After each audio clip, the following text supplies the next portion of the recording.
Oh, shit. Wrong one. Fuck. That's all right. Boo! Boo! Boo! It was time perfect. Get off the stage. Boo. So you guys are so fucking proud of yourselves. Good evening, Strummer. Good evening, XFFing. Oops. Classic. Vampire look, Lord. Oh, yeah.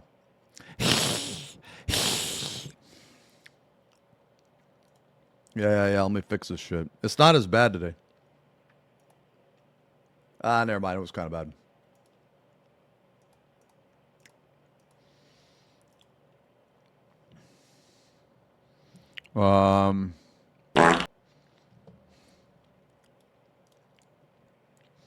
You're white as fuck, no his plus fat. Un-XDD.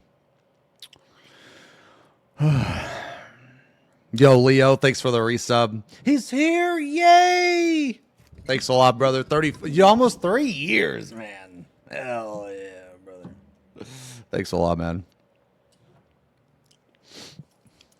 Man, I promise there's gonna be more 14 stuff later. They're just dude, the game is unbearably fucking boring. Like tomorrow, I'm gonna do one Final Fantasy stream this week. I'm gonna do one. That's weeklies.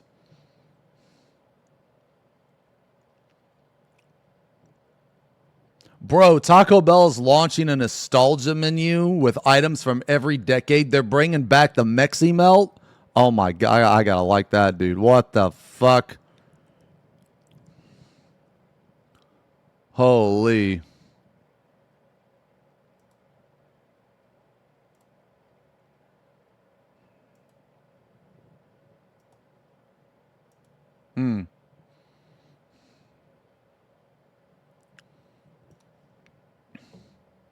Yo, thanks, Alex. You got a stupid head. I'm gonna watch a hairdresser documentary instead.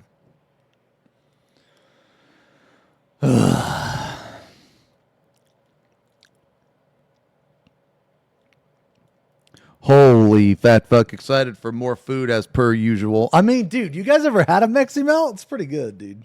Coozed. Back to back. Cooked.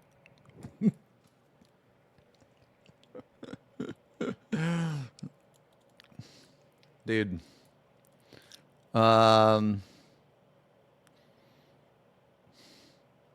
We don't have Taco Bell where you live? Yo, hey, Ice. What's up, man? Yo, I shaved my head today. Look at that. Look at that shit. Look at that shit. Yeah, I'm going to play Monster Hunter on Steam, man. I'm sure it's not that noticeable.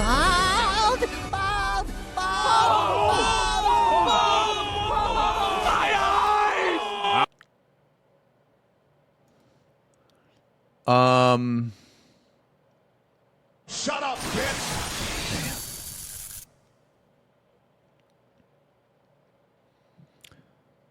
Oh, did you guys see the progression rework in Vermintide 2?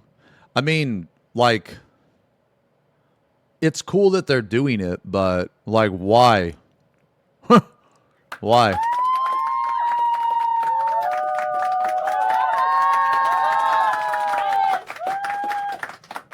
Yes, thank you. Thank you.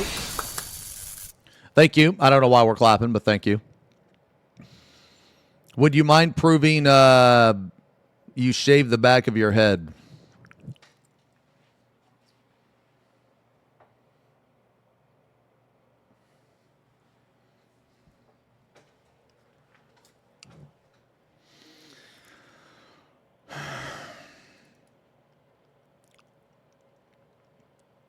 Yo, Tweety, thank you for the resub. 28 months.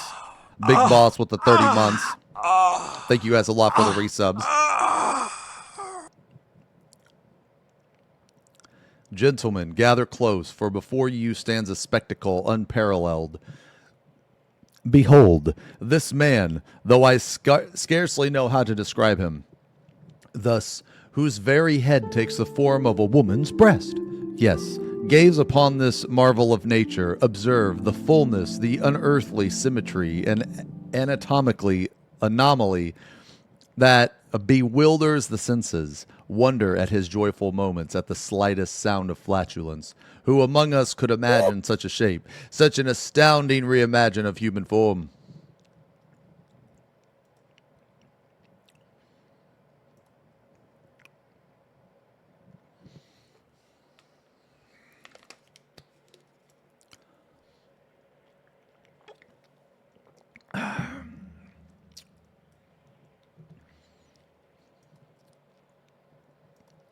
I'm not going to play the beta tonight. I'm going to play the beta. Wait, heavy breathing. Wait, don't we already have that? I mean, I'll add it if we don't. Ooh. Okay. Yeah.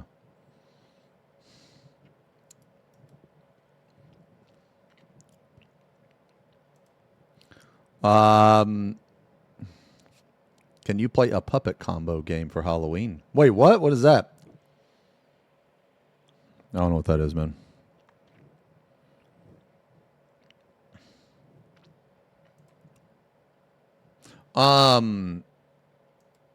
So we're gonna paint today, bro. Yeah, we're gonna paint today.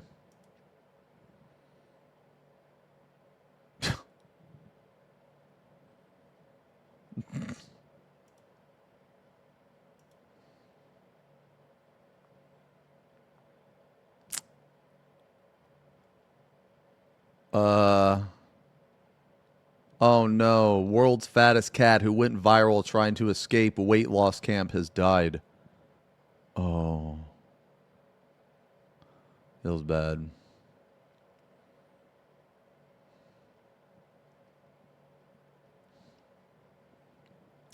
Dicks out for that cat.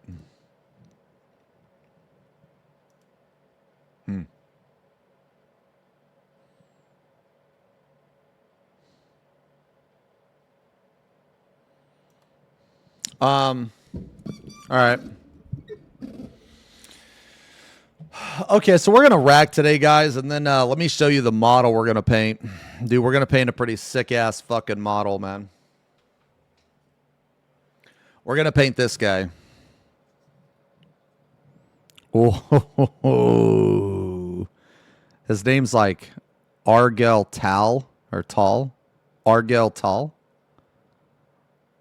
He's holding a space marine, man. I built it offline. No. You don't understand. You don't fucking understand, man. This fucking mini was a pain in the ass to fucking build, and I'm not even kidding. He only had like five. Wait, 1, 2, 3, 4, 5, 6, 7. He only had 8 pieces. 7 or 8 pieces. But what made him so hard to build was he's made of resin. He's made of resin. So like I have to use like super glue instead of normal glue. And let me tell you, man, okay, I had to sit here and hold each piece together for like 5+ minutes. It was actually horrible. Actually fucking horrible. Very tedious. Ed, and Eddie, Jawbreaker Head. Ah.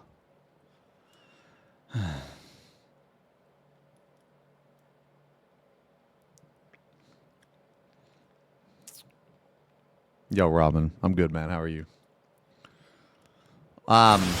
Dude, it was very tedious. And I got glue all over my hands.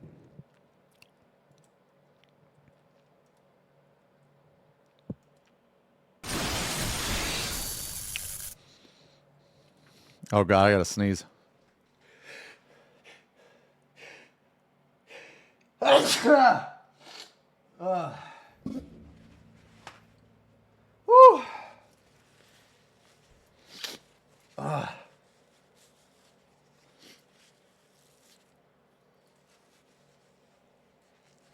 Woo. Woo. Where's Span? Rare spam. People bless. People bless. Rare spam. Thank you. Thank you. Yo, hey, Ponto. Thanks for the resub, brother. 22 months. Nerve with the 10 months. The decade. Illumi with 39 months. Holy, getting closer to 4 years. Time for my monthly supply of kissies. Yes.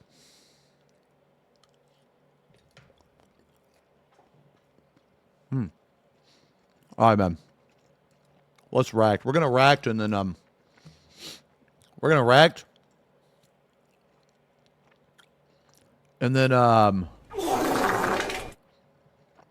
we're gonna fucking paint, dude.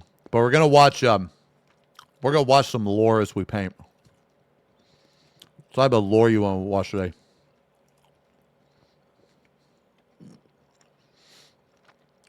Monster Hunter rack.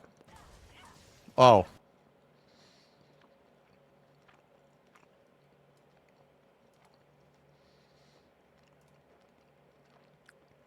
Hold up.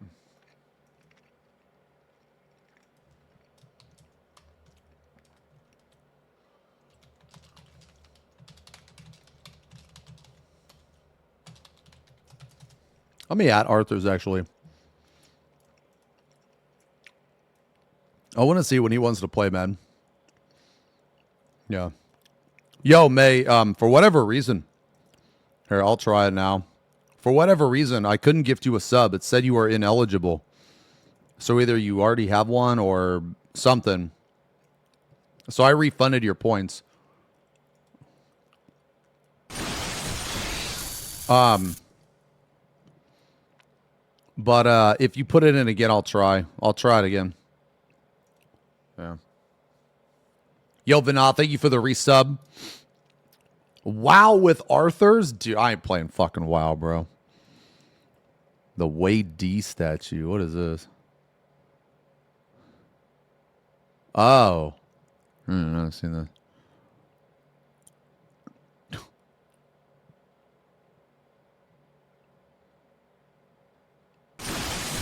Huh. The look of disappointment. I mean, the statue does look kind of bad. Yo, Puritan, thank you for the resub. 38 months, been a long time. How dead is 14? I mean, it's pretty dead right now.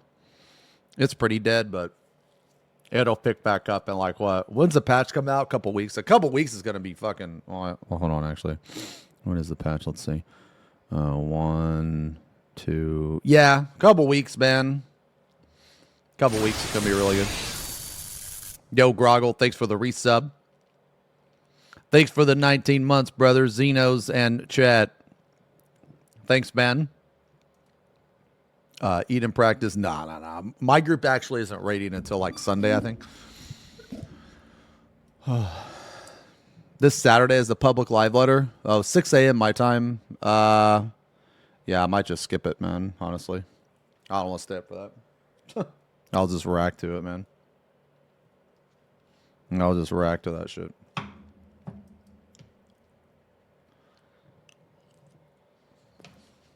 Yeah.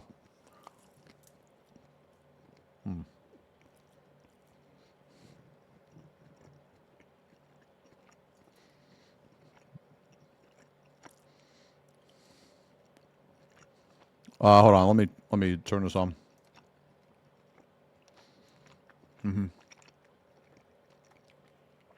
I just don't want to stay up until 6 a.m., man.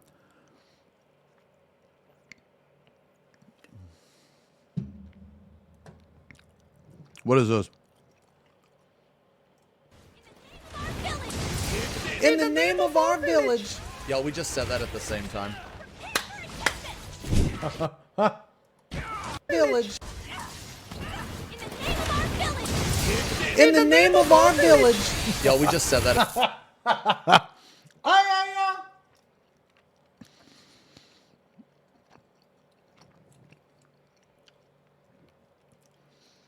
Dude, Rise was cool. Rise was cool. It was decent. It was decent, but World was better. Yeah. Yo, Kaz, thank you for the resub. 17 months. Wild Scar with the 32 months. You know what to do. Hell yeah, brother. Thanks for the resub. I never played Sunbreak, man. I heard it was better, though. Yeah. Why is beard redder than back then? Beard dye, I knew it. Fake ginger. What? Xeno smirk. Chat P-Pong.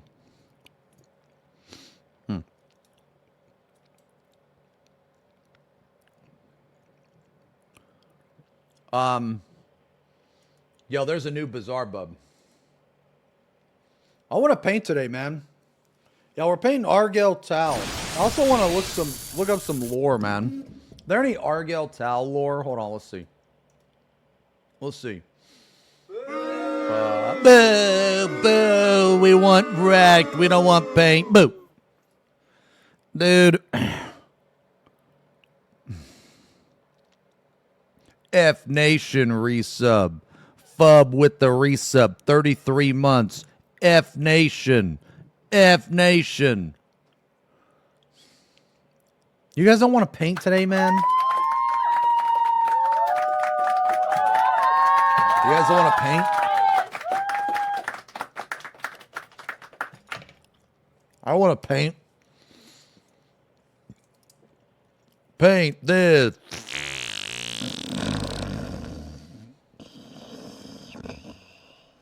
I mean, okay, guys, like, realistically, man, what the fuck do you want me to do?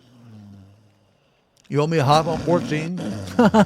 Want me to hop on 14? What do you want me to do on 14? What do you want me to do?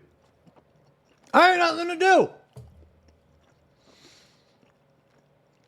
You know?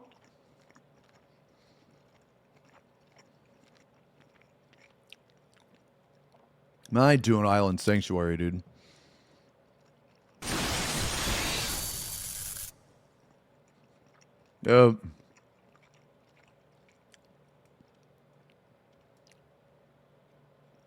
Why the fuck would I do an expert roulette when fucking Robert does it for me? When cousin Robbie helps me, man. You know what, actually, you know what? You know what, man? I haven't even capped my tomes in like a month. I haven't even capped my tomes, man.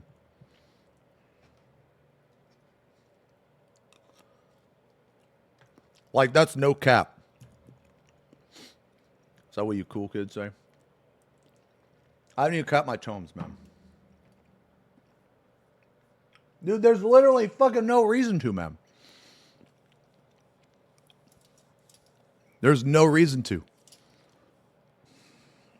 That's on Hood, cuz. Try WoW with Arthur's. Dude, I can't. I can't play that game, dude. Can't play that. Wait, Robbie can do roulettes too? No, so you just like... Just have Robbie spam Alexandria like fucking 9 times. That caps you. Savage unlock weapon? No. No, it will not. I highly doubt it will. If it does, it will be new. It will be new. They wait until like the next raid tier to unlock the previous raid tier for whatever fucking stupid dumbass reason.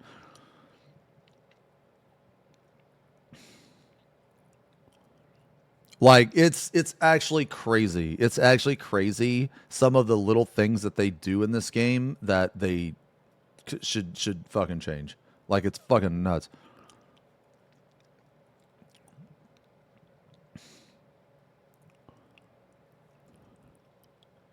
What is this?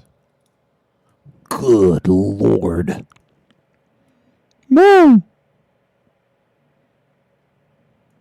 Holy.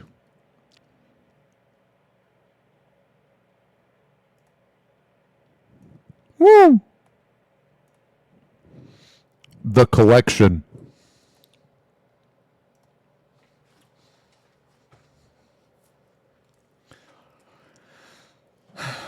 One of these days we'll go through it.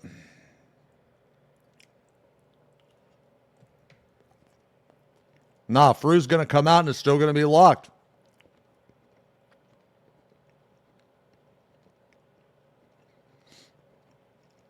It doesn't make any sense.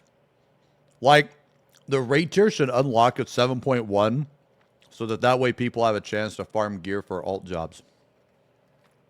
They should also increase the tome cap to 2,000. They should.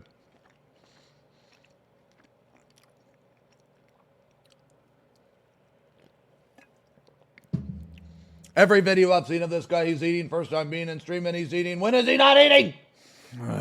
Well, first time in stream, more like last time in stream. Get the fuck out of here, plague rat.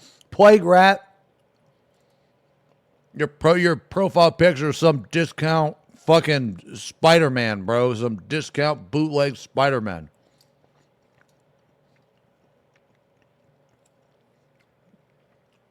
Probably called like Web Boy or something.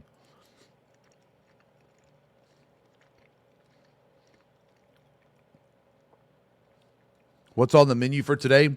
We're going to do a racked. We're going to racked. I don't know, man. Maybe we'll rack to hunt for the Jersey Devil. Maybe 2 racks. You want to do 2 racks? Grand Blue Reeling. Oh, fuck, man. I don't know, dude. I think that ship has sailed, brother. Why do I think they didn't unlock raid until X.18? I just think that they don't think about it. I think that they just designed this shit and they just don't think about it. Like, it doesn't make any sense why they would, you know what I'm saying, man? Or why they wouldn't unlock it. Other than they don't think about it, they don't play the game, they don't care. So, well, I don't know, but anyway. Oh, did you guys see he applied for monetization and got denied, and he has to wait like 60 more days. I think he's just gonna go to another platform, man, honestly. Did you see that thing where that one of the journals, Slasher, released that false information? You know? So like basically Slasher said that him and like the owner of Rumble or Kick or something, basically the owner of Rumble or Kick, I can't remember which one it was, but he said that the owner specifically told Doc that he would never be on the platform, but then the owner actually came out and said, no, this is a lie. Oh, it was Kick? Yeah, or some shit, I don't know. Yeah, but no, it was a lie. So he's like, they misrepresented what he said. I don't know, man. Dude, I don't know. I don't know about that, because how can you misrepresent that? And he's the one that tweeted it. Yeah, he's the one that tweeted it. So like, I mean, like, don't get me wrong. Like, you know, Dr. Disrespect fucked up and did a bunch of stupid shit, but that doesn't mean that you can lie about shit that he did. You know what I'm saying? You know what I mean? Like, that doesn't mean you could just make up allegations, you know? But anyway, so I think he's going to go to Kick or Rumble. I think so.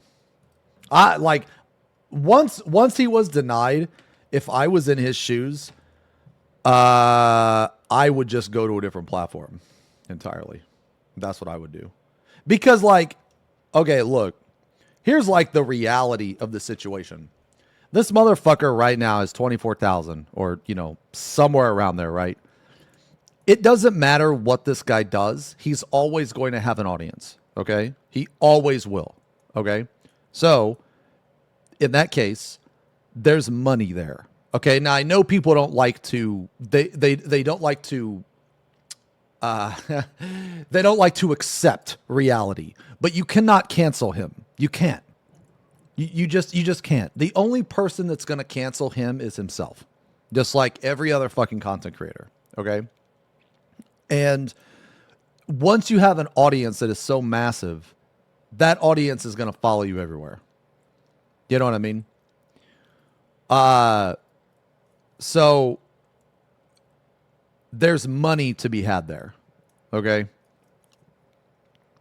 And what I'm trying to say is like, there's a lot of people that don't think you should have a channel. There's a lot of people that think you should get off the internet, you know, blah, blah, blah, blah, blah. But realistically, that's not how it works, guys. That's not how it works. How it works is money. How much money is someone worth? How much money can they generate? Because when, you know, companies and shit, like a vast majority of the time, that's how they're going to value you. You know what I'm saying? That's what they're going to value. You know what I'm saying? So like, I think he's wasting his time on YouTube. If they already denied him, I think he's wasting his time. And I think YouTube denied him just purely for PR. But I could be wrong. But I could fucking be wrong, man. But they didn't deny him. They just extended it to like 60 days. He has to like reapply or whatever. Well, I guess that does count as denying him. But yeah, if I were him, I would just go to a different platform. Because if he goes to a different platform, he can get like, you know, subscriptions and all that shit, man. Oh, this is Slasher's response. Yeah, let me see, actually.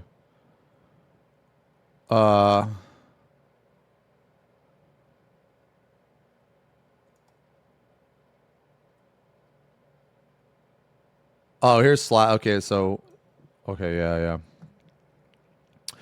What I said is, which is not the Dexerto aggregation, was at the time of Doc's return last month, there was no current offer from Rumble, which you are admitting is true since... so he's saying... Okay. Yeah, look! Nah. Dr. Disrespect won't be getting anything from Kick or even Rumble anytime. Nah, this isn't misrepresenting shit, bro. Like, why would you word it like this? You know what I'm saying? Like, what? Come on. There was no current offer. Bro, no current offer is completely different than won't be getting anything from Kick or even Rumble anytime soon. Like, what the fuck? Nah, see, this is what I mean, man. Like, it's okay to call, like, it's fine to call Dr. Disrespect out on the shit that he's done, but you can't, like, make up shit, man. You know what I'm saying? You can't make up shit.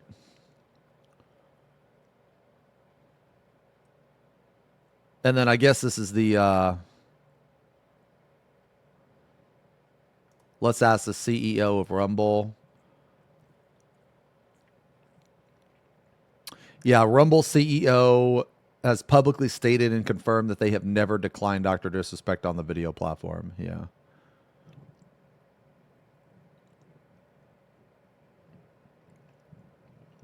Yeah, no, I do too. I like Rumble's part of the conversation.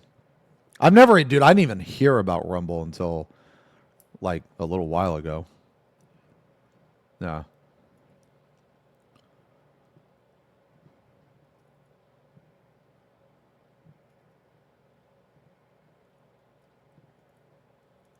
Nah, Slasher didn't say that, though.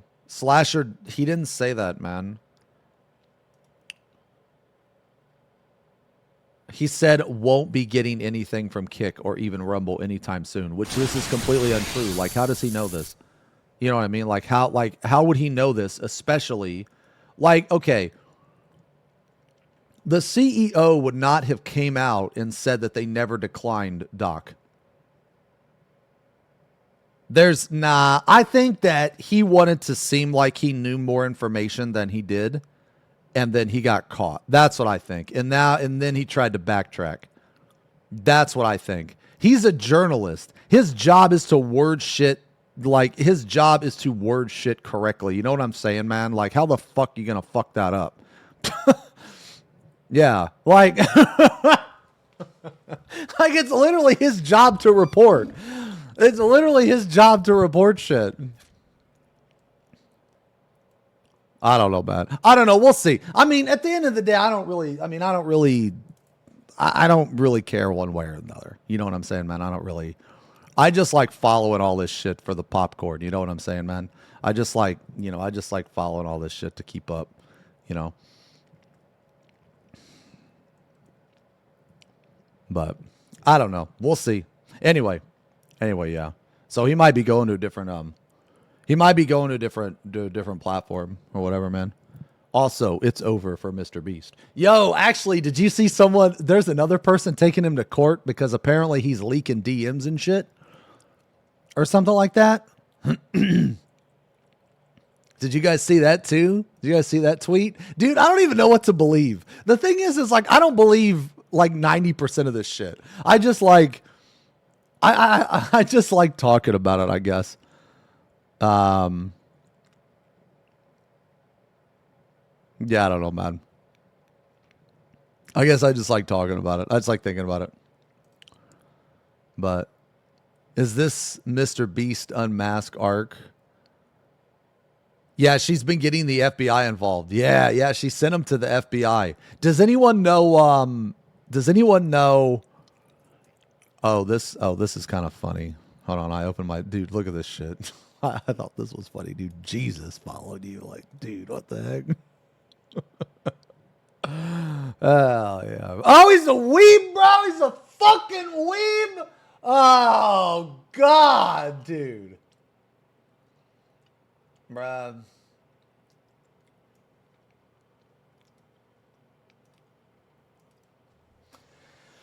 We won.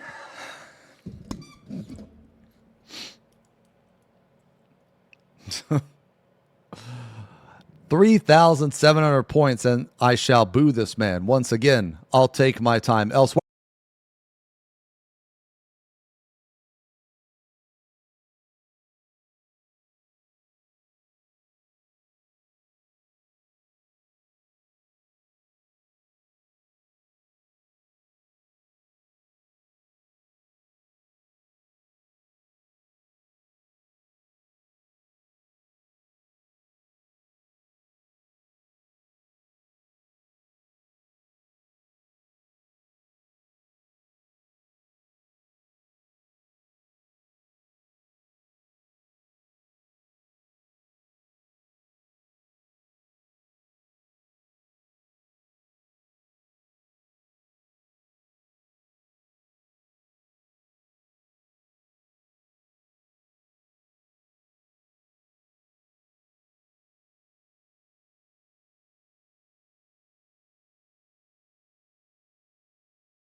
Man, I want to watch a Bizarre Bub.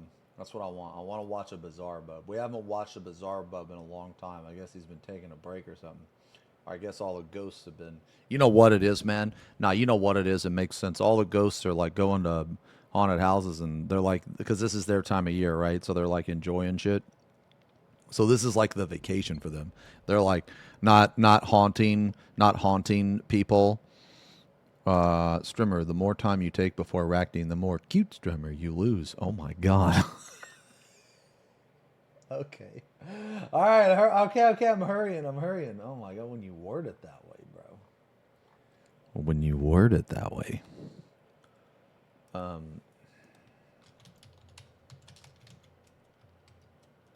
Dude, I can't find them on my list. Here we go. All right, Bizarre Bub. Okay. Scary Comp version 97 or video 97. Do not watch alone. Wait, we didn't watch this one? Wait, we're 2 behind? Oh, God.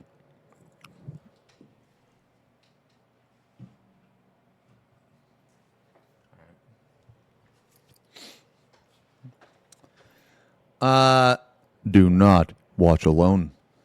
Yo, Matcha, thank you for the resub. 25 months. Hairless content. Thanks a lot, man. Yo, Shiki, thank you for the 11 months.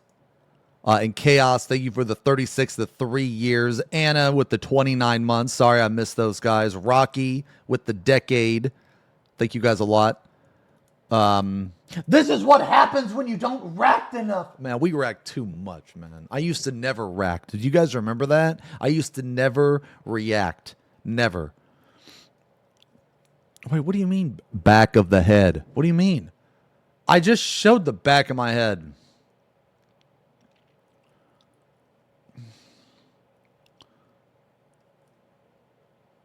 All right, one more time, dudes. One more time.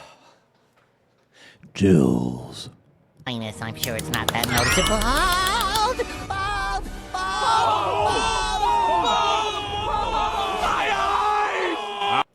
All right, so let's watch this.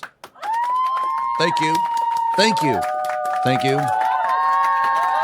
On September 27th of 2024, a woman named Jalen immediately grabs her phone to record something on camera. It isn't often the case that this happens, but tonight, it occurred once more. Jalen had been lying in bed while doing work on her laptop when something noticeable appeared from the corner of her eye. Now, given that this incident took place at her grandparents' house, a place abundant with numerous vintage items, she finds it unsurprising that this happened. Some of these items, as she believes, could be cursed or haunted, but even if they weren't, she would still be afraid of coming back to this place, and it's all because of this incident. The following is her footage. Watch. Okay. I'm watching.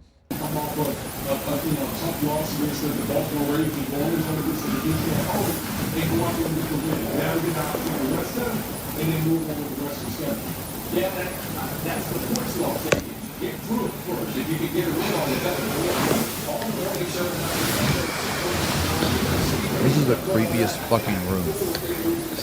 This thing just moved. What? I didn't see it. You gotta circle it. You gotta circle it.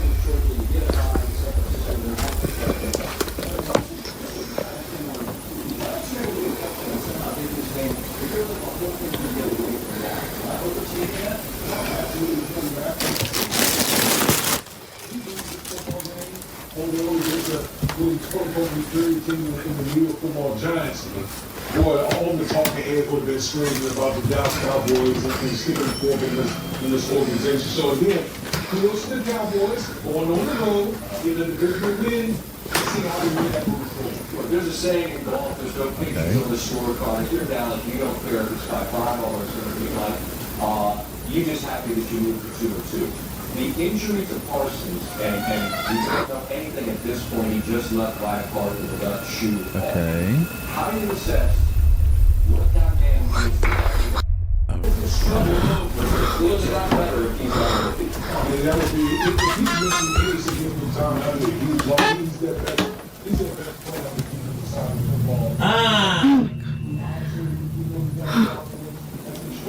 Really, because they have Dude, that's her fucking bedroom.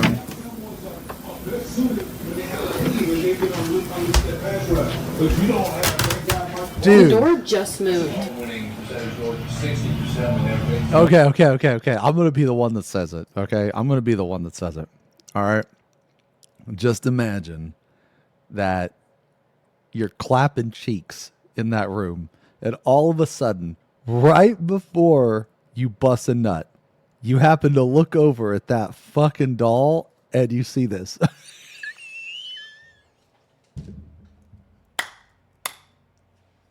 What do you do? What? T. Like what? Like what do you do, bro? You keep going to bust hard. Okay, all right. Nut for dominance. Okay, all right.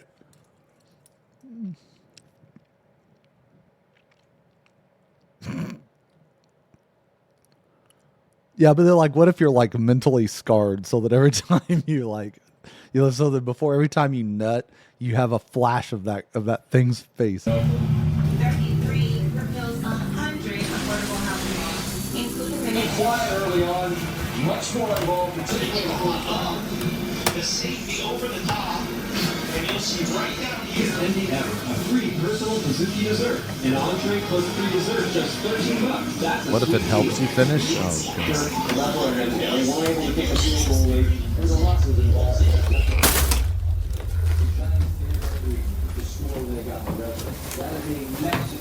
okay. Okay, real talk. That fucking thing hadn't moved at all. Are you real? That thing ain't fucking moved at all, bro. You can do it again. Dude, do what? I didn't see anything. I won't watch. Well, no, the whole point is to watch. What do you mean you won't watch? The whole fucking point. Oh, look at this. I won't watch. That was an XFF, dude. She's a Twitch chatter. She's clearly a Twitch chatter. Not watching.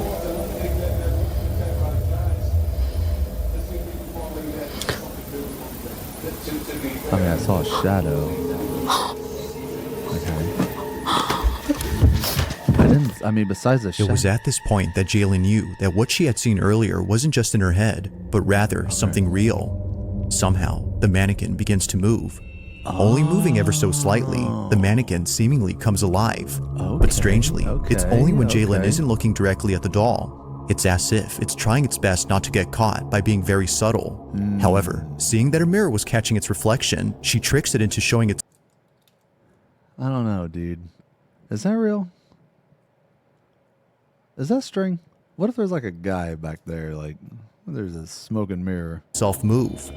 Now, there is something else about this video that viewers have noticed. Whether a coincidence or not, viewers can't help but think that the balloon and the door closing on its own played a role in diverting Jaylen's attention, almost as if they were meant to prevent her from seeing the doll. It is strange how both objects intervened whenever she tried seeing it, but despite their efforts in obstructing her view, she finally catches it. So then, the question is begged, just how exactly did the doll move on its own, and was it merely a coincidence that things were trying to block her view? Like most videos, there has yet to be a definitive answer to this question. But as always, let me know what you think down below. Is that string? Maybe this robot is mechanical. Shit. Hold on, man.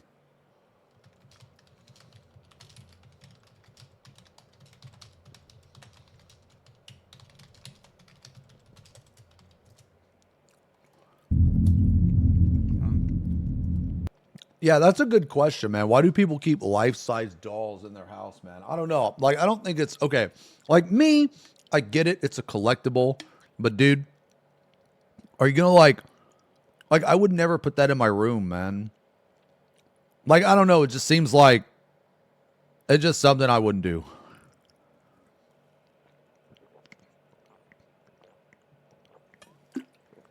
I don't know. Well, it's different. Lil Zames is different. Okay, this is a prop. Okay, this is okay. He's a part of the stream. Okay, he's a part of the stream. There's a reason this thing exists. But okay, look, I'm not sitting here fucking putting little Zames in my room and having him watch me sleep. You know what I'm saying, man? Oh, dude, the next time I'm clapping cheeks, I'm gonna put little Zames in the.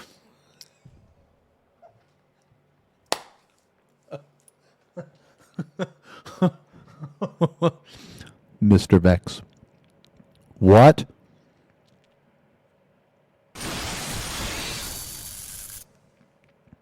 Can we get a Patreon for that? Yo, Reg, thank you very much for the massive resub.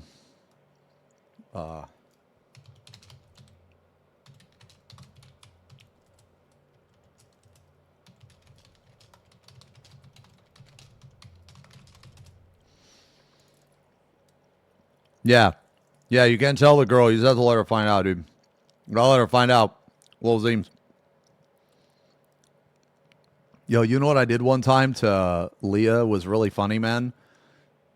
So Shike came over to visit, and she was sleeping in bed, and I put Lil Zeems, and I made it look at her. I made Lil Zeems look at her while she was sleeping, dude, and I put it like right next to the bed. And dude, when she woke up, she was like, ah! Fucking got her ass, dude. That was awesome, dude. That was awesome, man. We laughed about that for a while. In the following video, a man is inspecting a property where something very alarming was caught on camera the previous night. See, guess what? Yo, farthead, spell phenomenon. Yeah, sure. B-A-N. Got him. Meron na naman kaming mga hindi... As it turns out, a homeless person had broken into the property, and it's Benji's job, the person recording this, to get him out of there.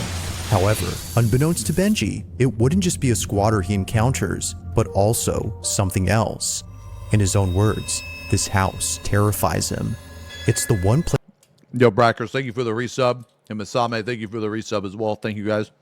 That he does to Benji, it wouldn't just be a squatter he encounters, but also something else. In his own words, this house terrifies him. Okay. It's the one place that he doesn't like to check for squatters. He often encounters them on the properties that he owns, which is why he's made this into a video series.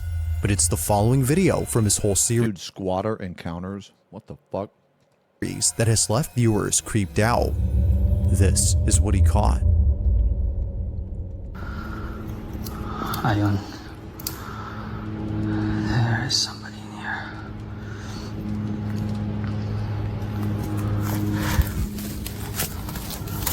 I know you're in there, man.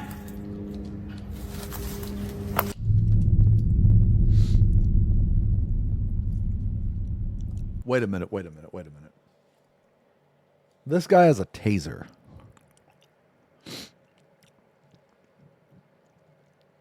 So, okay, is this even legal? So, like, you're going around looking for people, and when you find them, you're going to tase them?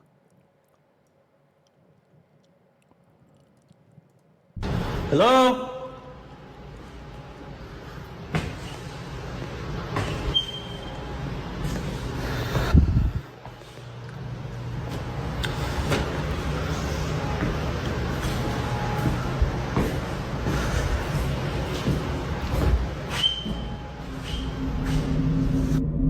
A little spooky.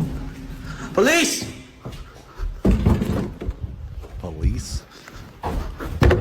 Motherfucker, you don't sound like no police.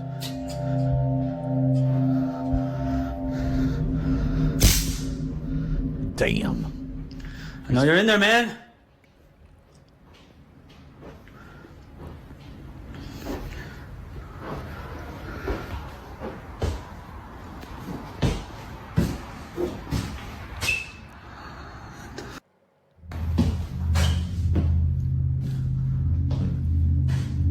Yeah. What the hell?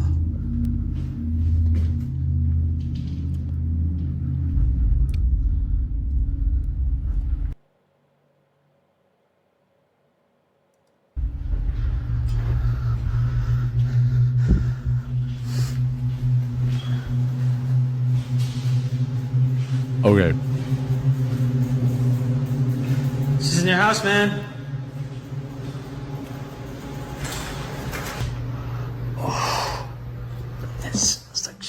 It was seeing the door open by itself that spooked out Benji. His first thought upon seeing it move Okay, that one was fucking scary, actually. Yeah, that one was fucking scary.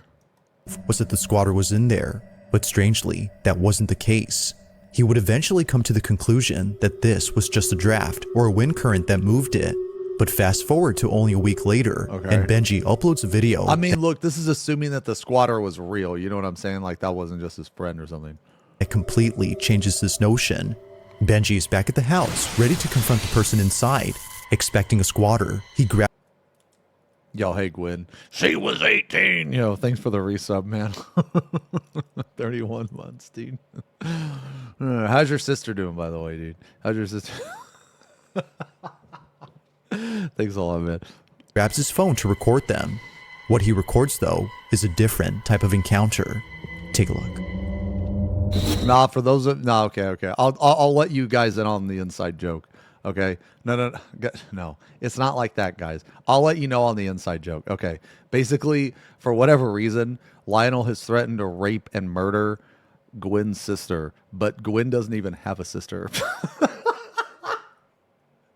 Like, he keeps saying that his sister's some whore and he's gonna, but he doesn't even have a sister.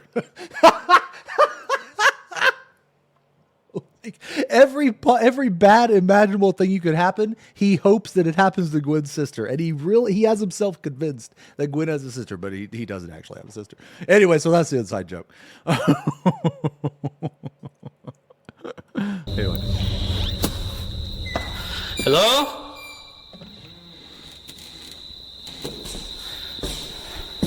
Hello?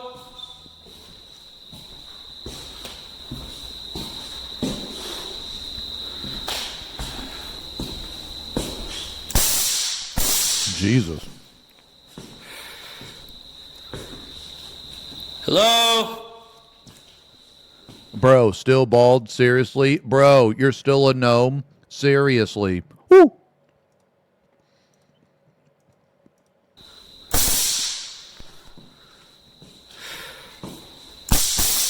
Jesus.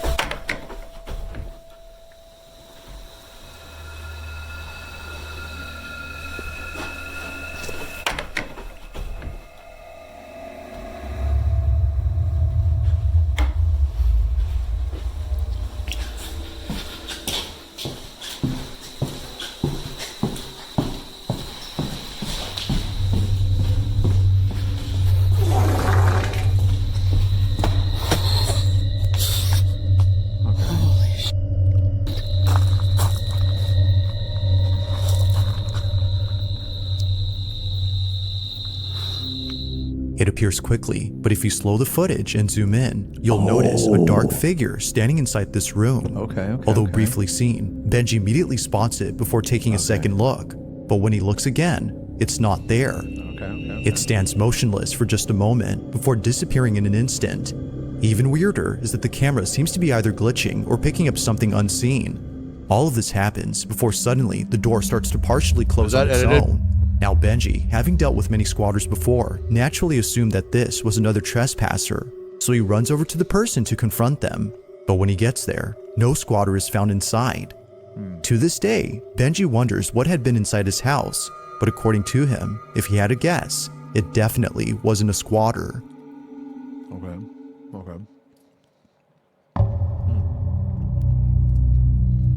Living somewhere in Georgia, a woman named Felicia had caught footage of something that's left her shaken up ever since it's happened. Although having watched this video multiple times, she still can't make sense of this footage. In the video, Felicia is seen playing with her dog on her back porch before suddenly it happens. All I'm saying, man, is nothing bad better happen to that dog, or I'm gonna be upset.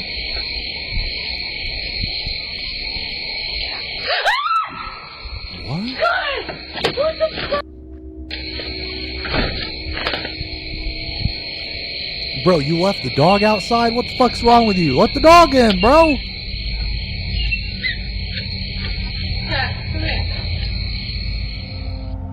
Save him! It's easy to miss the first time, but upon replaying the footage and amplifying the audio, you hear this.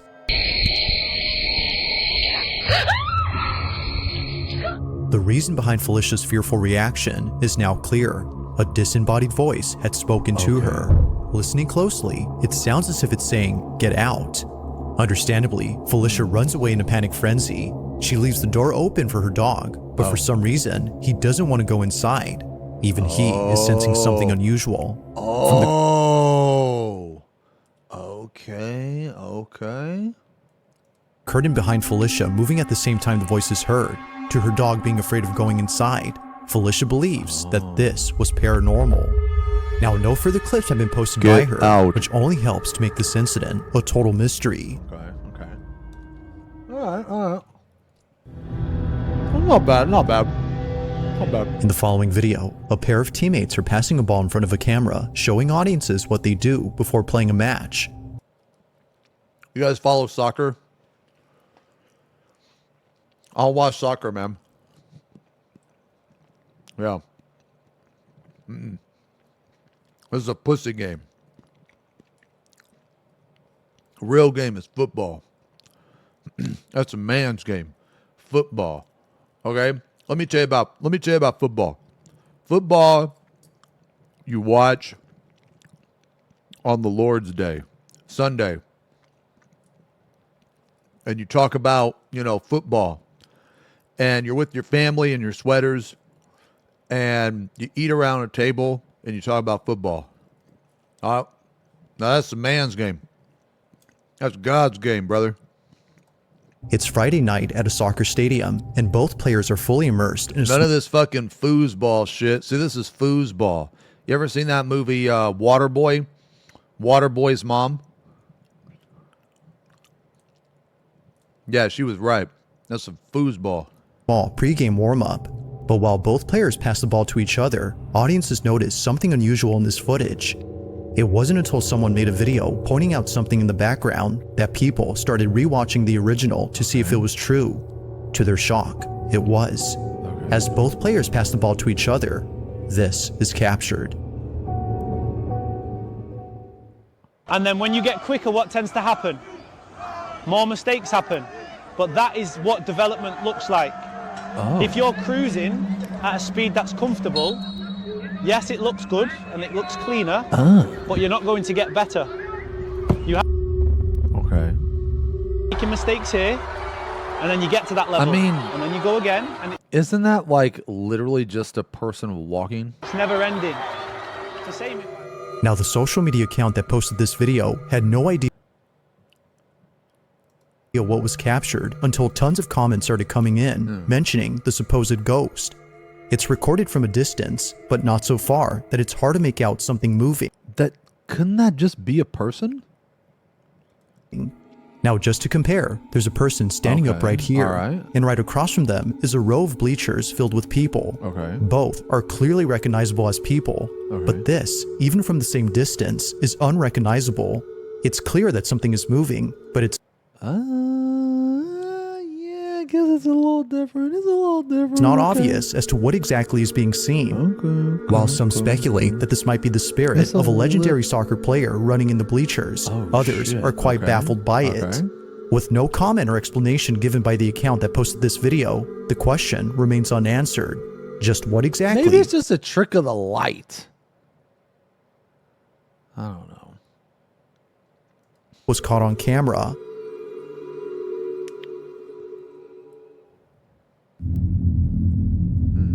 I never played Dead by Daylight. Now No. I never did. I could never get into it.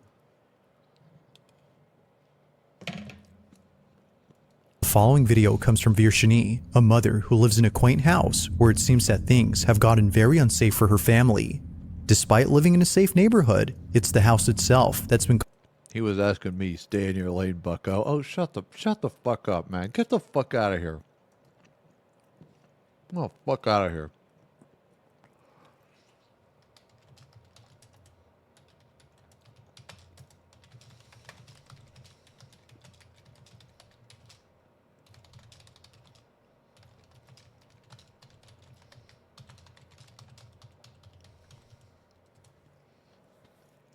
causing the most concern to Virginie. According to her, something Unban Druid. Druid can get unbanned when he says something nice. When he says something positive. is in this house, and it's messing with her family. From cabinets that are found open when no one had been inside the home, to her children seeing things in the dead of night.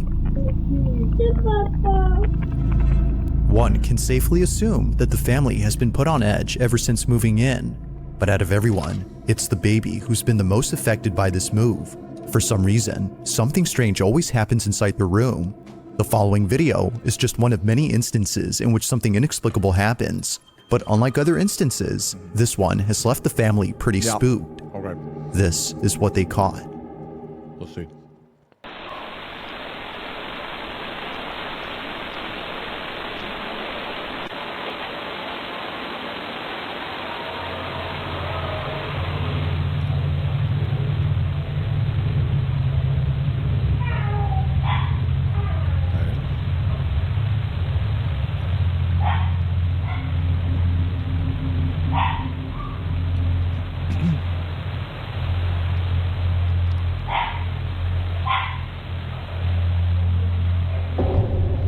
Okay, that's a little weird. That's a little weird. Okay, it's a little weird. A little weird. Okay.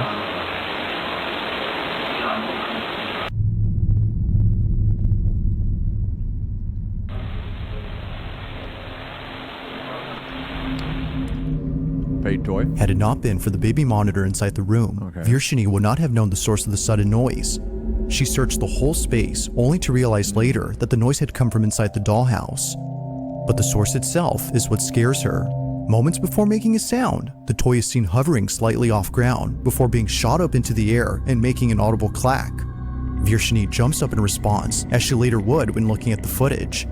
Ever since then, she's taken safety measures to ensure this doesn't happen around her children. But still. Bro, a lock? It's a ghost, bro. What the fuck is a lock gonna do against a ghost? You need like some fucking salt and candles, man. A lock? You're gonna lock it? Bro, that's like that's like the ghost hunter who brought a fucking gun to a ghost hunt. What? The activity continues. Just like viewers, Virginie is left wondering how the toy moved and if there have been any other strange events in this room that weren't caught on camera.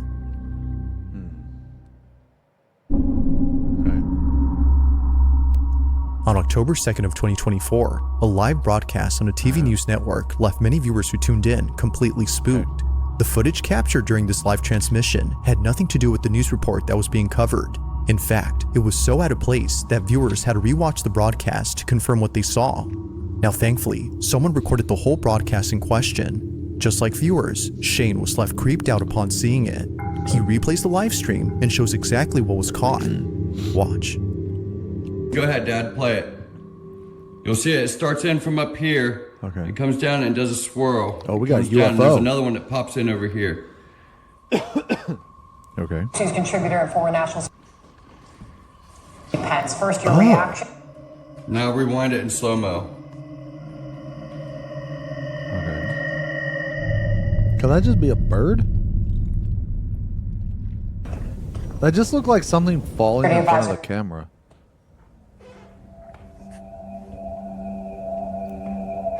It's first your reaction.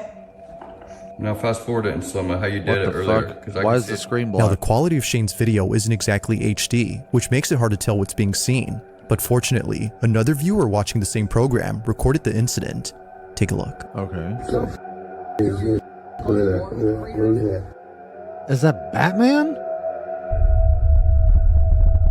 Having a closer look, one can see why many viewers replayed this exact moment on TV. It looks as if a dark, shadowy figure zips by. While the idea of this being a bug has been thought of, many comments claim that it can't be a bug, as it would have to be very close to the lens for us to notice it. This figure, whatever it might be, isn't as close. From thoughts of this being the Grim Reaper, to the idea of this being a ghost, it's clear that viewers were spooked out of their minds. Grim But whether Reaper? ghost or not, I'll let you be the judge on what exactly was caught on camera.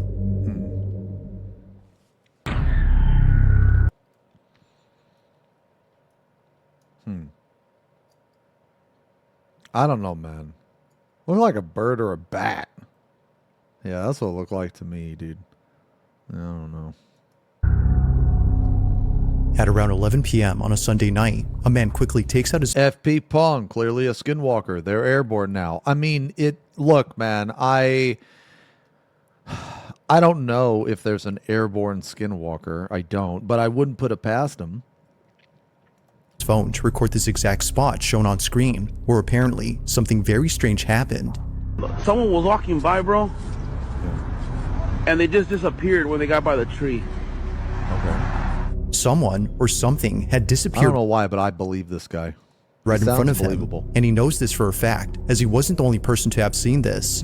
Just like him, the man crossing the road had seen the figure vanish on the sidewalk. Okay. Having no other way of showing what just happened, the man continues to record in the hopes that it reappears. But as he films, this happens. And she just disappeared in the sidewalk.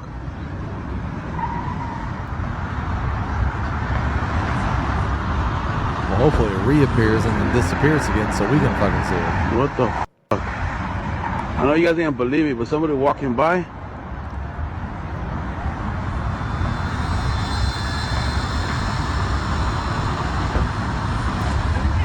¿Qué pasó, güey? ¡Oh, güey, mira! Ahí va saliendo. What is that? Mira. Now that, What the okay, hell? that is... Are you kidding me? Are you fucking kidding me? Get this car the fuck out of here. Are you for real? What a fucking idiot. Now, you know what? Actually, speaking of this real fast, I fucking come home from the gym today, and this fucking idiot lawn care worker has literally parked his car right in front of my driveway because he's like hauling one of these like ride lawnmowers. Like, what a fucking idiot. Like, he's lucky I'm cool. He's lucky I'm not no Karen. Because if I would have hair, I would have called his fucking company and fucking complained and spoke to his manager. What the? But I didn't. What is that? ¿Qué es eso, güey? It appears that the man had fled upon seeing what looks to be a dark, shadowy figure manifest out of nowhere. It seemingly emerges out of the brick wall, as if somehow phasing through it. I don't know, that's pretty good footage, dude. But looking closely, that doesn't... That seems like, to me, it looks like right here. Like right here, did this little hop. And it kind of reminds me of like those dogs on the dog courses, you know, and they hop over the obstacles. Either that or a Mexican gnome, a trained Mexican gnome. Doesn't appear to be the case.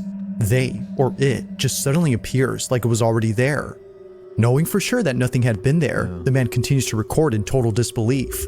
What just happened, according to him, is something that can't be explained. Now, it's hard to say for sure if that's so, especially with no further context or additional footage. But like always, I'll let you be the judge. Was a ghost caught on camera? Dude, it's or hopping, had man. something else been captured? It's hopping. If you caught something creepy on camera, or if there's any ghost videos you'd like me to check out and include in the next compilation, you can send them. No gooey, no pasa nada. What does that mean? Over to scaryvideos444@gmail.com. That being said, let's get back to the video. Now, this last video was submitted to me by Hana P, who caught something on camera that she can't seem to explain. It goes without saying, but what was captured has freaked her out to say the least.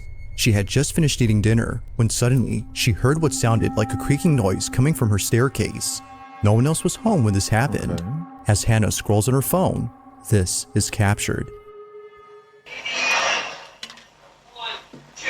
I was invited because of this geography. And we've been together almost ever since for 40 years. What was your first impression of her after I told you? So exhausted. We're in a normal Molly sweatsuit. What the fuck? I was in blue jeans and a plaid white shirt and a big.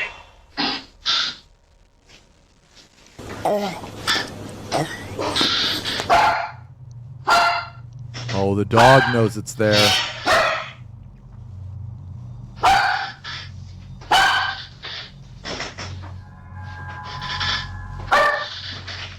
Okay.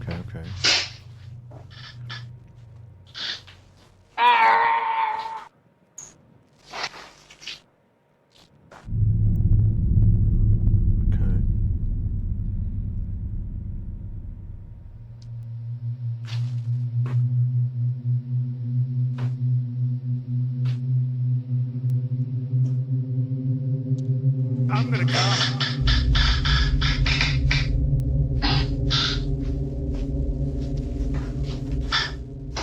Hello?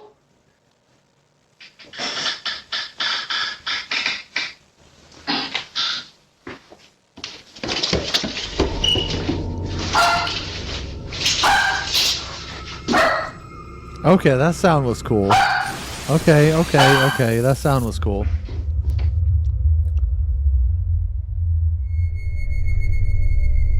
Needless to say, Hannah has been left immensely terrified That by was the good seemingly footage. That was pretty inexplicable cool. incident. Somehow, That was a pretty creaking cool. noise is heard on the staircase, Yo, Ren, thank you for despite the there being sub. no one on the stairs. Thanks a lot for the sub. Her dog seems to notice this, given that he barks when the creaks are heard. I But believe the creepiest dog- of all, I the believe sound the of animal- charging footsteps descending the staircase and Did towards you hear Hannah it? is caught on camera.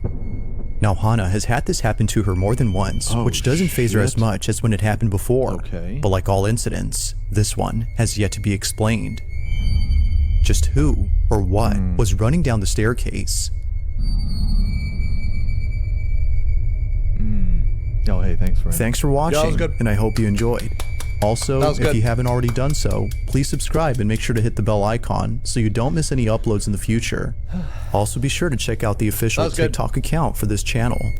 That being said, until Hell yeah, love this channel, man. Love this channel.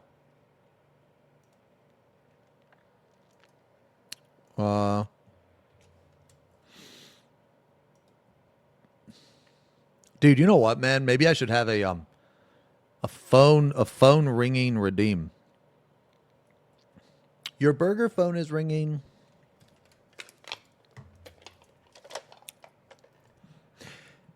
Yes. Hello. Who is this?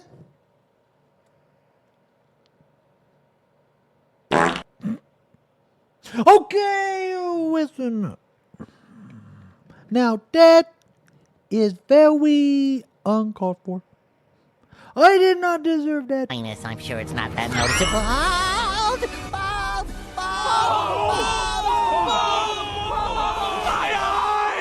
Hold! I'm hanging up. And that's it. Bye.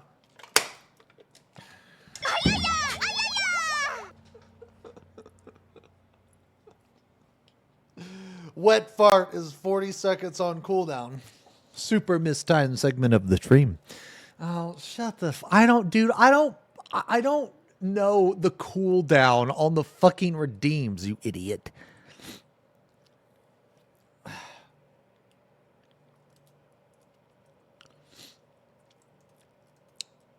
Now, when most people think What of is this? monsters, 3 urban explorations gone horribly wrong. Okay, you guys want to watch this? All right, we got like. Let me see.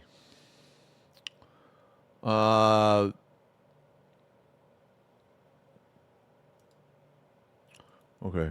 All right, let me use the bathroom. Actually, let me use the bathroom real fast, man. Yeah, let me use the bathroom. Oh shit.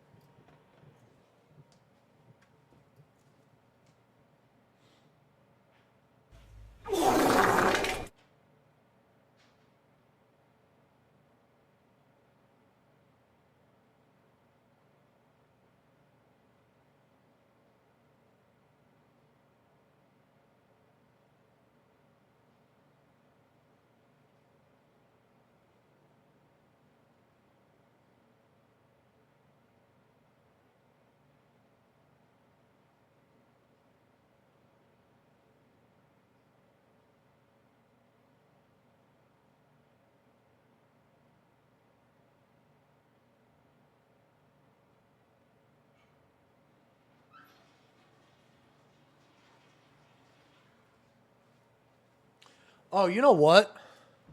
I actually forgot to tweet that I was live. Let me do that just real fast, man. Hold on. We live. Racked. And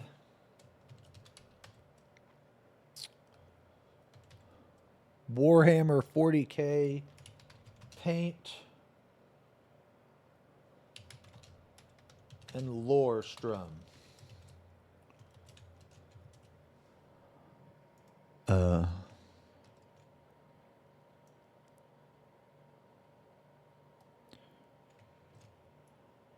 Okay.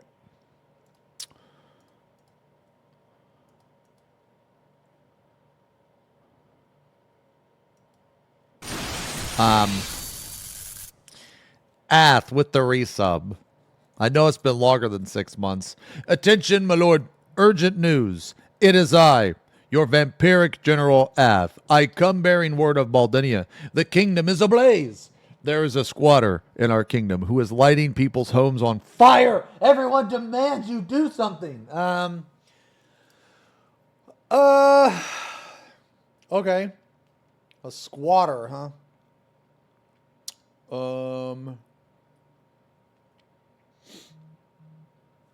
What is this? Okay.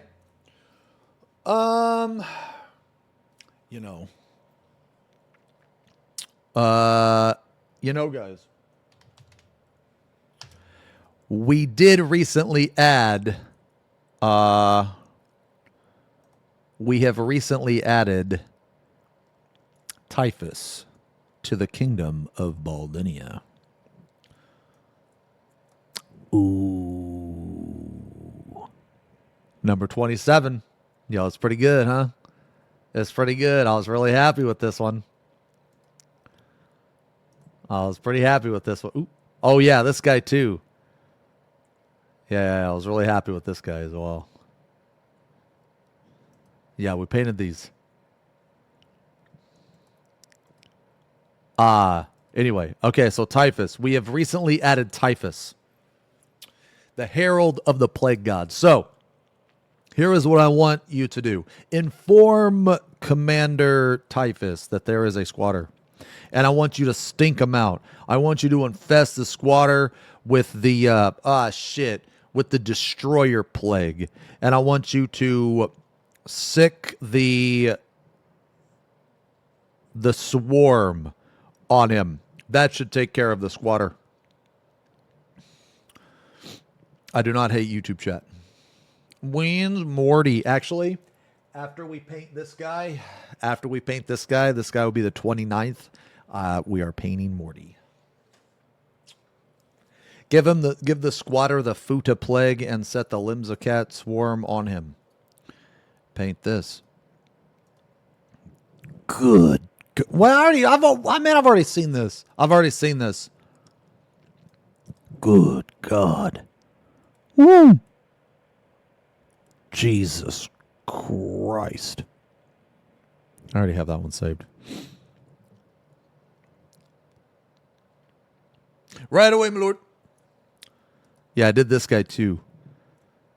He's pretty cool, man. I was really happy with these two, man. I was really happy. I tried a new style with these two. I'm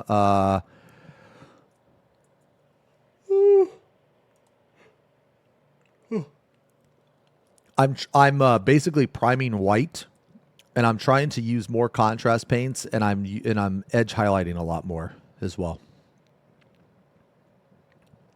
Yeah. So, okay. Anyway. Okay, 3 urban explorations have gone horribly. Okay, after this, guys, I want to paint. They think of ghosts, demons, and werewolves. But sometimes we look right past the scariest of them all, humans. We're your host, Anthony and Amanda Valentine, and here are 3 urban explorations gone wrong. Oh, shit. Oh.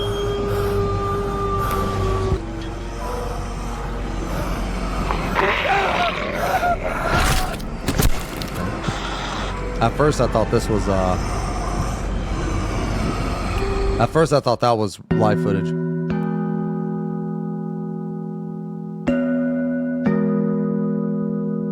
Three. As explorers, sometimes we let our curiosity outweigh our better judgment. We explore places that would be better left undisturbed, and this is a prime example of why we never explore alone. Now, I hear screaming.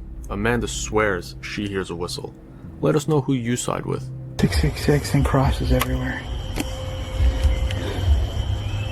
Oh, wait, is this the funny one?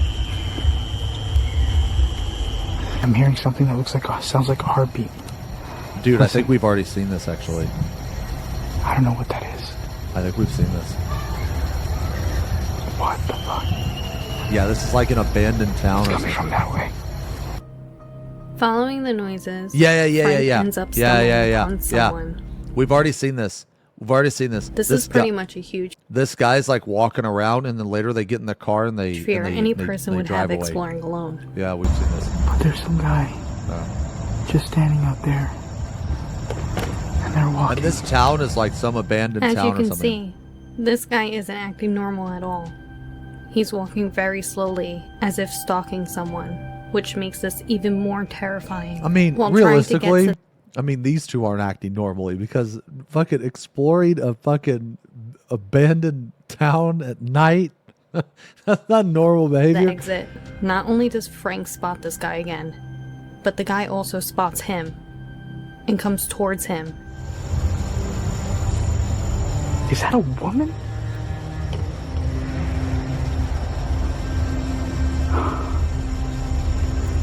Dude, this is just a guy walking, man, or a person walking. Oh my god. Yeah, I remember when we saw this, we were like, Making a break for it, this guy does the first sensible thing and makes a call for help, which could have very well saved his life. Hey. Hey. Yeah, hi. I'm surprised the cell phone worked. There's somebody here following me. I just went in here Why are trying to we make a stupid video. And freaking Why are there's a homeless guy. watching it? Go to the spot. It's that a I part of told a you to. compilation. Just get there as soon as you can, because I'm trying to get there as fast as I can. Yeah, like this guy and the narrator just make it really unbelievable, man. Man, I'm halfway close there. I just have to pass another neighborhood, and then I should be there. But Oh my god, Okay, I'm going right now. hurry up. And then I think the guy's like got a mask on. Go. Dude, this whole thing is like I staged. just want to get him on camera. Like, if I could get a good face shot at this guy, I'm cool with that. Like, I'm good. Oh my god. That's it. That's him. Or her. What is he doing? I don't know. Zoom in here. What the hell? What the fuck? That's a dude. What's he got in his hand? Holy shit! No, fuck that! Yeah, dude, it was pretty. I don't know about It was you, pretty bad. but this whole experience was a Halloween pretty movie bad. in the It making. was pretty bad, dude. Good thing Frank got out of there when he did. It was pretty bad. Yeah, we've already seen that one though. We've already seen that one. It is always a good idea to have someone to watch your back when exploring desolate places, especially when you decide to explore the abandoned farm of Ray Copeland, a serial killer who murdered his workers in Mooresville, Missouri on that very property. Anybody know where this place is? You ever been here?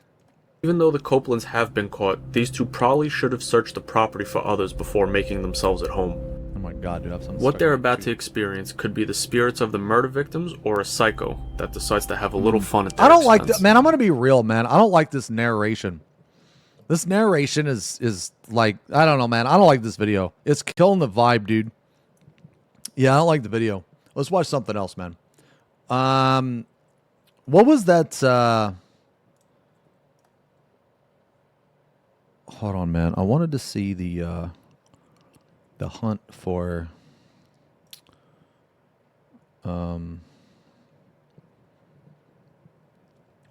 for oh man, dude. I wish these weren't so long. Wait, it's right here. This ain't it. Dude, I wish these weren't so long. Wait, it's right here. This ain't it.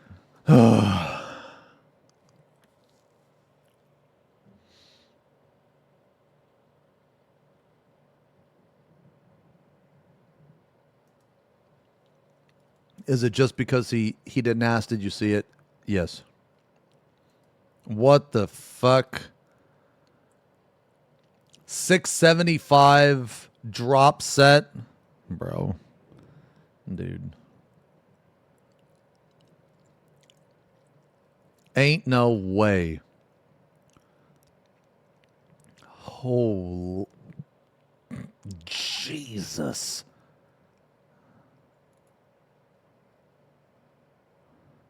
Bro. Dude. That is insane. Is this fake, dude? Is that fake?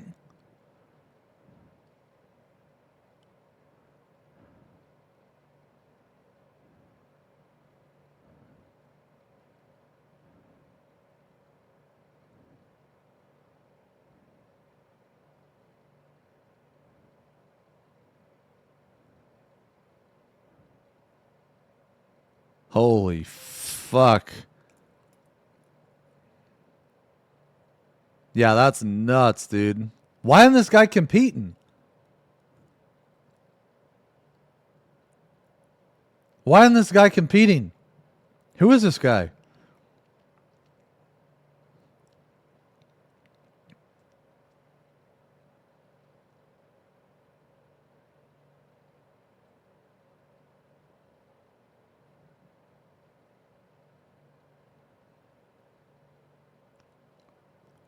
Illegal third-party performance enhancing plugins. Dude, that's insane, man. Holy shit. Yeah, that's crazy. I don't know. There's got to be some level of cheating here, right? Some level? I don't know, man. Dude, this happens to me all the time. Where you like get into position and your belly... Look, you can't fix it. He tried to fix it, but you can't fix that shit. Yeah. I don't think that's fat though, is it? It's not fat. Okay. All right, anyway. Where was that one? Actually, what time is it, man? It's 2:30. Guys, I just want to paint, man. I just want to paint. Can we paint, dude? Can we paint? Yeah, I just want paint.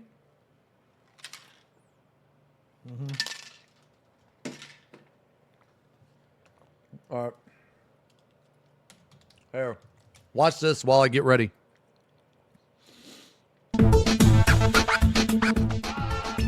Watch this while I get ready. Oh, the announcement trailer. Okay. Mario and Luigi. Brothership. Brothership.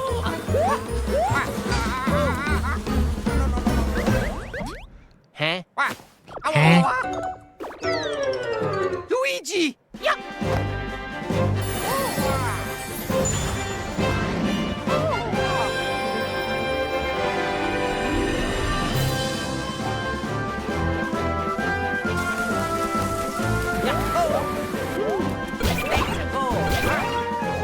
Oh, this is like a 2D. Oh, no, it's not.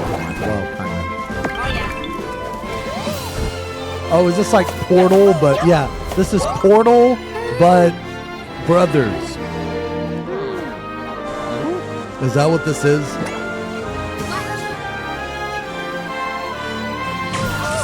Oh, there is one thing I wanted to watch with you guys because so many people hate it. No. I do want to watch one thing. After this.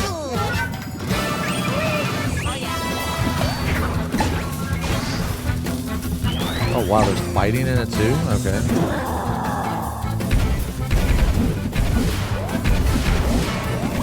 So I imagine this is co-op, right?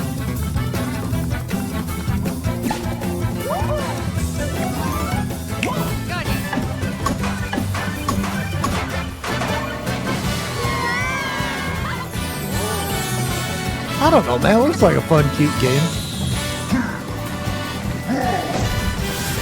Did you ever notice, man? Why the fuck, dude? Why the fuck do some of these characters have like plugs for eyes, dude, or like a light socket? You know what I mean? Wait, hold on. Maybe they'll show it again. Like, dude, this looks like something you plug in, like you plug your phone into. Look, there's no way you don't plug your phone into this. You ever notice that?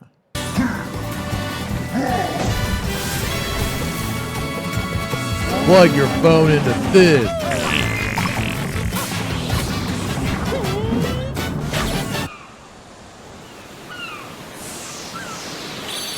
The best thing about this is the name, Brothership. I mean, that looked fun. Looked fun. Okay, this is the thing I wanted to react to because people absolutely despise AI, and I like watching these AI videos about games. This is okay. So I started to watch it, and then I was like, wait a minute, no, I'm going to save this for stream. Chrono Trigger AI generated movie, part 1. その日はガルディア王国が建国1000年を Whoa, whoa, whoa, whoa, whoa, whoa, whoa, whoa. の日だった。クロノは母に起こされて広場へと向かった。広場へ行くと、そこには露店が並び、笑顔が溢れていた。Well, this looks way more like Chrono than the other picture. クロノが歩いていると少女とぶつかってしまったため、 He accidentally bumped into a girl. Okay. 彼女は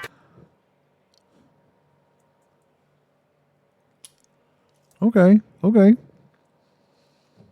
ペンダントを落としてしまう。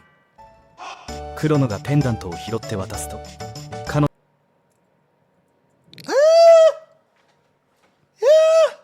looks okay. It looks okay. All right. 彼女はマールと名乗った。二人はすぐに打ち解け、 They quickly 一緒に became お祭りを friends 楽し and むことに decided to enjoy the fair together. 広場の奥ではクロノの新 Okay. That looks decent. That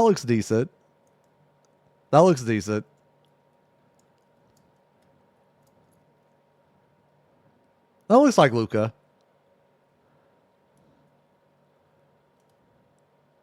SP Pong.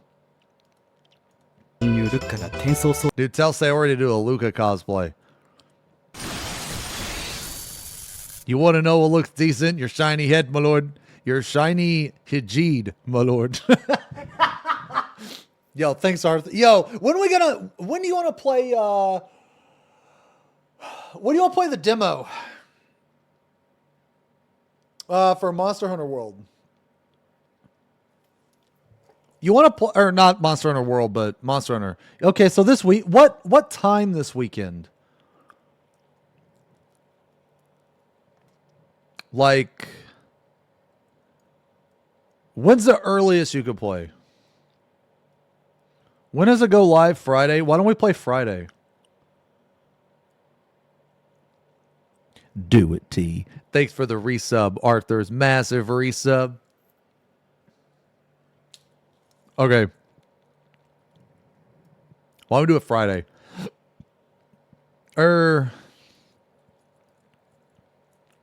Yeah, why don't we do it Friday? I think. Or I guess Thursday. Could do it. Or no, it doesn't come out Thursday. No. Okay. Here we go. Why don't we do a Saturday? Yeah, Saturday. At like 2 p.m. EST. How about that? Yeah, Saturday. Yeah, let's do it Saturday. You want to do it then? Yeah, okay. Yeah, like 2 p.m. Okay, yeah, let's play that shit. Because I don't want to play it on console. I'm just going to wait to play it with like you and Fish and Ark and everybody. Yeah, okay. All right, yeah. So Saturday, 2 p.m. Yeah. Okay.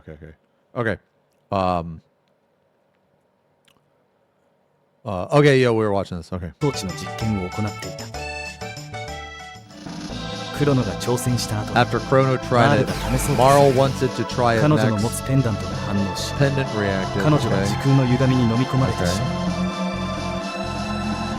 う。クロノはそのペンダントを手に取り、マールを追って時空の歪みへと飛び込んでいった。All right.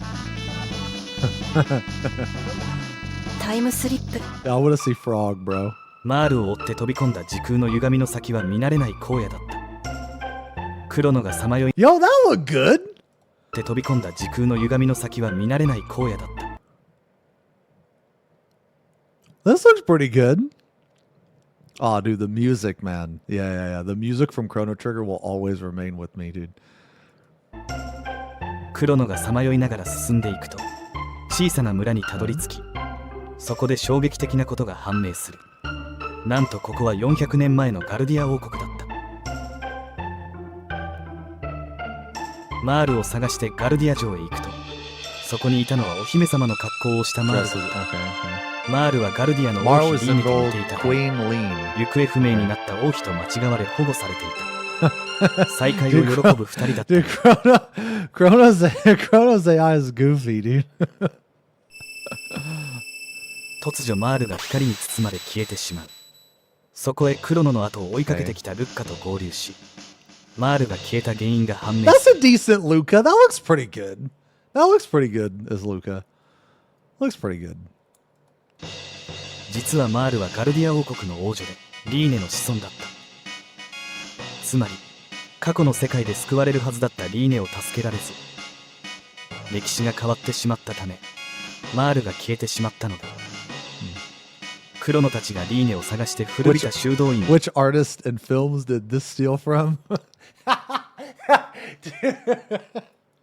just like watching these because they're interesting, because they're funny. I just like watching these because that. 訪れた時、 Why do you have to type which artist and films did this steal from? Like, okay, I read it the first time. そこにガルディア王家の紋章が描かれた髪飾りを発見した。すると修道女たちは魔物に変わり戦うことになった。Jesus. Oh, 戦いに good God. すると修道女たちは魔物に変わり戦うことになった。 I have a new religion now. I have a new religion now. 戦いに勝利したと確信したとき、ルッカは隠れていた魔物に襲われてしまう。そこへカエルの剣士。Let's go, dude. That looks pretty good. That looks pretty good, dude. Yo, I mean, Frog looks like Frog. Frog looks like Frog, man. そこへカエルの剣士が Frog swordsman 危 appeared. 機を救ってくれた。 Oh カエ shit. ルの Yo, that right there is no cringe, dude. That right there is no fucking cringe, bro. 剣士のリーネを探 Holy shit. That's awesome, dude. 危機を救ってくれた。カエルの剣士もリーネを探していて、クロノたちに同行することになった。修道院の奥にリーネとクロノたちに Tell Sayori that when she does a cosplay, she has to do that face.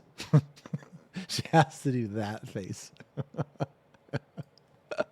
同行することになった。修道院の奥にリーネと大臣を発見し、リーネを逃がすと大臣は魔物の姿に変身した。 Oh, there's the chancellor. Okay. 戦いの末、 Hold on, let me リ see ー the ネを逃がすと monster. 大臣は魔物の姿に変身した。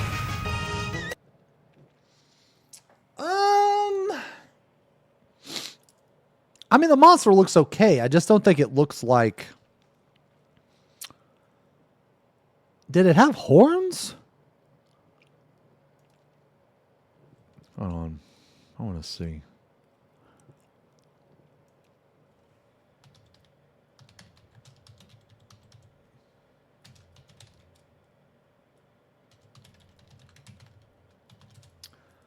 What was it? Yagra?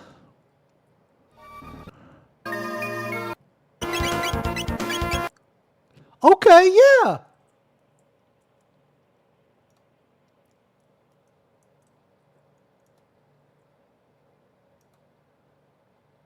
Okay, decent.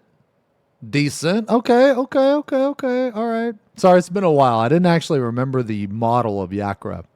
戦いの末、カエルとクロノの連携で魔物を打ち倒すことができた。 Oh, shit. クロノたちがリーネを連れて城に戻った後、カエルは一人どこかへ去ってい quietly っ left on his own. た。そしてリーネを救出したことで歴史が戻り、マールは蘇った。王国裁判。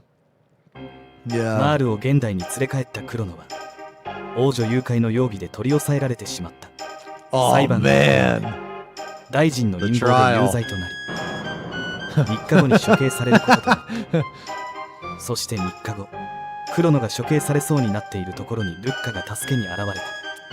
逃亡する2人の前に強力なドラゴン戦車が立ちはだかった。Dragon tank looks sick. 激闘の末戦車をする2人の前に強力なドラゴン戦車が立ちは Dragon tank looks pretty cool. Okay. だかったが、激闘の末戦車を破壊し、彼らは監獄から脱出した。そして How come like in some of these pictures, dude, Chrono looks like a Giga Chad, but then in other he looks like a kid. クロノたちがマールと再会したところにガルディア王が現れた。お前は一人の個人である前に一国の王女なのだぞ。マールは王女である前に一人の女の子なのと反発し、城出を決意する。マールはクロノたちと共に城を抜け出し、兵士たちに追われながら森の奥へと逃げていった。城を抜け出し、兵士たちに I'm gonna say right now, this guy probably has about, I don't know, man. This guy's probably got like a year at best left. A year at best. Holy shit, this guy too. Jesus, this guy too. Oh my lord. 追われながら森の奥へと逃げていった。そしてそこで偶然ゲートを発見した彼らはその中へと飛び込んでいった。荒れ果てた世界。Oh shit, the future. ゲートを通り抜けた先に広がっていたのは The music is so fucking good, man. 荒廃した世界だった。灰色の空、朽ち果てた建物、そして生命の気配が感じられない地上。果たしてここはいつの時代なのか。人々は地表を避け、 What are we ドーム watching? の We're watching Chrono Trigger AI generated movie part 1. 中で暮らしていた。その生活は貧困と絶望に満ちていた。回復装置で命を維持していたが、空腹を満たすことはできなかった。彼らから廃墟を越えた先にあるアリスドームには食料があるという話を聞き、クロノたちはそこを目指すことに Dude, した。 this looks like, this right here looks like an ad for a fucking perfume, bro. This looks like an ad for a perfume. そして Hold on. Try seduction. You won't regret it. クロノたちはそこを目指すことにした。そして立ちふさがる警備ロボットやミュータントを倒しながら、なんとかアリスドーム地下の食料貯蔵庫にたどり着いた。しかしそこにあった食料はすでに腐っていた。そして食料貯蔵庫の奥には男の亡骸が残されており、その手には何かの種子が握られていた。アリスドームには情報センタ Get ー in が the sea, dude. You know, actually, man, this part will always like, this part will always, I guess, like resonate in me, dude. It's the part where they're at the computer and they realize what happened. They realize like all about Lavos and shit, and they pull up the last like security event, and you see that like Lavos is like, you know, he comes out of the ground and he blows the world up. And then right after you read it, the fucking music kicks in. And that's when the party's goal has established. That is when the objective has been set. And that always fucking, I will always remember that part because it was like, holy shit, this is the objective of the game. It's just, I don't know, man. It's like really, it's really hard for me to explain because when I experienced it, I was a kid. Because like I played this when it came out, so like as a kid, you're more, I guess you're easier to like influence, and you're like you remember like that type of shit like sticks with you. You know what I mean? Like if it triggered like an emotional response, you know what I'm saying, man? And it was so good. I'll always remember that part, man. の世界に戻るゲートはプロメテドームにあると分かった。その時、 I mean, that's my ふと favorite マールが RPG. ここを押したら何が分かるのとスイッチを押してみると、AD、Yeah, this is it. The screen displayed the day of Lavos. 記録という映像が流れ始めた。Oh shit. それは地中から現れた巨大なモンスターが世界を破壊する映像だ。 Okay. That's not what Lavos look like, but この荒廃した世界、 that's okay. クロノたちの未来の世界だ。これが私たちの未来なんて。そう絶望するルッカに、そうだよ、変えちゃおう。クロノが私を助けてくれたみたいに、とマールが提案した。過去に戻るラボスを、that music, dude. 彼らは未来を変える決意をするのだった。That music. クロノたちは元の世界に戻るため、ゲートがあるプロメテドームへと向かった。するとそこで放置されていたロボットを発見する。Oh shit, Robo? ルッカが修理しようとした。 Dude, Robo was OP, man. Robo was OP. He was so good. He's one of the best characters. 放置されていたロボットを発見する。ルッカが修理しようとしたとき、マールは襲われるかもしれないと止めようとしたが、そうならないように修理するとルッカは答え、作業を始めた。数時間後、 Okay, ロボットは alright. Yo, that looks pretty good.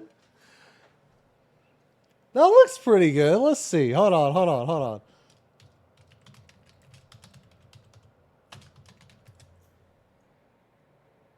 That looks pretty good. Let's see.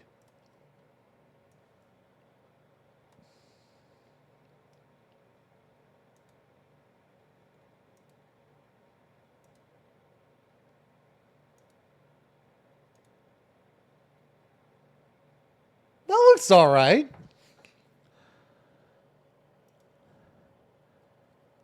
Oh, wait. This is the... Yeah. This is the scene.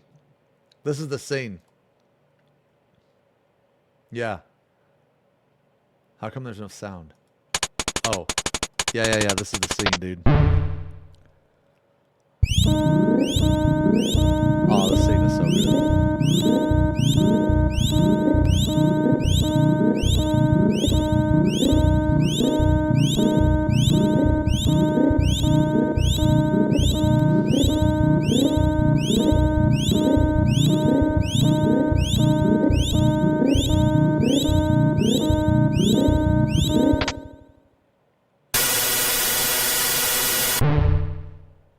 Oh, man.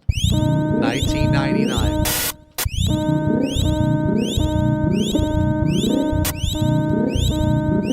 Dude, I would like... If any... Man...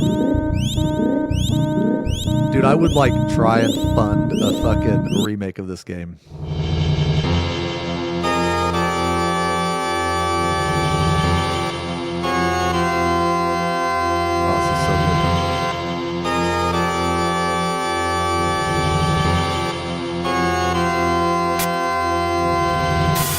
Dude, when I saw this as a kid, I just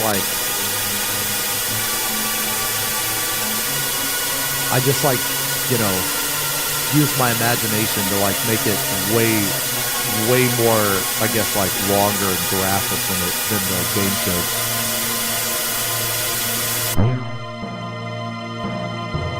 It was like the artist from DBZ who worked on this game.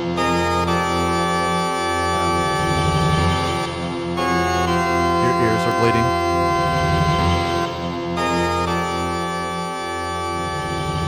This is when they decide. This is when they make a stand. They decide to prevent the end of the world.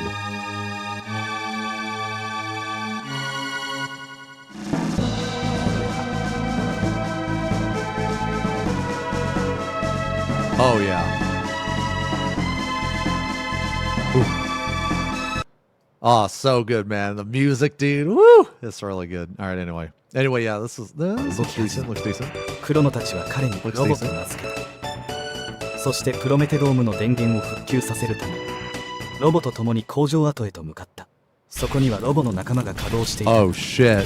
Yeah, those 彼らは were ロボ、侵入 Robo's 者を攻撃 brothers. しない欠陥品と激しく攻撃していた。 Oh, this part was クロ sad, ノたちは man. ボロボロになったロボを救出し、プロメテドームに持ち帰った。ルッカはロボを再び修理しながら、直ったら何がしたいかを聞いたが、ロボは答えられなかった。修理が終わった時、ロボの心は決まっていた。やりたいことはあなた方 Robo was an insanely good character, man. He was super strong, and he was a tank, a healer, and a DPS. Dude, he was like Warrior, okay? He was so good. He had like shadow magic too, and he could AoE heal. He was insanely fucking good, man. と一緒に行くことですと答え、黒野たちと共にゲートに飛び込んだ。時の最果て。ゲートを出ると、そこは不思議。 Yeah, so the lore of Robo and Chrono Cross, from what I remember, is like he was like disassembled and killed, but his memories were like uploaded to a system or something, or some shit like that. I did not like Chrono Cross. In my mind, Chrono Cross is not tied to Trigger at all. 不思議な空間だった。果てしない暗闇の中に一本の古びた街灯が薄明かりを放っていて、街灯の下には一人の老人がいた。その老人によると、ここは時の最果てと。Yo, this is really good. I like Chrono Cross. Yeah. No. I have the same mentality. I think if you just take Chrono Cross as a game, I think it's good. I think it's a good game. It has a shit ton of characters, like over 40 characters or close to 40 characters. I think it's a really good game. But I don't like how they tried to tie it to Trigger. Is it? Rewind a little, just a little. ゲートを出ると、そこは不思議な空間だった。果てしない暗闇の中に一本の古びた街灯が薄明かりを放っていて、街灯の下には一人の老人がいた。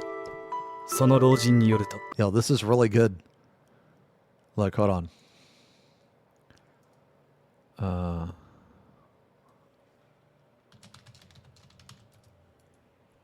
What's his name? What's the guy's name? It's not Melkor. Look, this is where it's from. See the guy here in the street light? This is good, man. Jasper. Right. Yeah, there's like 3 of them, right? There's Melkor, Jasper, and then the guy that gives you the airship. Who is he? Balthazar? Yeah, Balthazar. ここは時の最果てと呼ばれ様々な時代に通じている。そして違う時間を生きる者が4人以上で時空の歪みに入ると、ここにたどり着いてしまうらしい。黒野たちはこれから3人で行動することにした。そして扉の奥にいた戦いの神スペッキオが。Specchio? Is he a white monkey,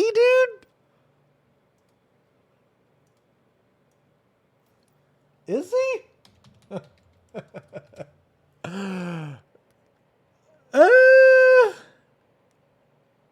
Oh. No, okay, yeah, okay. Okay, all right, I could see it because he starts as this guy.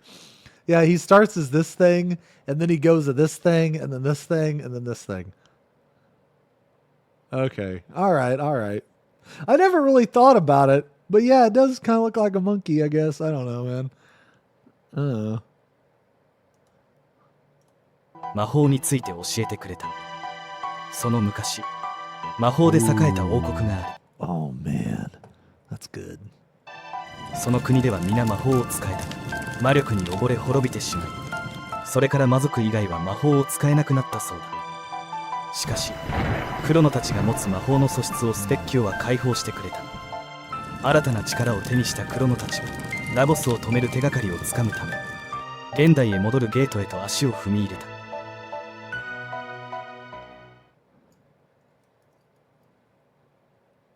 Oh, part 2? There's a part 2? Alright. そこは不思議な空間だった。果てしない暗闇の中に一本の古びた街灯が薄明かりを放っていて、街灯の下には一人の老人がいた。その老人によると、ここは時の最果てと呼ばれ様々な時代に通じている。そして違う時間を生きる者が4人以上で時空の歪みに入ると、ここにたどり着いてしまうらしい。Can you link this so I can go dislike it? クロノたちはこれ Yeah, から I'll 3人 link で it. 行動することに Actually, した wait here. Let me link part 1 first. Sorry. Let me link part 1 first. Sorry, I got excited. 笑顔が溢れてい Got る excited, dude. Wow, what the? Wait, what? What? 笑顔が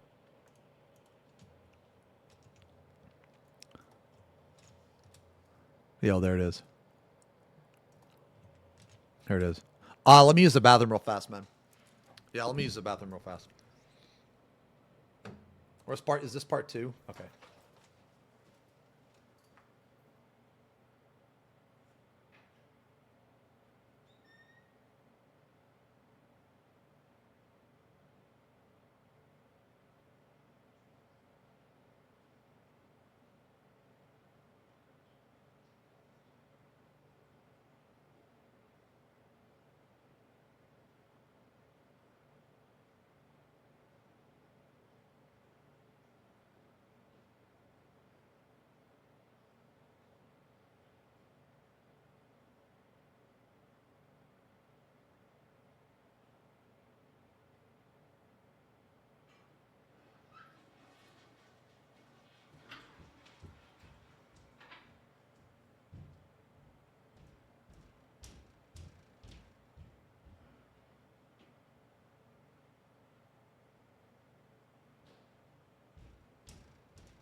Okay, I'm back. All right. Now, I'm gonna drink something, but I don't want to hear no shit.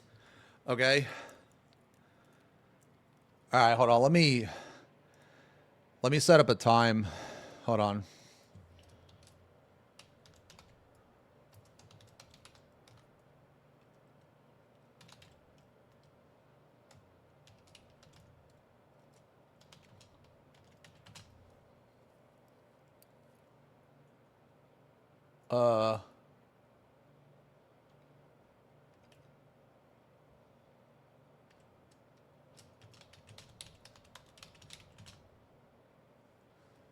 Hold on. Sorry, guys. Sorry.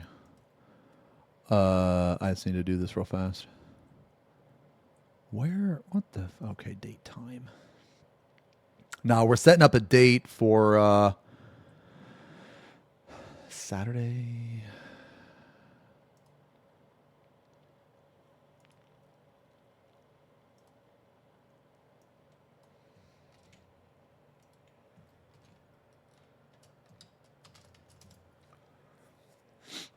Monster Hunter.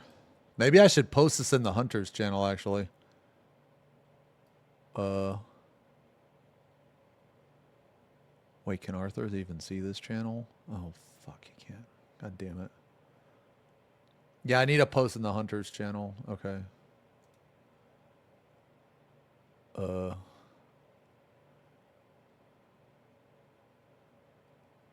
I'm just giving Arthur's...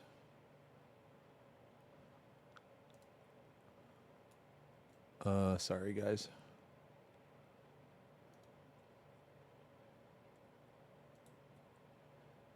Oh, he has a rat slayer. Oh, what the fuck? Oh, he's up there. Okay, yeah. Okay, I'm sorry, guys. I'm sorry. Okay. Can you crack it? Oh, okay. Anyway, yeah. So you already know what I was gonna say. Okay, so I'm gonna drink something here, and you're not gonna get any shit. Okay.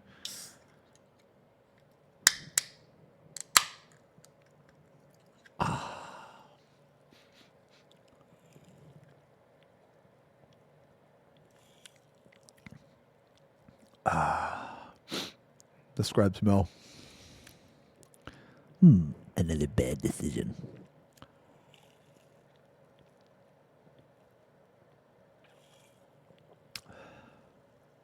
Oh shit! Oh fuck! I put the wrong time. Oops! I put the wrong time.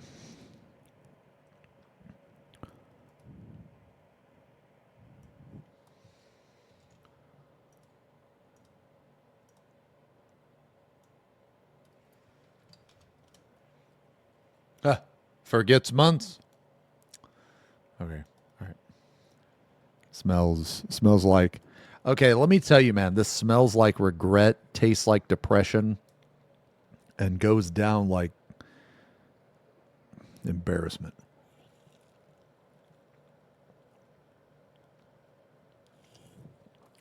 This is zero energy.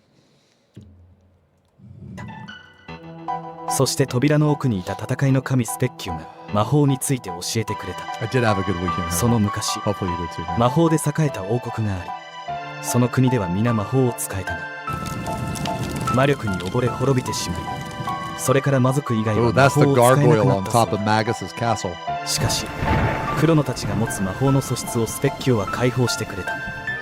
新たな Monster Hunter 力を手にした Saturday. I クロ mean, ノ you た could ちは play before, ラボス but を we're 止め gonna る play 手 on がかりを Saturday. つかむため、現代へ戻るゲートへと足を踏み入れた。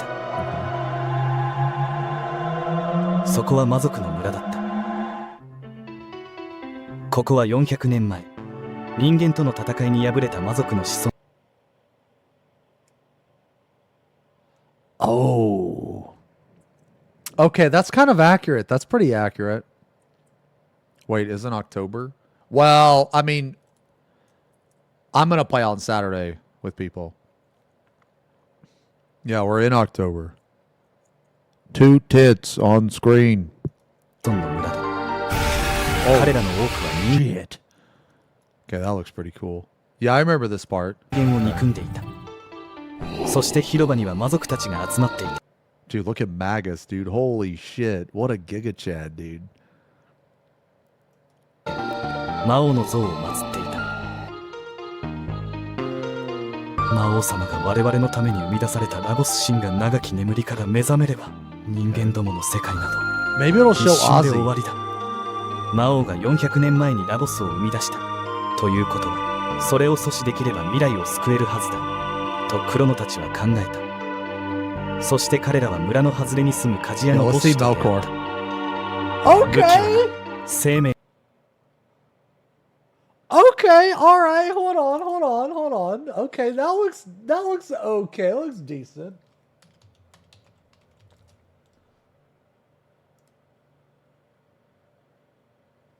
Okay, here he is.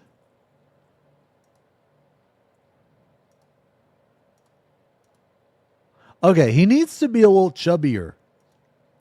Just a little bit. He needs to be a little chubbier, and he needs to get rid of this.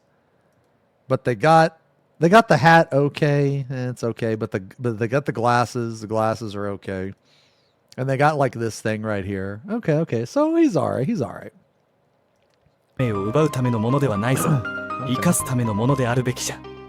クロノはそのボッシュの言葉が気にかかった。そして彼らはラボスの誕生を阻止すべく、ゲートを通り400年前の時代へと向かった。折れた剣。クロノたちが中世を訪れると、病に伏せるガルディア王から魔王を倒せる伝説。 Dude, this looks like somebody. I just don't know who. の剣を求め、勇者が南の大陸へと向かったと聞き、勇者ならば魔王がラボスを生み出すのを止められ。 Okay, yeah. That looks like Glenn. He had a red cape too. Glenn and fuck. Who was his so he was a squire. Who was his knight? What was his name again? The guy that Magus just straight killed.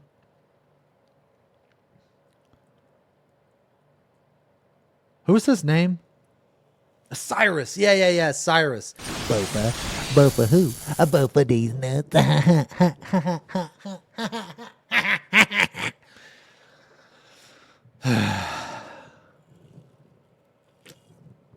Oh, actually, wait. No. Wait a minute. No. Sorry, I had him confused. Okay. No. I had him confused. This isn't Glenn. Yeah, you're right. This is that one kid who had the medal. Tata. Yeah, this is Tata. Okay, sorry. I confused him with Glenn because, okay, so Frog is Glenn. And Glenn was Frog's name before he was Frog. I mean, yeah, it looks pretty good. I mean, his hair could be like purple, but, you know. Yeah. られると考えた。南の大陸にかかるゼナンの橋で、王国軍と魔王軍の壮絶な戦いを繰り広げていた。That's cool. クロノたちの活 Bro, is that Ozzy? 躍により魔王軍の司令官ビネガーを倒し、That was そのクロノたちの活躍により魔王軍 That is the dude, that is horrifying. That's like a really evil version of Ozzy. Okay, Ozzy didn't look like that. Ozzy was Ozzy was a fat fuck. All right, look, I'm just gonna be real. Okay. Wait, they have a miniature of Ozzy? Wait, that's not Ozzy. Okay, look, this is Ozzy. Okay, look, this is Ozzy. Now look, I'm gonna be honest. All right. Ozzy's a fat fuck. All right. Hey, he is. I'm not fat shaming. Okay. Jills. All right. I'm not fat shaming. I'm just saying. All right. This is not Ozzy. Oh, man. Look, dude, Ozzy doesn't even have a hair. Okay. This guy has hair. All right.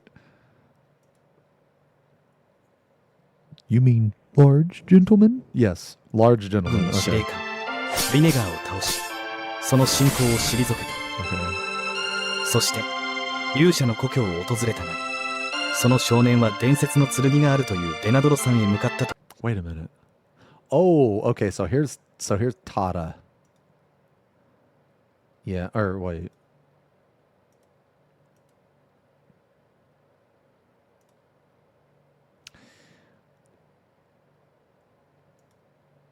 Yeah, okay. I mean, yeah, it's, you know, I mean, it, yeah. I mean, it's a kid with a red cape and a sword. All right. Okay. All right. ということで、会うことはできなかった。デナドロ山で伝説の剣を守る精霊との戦いになり勝利できたが、伝説 Oh my God! デナドロ山で伝説の剣を守る精霊との戦いになり勝利できたが。Okay. This does not look like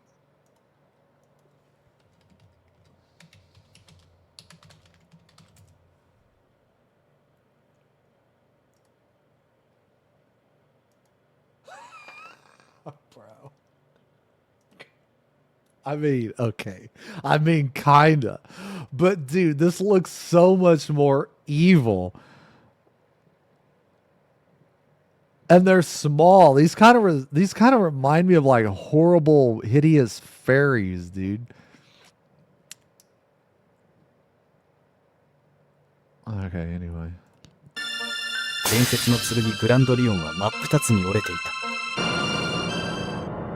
た。さらに悪いことに勇者だと思っていた少年は、酒場で酔いつぶれたカエルが落としたバッジを拾っただけだった。Damn, she's pissed. クロノたちは森にいるカエルを Dude, this is like this right here. This right here is Sayori. Whenever you fucking link her like fucking pipes falling, or whenever you say stupid shit in her chat, this is her right here. Okay, whenever you link pipes falling or construction sounds or anything like that, dude. を拾っただけだった。クロノたちは森にいるカエルを訪ねたが、彼はグランドリオンを shit, there he is. There's the boy. Oh shit. 修理できる者はおらず、自分にグランドリオンを持つ資格はないと諦めた様子だった。途方に暮れるクロノたちだったが、カエルが持っていたグランドリオンの塚に古代文字でボッシュと刻まれているのをルッカが見つけた。それは現代のメディーナ村で出会った刀鍛冶の名だった。不思議に思いながらも、クロノたちは現代に戻りボッシュを訪ねた。彼にグランドリオンを見せると、驚きつつもそれを知っている様子だったが、修理するためには今では手に入らないドリストーンという原石が必要だと言われた。ドリストーンは気が遠くなるほど昔にあった赤く輝く石というボッシュの言葉から、クロノたちはゲートを通り6500万年前の太古の時代へと向かった。赤い石、珍しい石。Isla was so strong, dude. Holy shit. Isla was so strong. クロたちが原始時代に降り立った時、恐竜人の大群に囲まれてしまう。 Okay, all right, the reptites. Okay, that looks pretty cool. Reptites. そこへヨカ村の酋長エ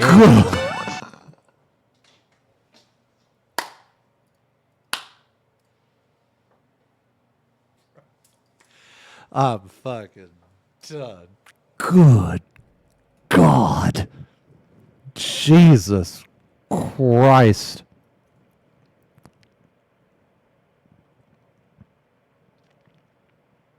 Pause. 15 minutes.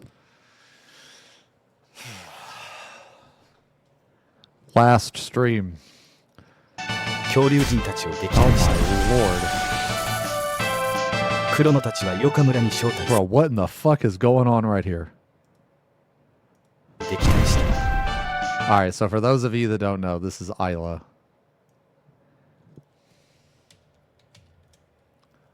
This is Isla. That's pretty accurate. 恐竜人の大群に囲まれてしまう。そこへヨカ村の酋長エーラが現れ、恐竜人たちを撃退した。 Dude, look at this. Dude, look, this fucking arm is missing, bro. Look at this. たちはヨカ村に招待され、その夜歓迎の宴が始まった。そして、クロノとエーラはドリストーンをかけて飲み比べ勝負を行うことに。 Drinking contest. クロノは見事に勝利し、ドリストーンを手に入れた。しかし、酔いつぶれて翌朝目を覚ますとゲートホルダーが見当たらず、帰れなくなっていた。村の青年キーノが嫉妬から。 Oh my, dude, look at Kino, bro. What the hell? Okay, all right. Ain't no way. Ain't no way that's Kino, man. Ain't no way. Okay, you know why? No, you know why this ain't Kino? 盗んだことが判明するが。 Dude. Okay, you know why this ain't Kino, man? Is because Kino was like the most cuck motherfucker ever, dude. Okay? Kino was like he was a coward, man. For those of you that played the game, there ain't no way. I don't know, maybe this guy would be. He literally dates Aya. Yeah, but that doesn't mean, dude, okay, all right, dude. That doesn't mean that he's not a cuck. If anything, it proves my point. 青年キーノが嫉妬から盗んだことが判明する。さらに恐竜人たちに奪われてしまっていた。クロノたちはエーラと共に恐竜人を追った。そして恐竜人と激闘の末勝利を収め。Oh my god. Okay. ゲートホルダーを取り戻した。クロノたちはドリストーンを持ってボッシュの元へと向かった。決We haven't seen 戦魔王城。ボッシュにより伝説の剣、 Dude. グランドリオンは蘇った。クロノたちは Dude, this is like a perfume commercial, man. ボッシュにより Try seduction. Or no, this is no, the last one was seduction. Which one's this? Okay. Try something sunset. Something sunset. Give me a sexual word. Buttocks. Okay, there. Okay, you know what? No, that's fine. We're just gonna go with that. Try royal sunset. That's the perfume of this one. 伝説の剣、グランドリオンは蘇った。クロノたちはグランドリオンを手にカエルの元へと向かった。カエルはグランドリオンを見て驚き。I respect that every time Frog comes into dude, this is the best character right here. Either this one or Robo. Anyway, I mean in the AI. Well, no, I take that back. Isla's really good. Isla is my favorite. 少し考える時間が欲しいと言われ、その日は彼の家に滞在することになった。夜が深まる中、カエルは10年前の戦いを思い出していた。 Frog recalled the battle from 騎士団長であったし、 Yo, there's Cyrus? Okay. I mean, his hair being right here kind of doesn't make any sense. Let's see.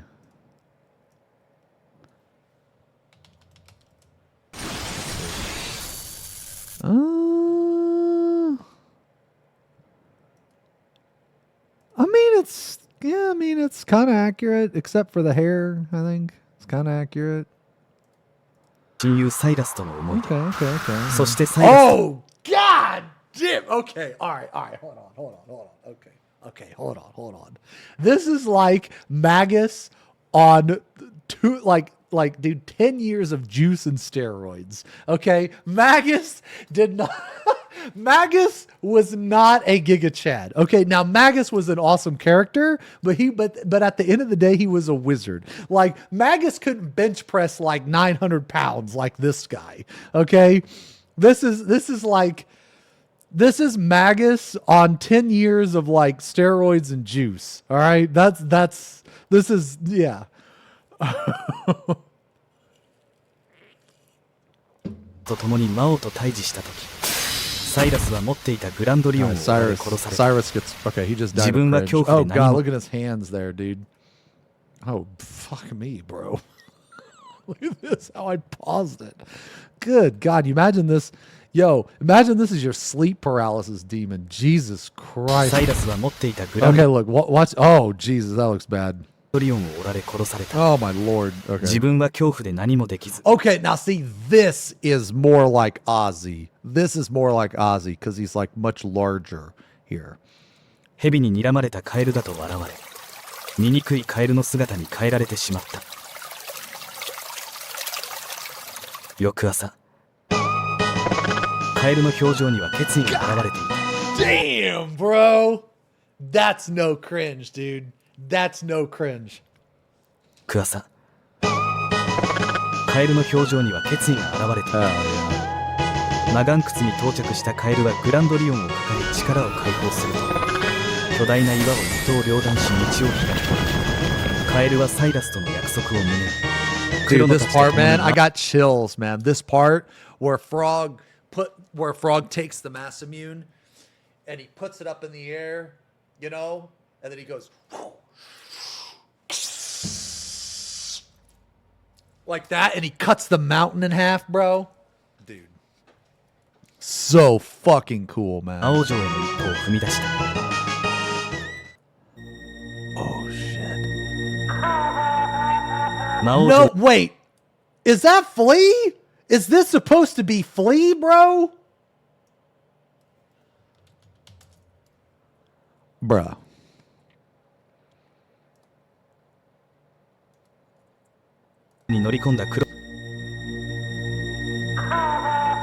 Is that Flea? 魔王城に乗り込んだクロノたちは Flea is a bro? Dude, I don't give a fuck. You think I give a fuck? 激しい戦闘を繰り広げながら次々と敵を Oh, yeah, there's Slash, dude. Yeah, I like Slash. Yeah, Slash is sick. Okay, so this looks good. Okay, so Flea looked really good. Okay, here's Slash right here. Here's Slash right here. He's just a bald purple guy with elf ears. Okay. There's Ozzy. they kept that in, dude. Ozzy's in trouble. Dude, he'd say that, man. He'd be like, Ozzy's in a pickle. And then he'd fucking run away, dude. ついに魔王の元にたどり着いた。 Oh my God. Really? Of all the characters, bro? Really? Really? I mean, I'm not like... Okay, so what is this perfume ad? This perfume ad is... Everlasting Flame. That's what this one is.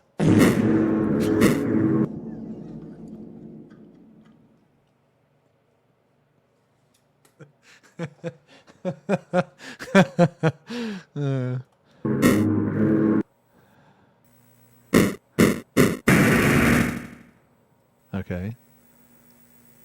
Holy dude, ain't no way this is Magus, bro. Dude, look at this tricep and bicep. Dude, ain't no fucking way, man. Oh shit. Okay.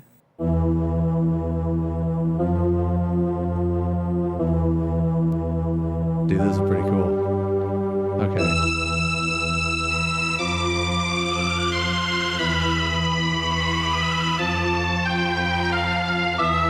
Oh, man.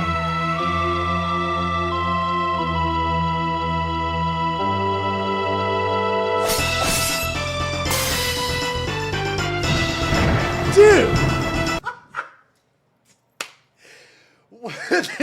this is the most Giga Chad I have ever seen Magus before, dude. Like, if you play the game, like, Magus is an awesome character. He's like one of my favorite, if not my favorite, but dude, he's not a Giga Chad, bro. He's not. Like, you know what? I don't know. Maybe he is. Look at the pictures here.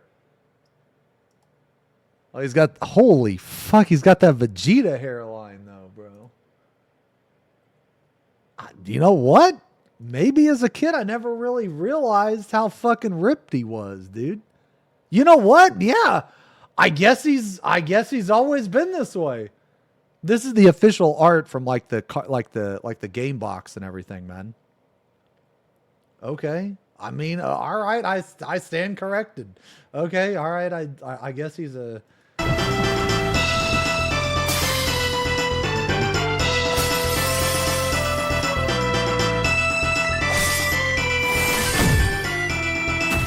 Oh, damn, he got fucked up. クロノたちが魔王を倒した直後、ラボスの方向が鳴り響いた。今眠りから覚められてはと話す魔王。ラボスを生み出したのは魔王ではなかったのだ。魔王によると、ラボスは大地の力を吸い。Okay, that doesn't really look like... Well... not really. I mean, it's okay, but it kind of doesn't look like Lavis. ながら、太古より地中深くに存在していたということだ。Lavis was more like a huge shell. 巨大なゲートが発生し、彼らはそこに飲み込まれていった。大地の掟。65,000 クロノたちが目を覚ましたのは原始時代。エイラたちが恐竜人との So 最 I 後の love... 戦い Oh に挑む。 my good... I have a new queen now. I have a new queen now. としているところだった。クロノたちは翼竜プテラに乗り、エイラと共にティラン城へと乗り込んだ。恐竜人のリーダー、アザーラと対峙したところで、空に赤い星が輝いていた。Dude, he just died of cringe. クロノたちに敗北したアザーラは、炎をまとった大岩が降ってきて全てを焼き尽くし、やがて全てが凍りつく長く厳しい時代がやってくると予言した。その時エイラが Good God ラボスとつぶやいた。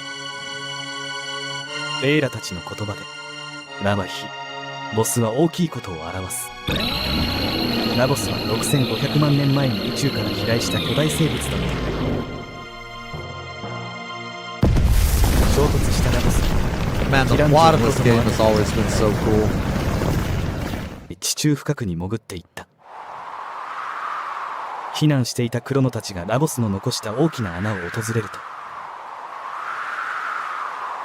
そこには新たなFaker breasts and implants, bro. You know what? Nah, here's my philosophy, dude. I don't give a shit about any of that fake, real, whatever. Can I touch them? Can I squeeze them? Then they're real. That's it. Okay, that's it. That's all I care about, dude. All right?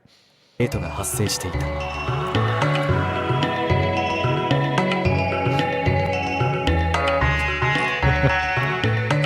Oh, man. To be continued in the Magical Kingdom section, part 3. Oh, is there a part 3? No! Part 2 was uploaded 7 days ago.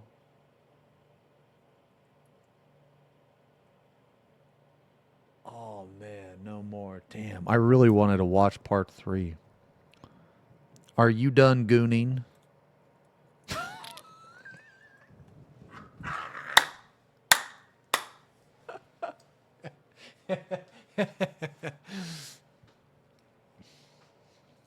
How old is part 1? Dude, I don't want to look, man. I don't want to look how old part 1 is.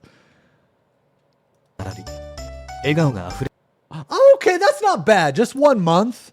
Okay. Okay. That's not bad.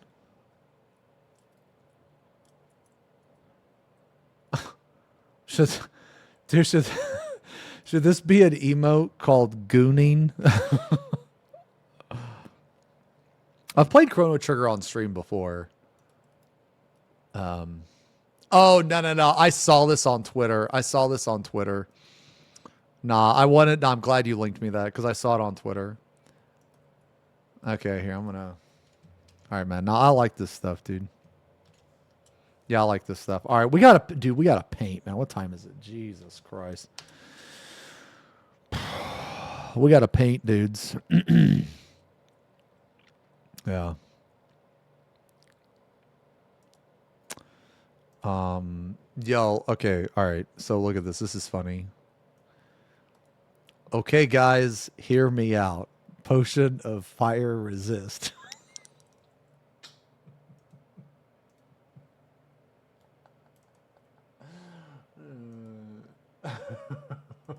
I saw that on Twitter too, man.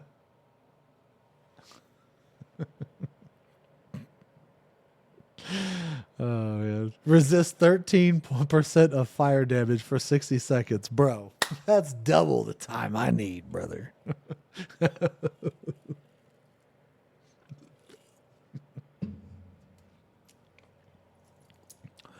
TMI. T.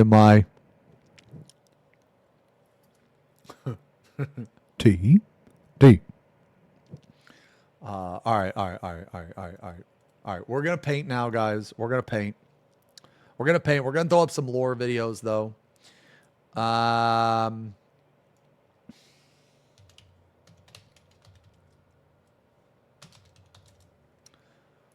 Oops. We're gonna throw up a lore video, though. All right, so let me close this out. Let me close this out. Boom, boom, boom, boom, boom.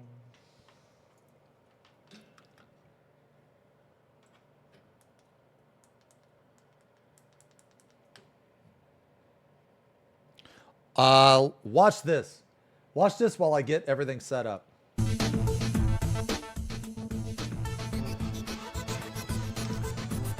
Okay. Arts and crafts time. Let little Zeems paint.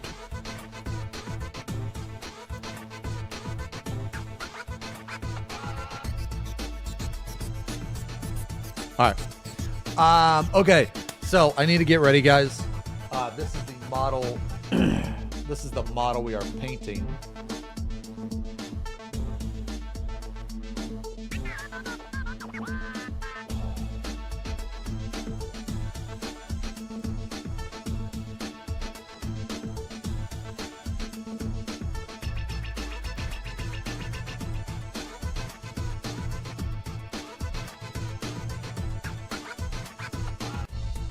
Oh my lord. Holy shit. You guys probably can't see that. Okay. Yeah, this is the model we're going to paint today, guys. This is Argel Tall.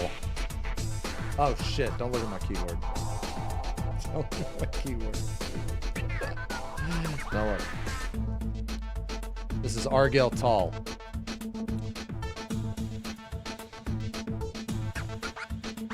Let me change category.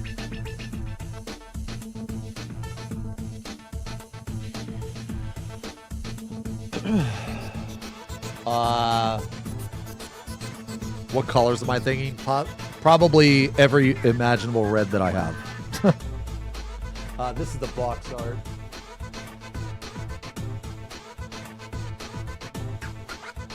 This is the box art. He's holding a Space Marine. So we're gonna do a bunch of reds, bunch of different reds. I need to create a fleshy wing color, green glowing eye. Looks like silver on the chest. He doesn't have very much gold, so we're gonna paint him first, and then the Space Marine. Black fingernails, black fingers. He has like finger armor, kind of.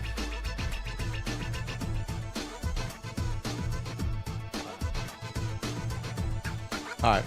Oh, for those of you that weren't here earlier, these are the latest minis that I have painted.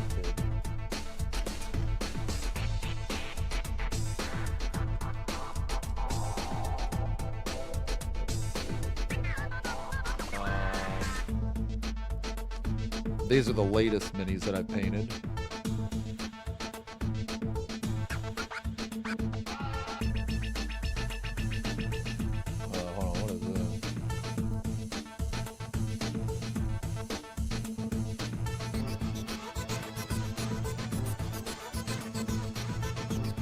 I painted this guy. This is Typhus.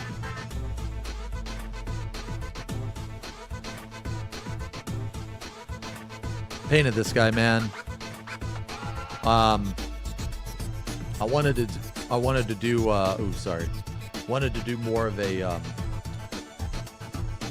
a little bit more cartoony, a little bit. I wanted to add more colors and more highlights. This guy came out pretty good, I think. And then I painted this guy too. I was really happy with the way both of these came out, man. I mean, I could do another Chrono Trigger playthrough on stream, yeah. Oh, yeah, it actually came out.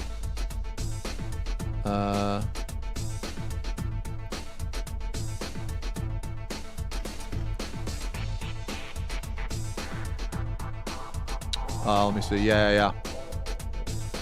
Okay, here we go. Look, this is the video on the first 10 minis that I painted.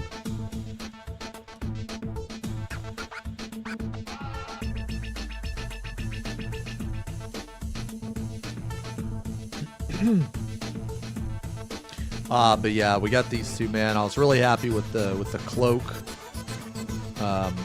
How the cloak turned out. I like the greens on the fire, man. The fire was really, really fun to do. And also the fur. Fur was pretty fun. Oh, there's this dead rat right here, which is pretty cool. I like this guy. This guy's pretty cool, man. I really like the gradient too. I've never done a blue gradient like this before. I did one similar on my Great Unclean one, but not exactly like this. So, but anyway. So today we're doing Argel Tall. And then after this, we are going to do Mortarion. But I'm going to go get ready. I'm going to go get all my paints. So I will BRB.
need more, if we need more colors in it.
One or two more colors.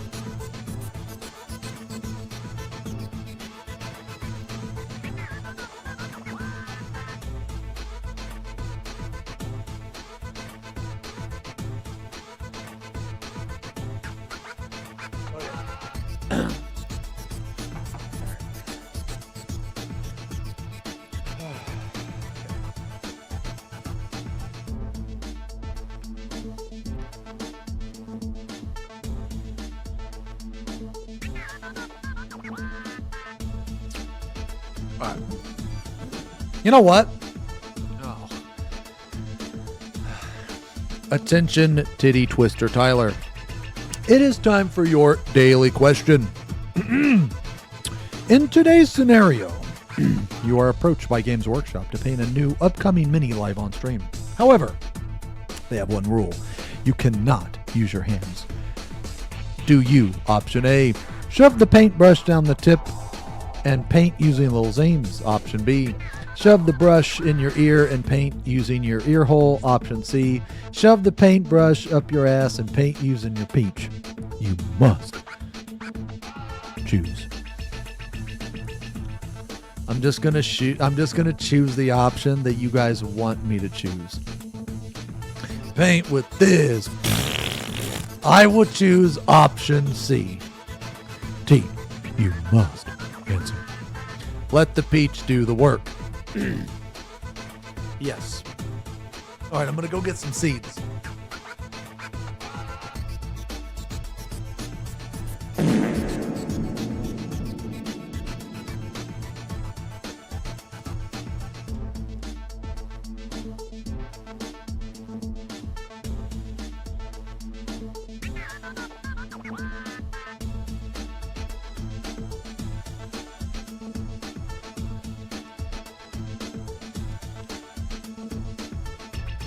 Seeds. Seeds. This is a fresh bag.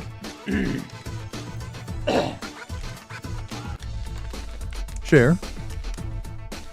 It's a fresh bag.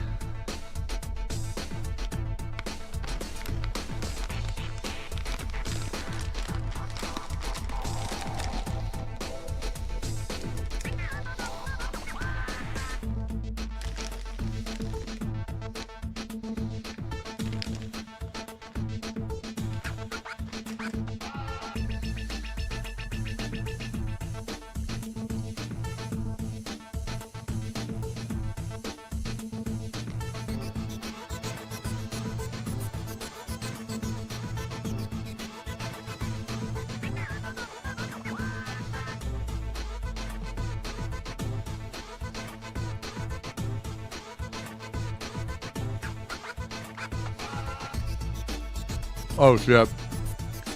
Sorry. I have a delivery. Sorry.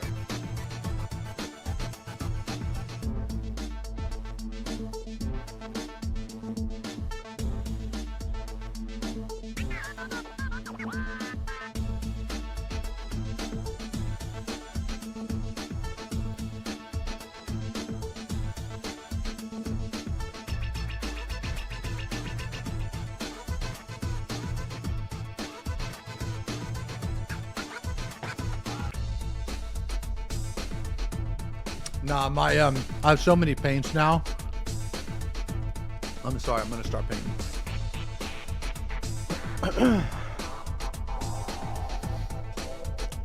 I have so many paints now I had to buy a rack.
Yo, Clip, thank you for the resub. 3 years, man. I've been good, man. Hopefully been good. Devil, the 31 months.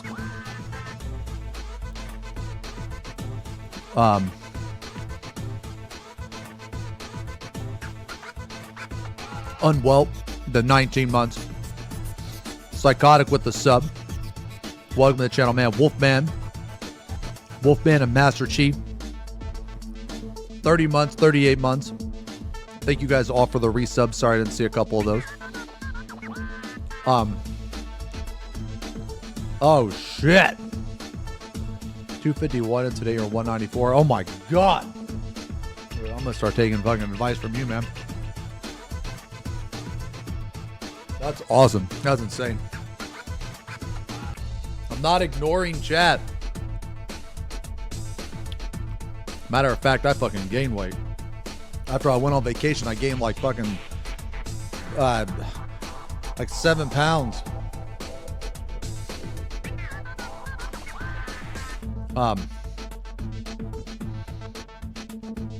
Okay. Let me pause this. Close out this. No, that's awesome, man. Okay. So this is the guy we're painting, Argel Tal. I have no idea who this guy is, but you guys said this guy was a badass. And yeah, you guys said he was a badass. I have no idea who he is, so let's learn about him. There is an Argel Tal video by Major Kill. Also one by the Remembrancer. I guess just look at the first one probably. Lorgar's Best Boy. Okay. Who is Lorgar again? He's the word bearer guy. Why are you rubbing the paper in a sexual way? I'm not rubbing the... What do you mean rubbing the paper, bro? Shut the... Yeah, word bearer. Okay. All right. G'day guys and gal. 99% of Trader or Chaos Space Marines are, for lack of a better word, and because it's the first 30 seconds of a YouTube video. Hold on, just real quick, sorry. So, okay, so here's what the model looks, or here's what the colors look like.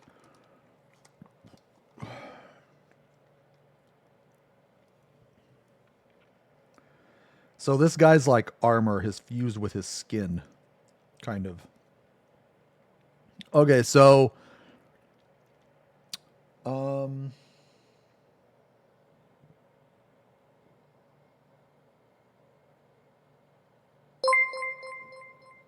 hey, thank you for the cheer, man. Thanks, Zerv. 19 pes amount. Wait, the Remembrancer is better? I mean, honestly, we can watch both. All right, so basically he's got two different types. Well, I guess 3 different types of red. So he has his armor, which is metallic or carapace-esque. He has his skin, and then he has the wing. So the wing is obviously going to be a shade of some type. His skin, I'm also going to create a color out of 2 contrasts using Gilliman Flesh and Magos Purple. His armor, I'm probably just going to start with...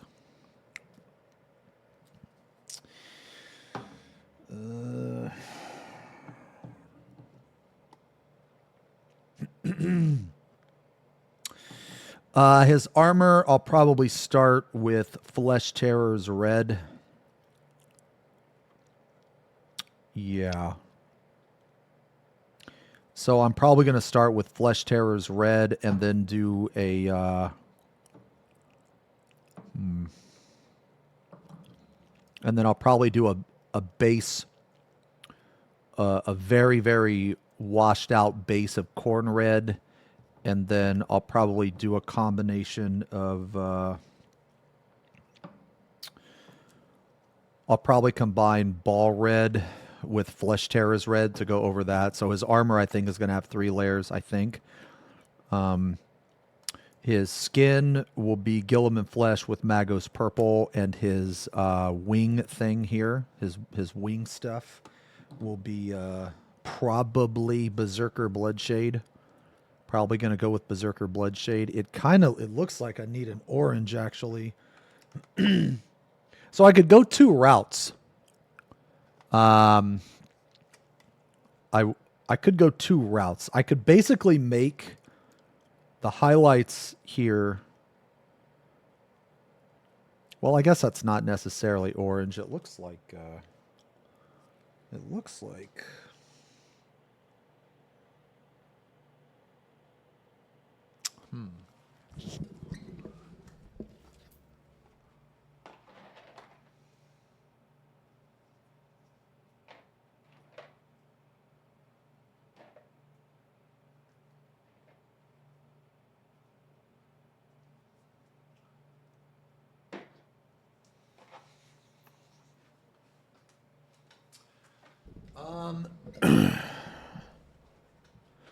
So his wing actually looks...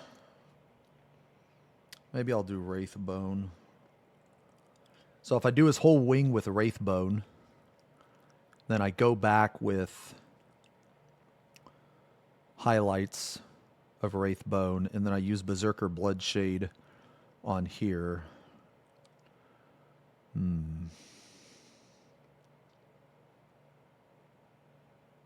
Okay. Yeah, so I guess we'll do that. Okay. First, let's start with the armor. All right, so we're going to start with the armor first. What did I say I was going to do with the armor? All flesh terrors red. Yeah. All right. That's what we're going to start with first. All right, anyway. Let's go. Okay. A bunch of drongos. Characters who used to be cool or were just straight up never cool, now being a bunch of one-dimensional mustache-twirling villains. It's a really unfortunate trend, with the super boring ones like Typhus, Corpheron, and Lucius being given all the plot armor in the world, whilst the super interesting ones that somehow Whoa! Man, I like Typhus. Does Typhus have plot armor? Is that true? Man, I guess kind of, right? Okay. actually make you kind of understand the motives of the literal forces of hell, all get killed or just become lame. Chief amongst these dope-ass but taken too soon characters is Argul Tal, one of the only tolerable word bearers and genuinely the only space marine that I know of that became not just friends with the Custodes, but genuine battle brothers with them. Yeah, needless to say that friendship— Oh, wow. Okay.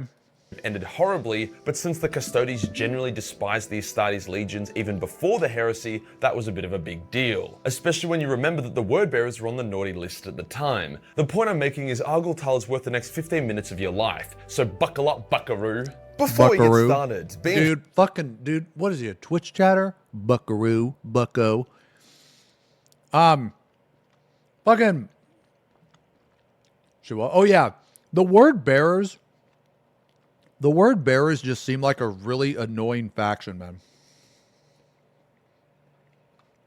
Healthy is a vibe. That isn't a controversial statement. However, improving your health can just be a massive siebes. Like, who can be bothered?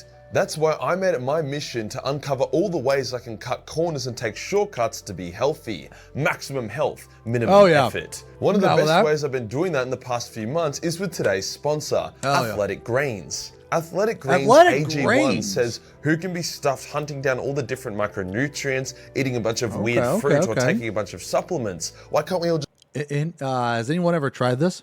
Just like put it into one powder and call it a day. So that's exactly what they did. AG1 is the only powder you'll need, with a ton of micronutrients that support your digestion, energy, brain, immunity, aging, and recovery. All you do is slap a scoop in a glass, then mix whatever liquid you like with it, and bam! Personally, I really enjoy it with coconut water as the flavors complement each other. I definitely feel the difference when I'm using it, and I know you will too. So to get your very own AG1 as well as a year's supply of immune supporting— Yo, I might try that, man. I mean, how is this any different than a BCA shake? Maybe it has more nutrients in it. D3, K2, and 5 travel packs for free, then use my link below. Cheers to AG Greens for sponsoring this video. Today we'll go over the life and tragedy of Argul Tal, the only word bearer I've ever liked, the man that proved that just because you're a heretical traitor who is 50% demon doesn't mean you can't be an absolute bro. Let's get into it. Argul Tal's life was destined for tragedy as soon as he was chosen— Dude, he is like, look at that jawline, bro. Look at that fucking jawline, man. to become an Astartes as a child. The reason for this was that Erebus chose Argul, and if there's anything we know about Warhammer, it's that Erebus fucking ruins everything. Argul didn't let this dissuade him, however. After kissing his teary sisters goodbye and finishing his Astartes trials, he genuinely threatened Erebus's life and told the creepy piece of shit to get fucked, opting to go down the path of the warrior rather than the chaplain. Now to me, it's not clear what Erebus did to make Argul literally nearly kill him, but it was probably just Erebus being Erebus. Regardless, Argul telling Erebus to eat shit and then opting to dual wield swords rather than use a bitch-ass Crozius was a badass move in its own right. Okay, alright, okay.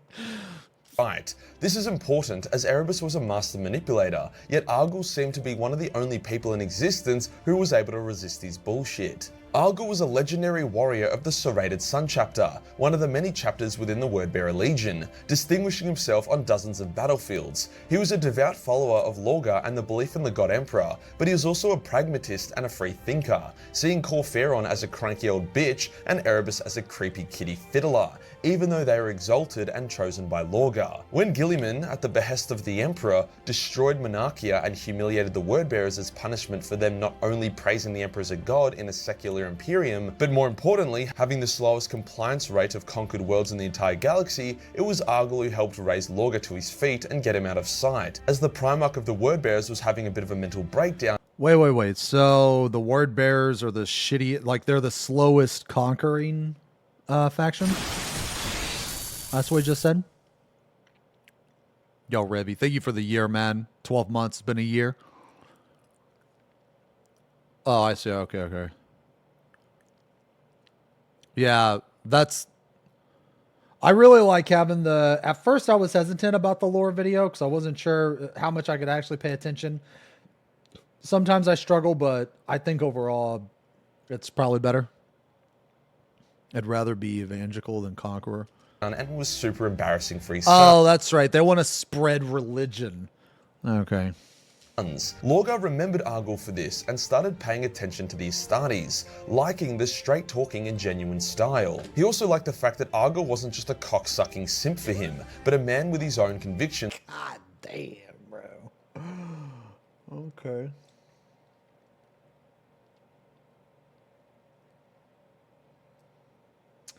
Man, this model is very confusing. Actually,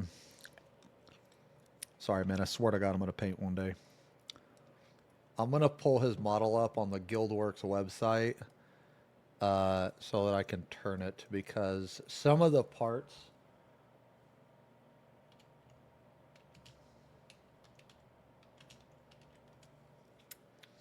Some of the parts on him... I just want to make sure, dude. I just want to make sure that I'm painting the right. Oh, here it is. Painting the right reds. Are you, dude? Why does it do that? Fucking stop. Okay. All right. So let's just take a look real fast, man. Can I turn the model?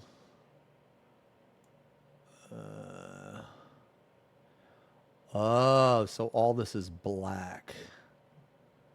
Okay. See, this is what I mean, man. Like on his shoulder pad here, he has like flesh or carapace mixed with armor. Very interesting model. Okay, so it looks like the... Oh my god.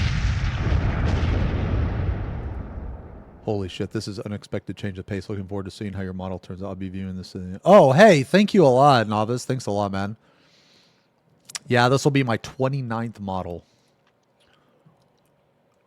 I can't zoom in, can I? Okay. Alright, I'm just going to do the feet first and then reevaluate the legs. I just want to make sure, man, because sometimes, man, I'm bad at... Sometimes I'm bad at distinguishing shit.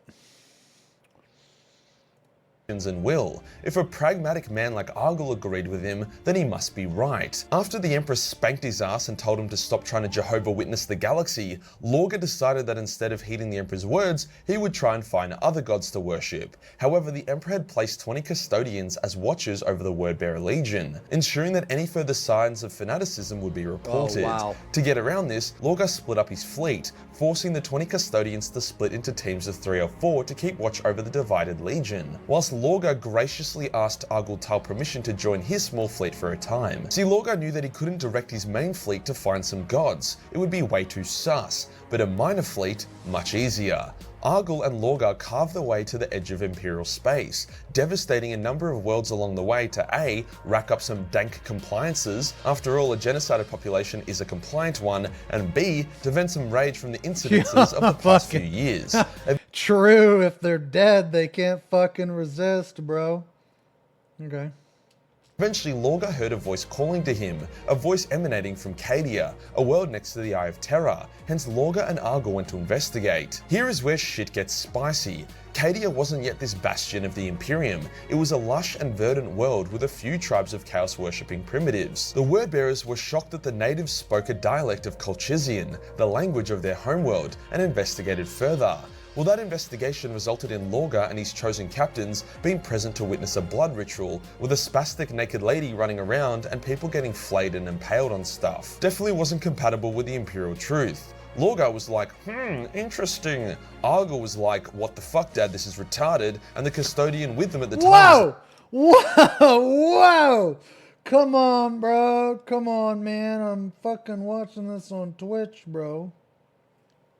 like, okay, well, Lorgar, you're definitely a fucking heretic, and proceeds to kill most of the word-bearers present. He then tries to kill Lorgar, however Argyle, despite being disgusted with the ritual and a friend of the custodian, stabs the Golden Warrior in the face and incapacitates him. Yes, that's right, a sword through the head was only enough to incapacitate a custodian, it didn't even knock him out. The custodian was then used as the final blood sacrifice, which turned the spaz-naked lady into a demon prince, the guide who would reveal the truth of the gods to the word-bearers. Now you might be wondering, if Argyle was such a likable, pragmatic guy, why was he going along with such an insane plan and willing to work with a demon? Well, he was obscenely loyal to Lorgar, so loyal in fact that he became concerned that it was his gene-coded loyalty and not his genuine loyalty that kept him at Lorgar's side. He was also desperate for the truth. Was there gods in the galaxy? Was the Emperor right, or had they been lied to? His love of his father and his desperation for answers is what kept pushing him onwards down the road of damnation, despite how much he loathed all the twisted things that were occurring. During the Custodian's rampage, he had killed the— So he seems... I don't know, he seems like he doesn't want to be doing some of this shit. And I fucking hate resin models, man. I am going to avoid resin models from now on because this guy is a resin model, and my biggest fucking problem with resin models, man, is they don't, one, they're really obnoxious to put together, okay? But two, they don't even fucking come complete. Like, you not only have to wash the model, but there's this part right here on him where it's not supposed to be webbed, but because of the way that it's like produced or whatever the fuck is going on, they basically didn't cut the model properly. They make you do it. So like, I am not a fan of that. I think it's really fucking cringe. And anyway, so now I'm debating on whether if I'm going to do this or just make him have a webbed thing back here. I don't fucking know, but anyway. The chapter master of the Serrated Sun, This one's resin. Argyle's chapter, paving the way for Argyle's ascension to become Lord of the chapter. Argyle and 100 of his battle brothers ventured into the Eye of Terror with the Demon Prince and witnessed numerous visions. Visions of the Elder's fall, visions of potential futures, and other things which basically confirmed that the gods were real and they were all dicks. It was during one of these visions that Argyle and his word-bearers actually sabotaged the Primarch project and were partially responsible for the scattering of the Primarchs. No. Argyle was conflicted. On one hand, he had the truth. On the other hand, he saw that the truth was horrific, and it may even be a good idea keeping it to themselves for the sake of peace in the galaxy. Finally, the Demon Prince told them to lower their Gellerfields. Argyle was like, how about fucking no? But the demon was like, pretty please, my hot demon friend is outside and she has 8 tits. So Argyle was like, okay, fair enough. Okay, so hold on a second, guys. We're gonna see if I can fix this fucking camera.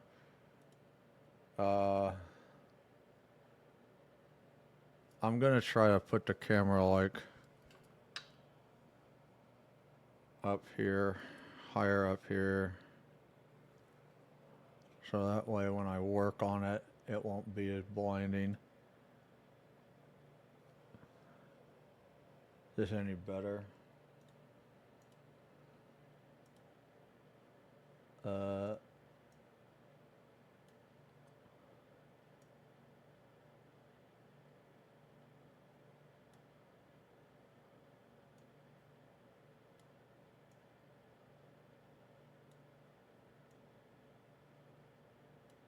Damn it. Okay, that's a lot better. Okay, this is a lot better. Should be anyway. Shut up, bitch! Okay.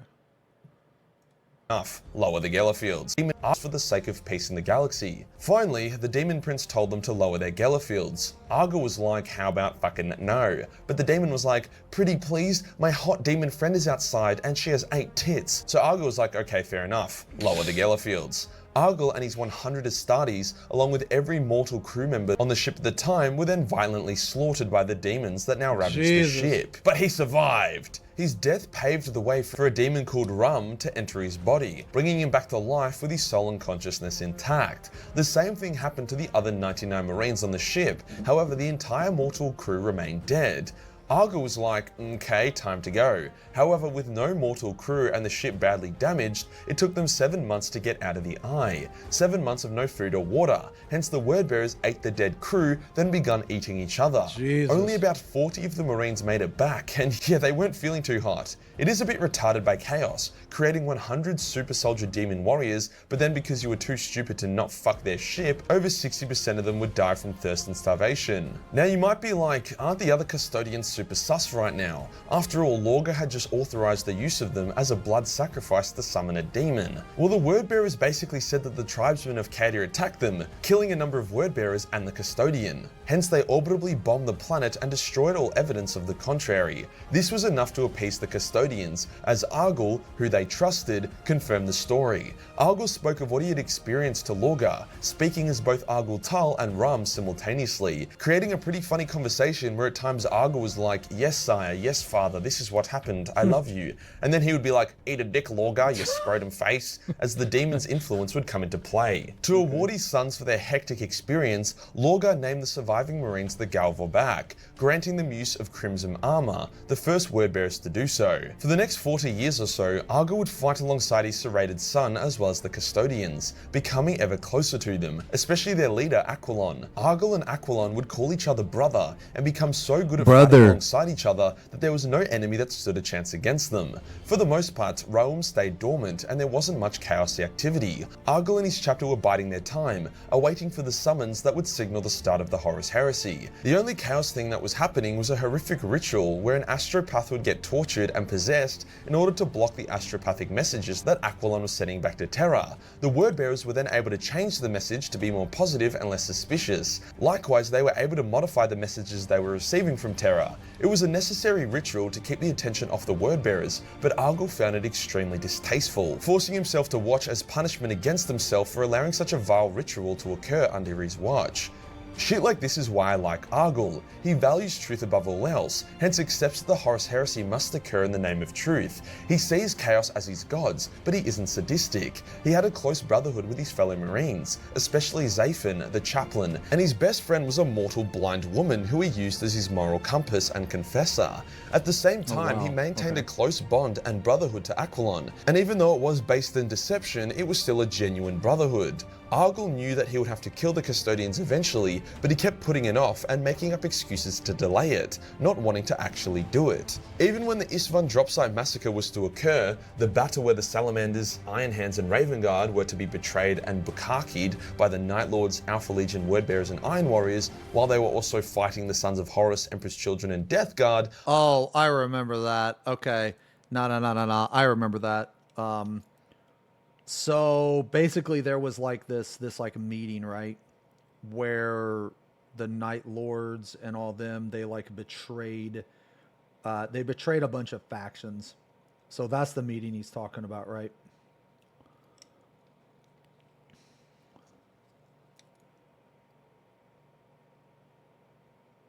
Because this was in the Vulcan lore as well. Argyle put the custodians on a different ship and then told the captain and navigator of that ship to delay so that the custodians would miss the battle and could be captured instead. Fuck, I mean, even the moment where Argyle orders his wordbearers to fire upon the loyalists on Isvan, it's a heavy-hitting scene. He is voxing a Raven Guard captain who is overjoyed and laughing and telling him how good it is to see Argyle and his wordbearers. How Argyle should enjoy some of the glory before the Raven Guard then praises the wordbearers legion. Argyle knows he needs to order his men to shoot the Raven Guard, but the order Lorga gets caught in his throat as he has a flashback to his family, his sisters, and the oaths he has made. He knows how fucked up what he's about to do is, and he literally says out loud, "Forgive me," before finally ordering his men to mow down the loyalists. Remember, shit. he did all of this with a super Dude, this guy's fucking badass, dude. He's like a villain with a code. Those are my favorite type of villains, man. Villains with codes. angry Like demon Virgil. inside of him, a demon that wanted to kill and eat everyone. The dude was the most human space marine I've read about in a while, and he was half demon. Jesus. The loyalists were being slaughtered, but they weren't going down without a fight. Corvus Corax plunged into the Wordbearer's line and became a living meat grinder, killing dozens every minute. Argyle charges his Galv. Corvus is leader of Raven Guard, right? Also, Shartex, thank you for the resub, man. 6 months. Back in to Half fight a the year. Raven Guard Primarch, and they too start getting slaughtered. yeah. Lorga freaks out. Argyle is his favourite son and he loves his Galvaback, and now they're all about to die. So Lorga charges Corax to try save them. By this point, however, 30 out of the 40 Galvaback were killed, and Lorga gets his shit kicked in. However, during the fight, the Galvaback undergo their true transformation, with bone, claws and corruption twisting their forms and making them the first genuine possessed Marines. Unlike most union of demon and man, the Galvaback had a symbiotic relationship with their demons, able to work with them and maintain control rather than just being a meat suit. This didn't necessarily make it pleasant though. The transformation was agonizingly painful, with Argyle literally trying to kill himself by ripping out his own organs to try and make it stop. Even though it was probably the best possession you can get, Argyle wouldn't wish it on anyone and saw it as a sacrifice that he and his Galvaback had to make so no one else would have to. This contrasts with Lorga, who saw the Galvaback as humanity's next evolution. Argyle and his demon brothers rip through the loyalists with ease. They are now about the level of a custodian, and they kill space marines with the ease of a custodian. Holy fuck. So these guys became really strong. Meanwhile, Aquilon and his custodians have finally arrived on Argyle-Tal's ship, and they discover the Wordbearer's betrayal. They decide to go Leroy Jenkins mode, killing a fuckload of people on the ship and even murdering Argyle's blind BFF baby. Argyle rushes to the ship, but it's too late. She dies in his hands as the custodians escape to the surface of Isfan, with Argyle hot on their trail. Oh my god. She died in his arms, dude. Argyle is about to fucking just murder everyone. I just have a feeling, man. I just have a feeling. Trail. Argyle finds Aquilon and his remaining 2 custodians. It's about a 10 verse 3. Argyle is enraged that Aquilon killed his waifu, telling him it was betrayal. Aquilon laughs in Argyle's face and says, "Mate, you can't say shit about betrayal, you fuckwit." Even in his demonic state and enraged, Argyle still tries to tell Aquilon that they are wrong and that the truth is important. Aquilon just looks at Argyle with disgust. See, the custodians knew a lot more about chaos than most. They knew about the entities of the warp that called themselves gods, and they knew they were evil as shit. The Emperor kept the truth from humanity, as if the Emperor didn't know the truth and ignored it, then those chaos gods would wither and the truth would fade and dissolve, creating a new truth. Yeah, so the idea behind the Chaos Gods are they're fueled by human emotion, right? So it's like they're fueled by emotion and belief. So the less people know about them, the less emotions, the weaker they become, right? Or some shit like that. At least I'm pretty sure. And by the way, this fucking painting, this contrast paint on this resin model is absolute fucking misery. As such, Aquilon could do nothing but smile at Argyle's foolishness and pity him. The Galvaback attacked. One custodian was able to kill one before he was cut apart. Aquilon then scores another kill before Argyle tears his head off. His brother of nearly 5 decades. The final custodian had been undergoing a vow of silence and hadn't spoken in 40 years. However, faced with his own death, he decided to break it after he threw his spear at one of the Galvaback, Argyle's best friend Zaphon, killing him instantly. The custodian starts laughing, saying the first and last thing he would in 40 years. "I always hated you, Zaphon," before he too was torn to shreds. Holy In a single shit. day, Argyle had lost his blind best friend, his closest Astartes battle brother Zaphon, and his best mate Aquilon. All he now had was rum, and Raum wasn't exactly good company. The tale of Argyltal's bromanship doesn't end there, just because all of his friends were killed. No, he actually managed to form an extremely close bond with Khan, helping the World Eater to balance his berserker's rage. They met as Argyll was assigned to the World Eater's Legion and their Shadow Crusade across Ultramar. Each battle and victory brought Argyll and Khan closer until they became honor brothers. Argyll's influence on Khan was actually becoming problematic for Chaos. See, Khorne wanted Khan as his avatar, but for Khan to become that, he would have to go Xeno style. But with Argyll as his friend, Khan didn't want to go Xeno style. Hence, during a hectic battle against the Ultramarines and Guilliman, the one where Angron became a demon prince and Guilliman and Lorgar punched on, Argyll expended a lot of his strength saving Khan. As the battle wrapped up and the weakened Argyll spoke to Erebus, Raum was like, "Argyll, kill that bold motherfucker right now! Kill him! Kill him!"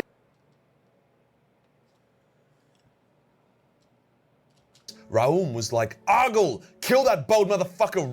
Why can't you just say kill the motherfucker? Like, why do you have to add in bold? Like, why couldn't you just say kill the motherfucker?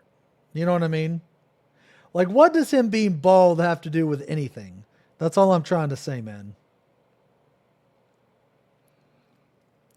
You know. You know. Right now! Kill him! Kill him! And Argyll was like, "Chillax, Raum, I'm not just gonna kill the first chaplain of my own legion." Well, sometimes a demon is right, as Erebus then proceeded to stab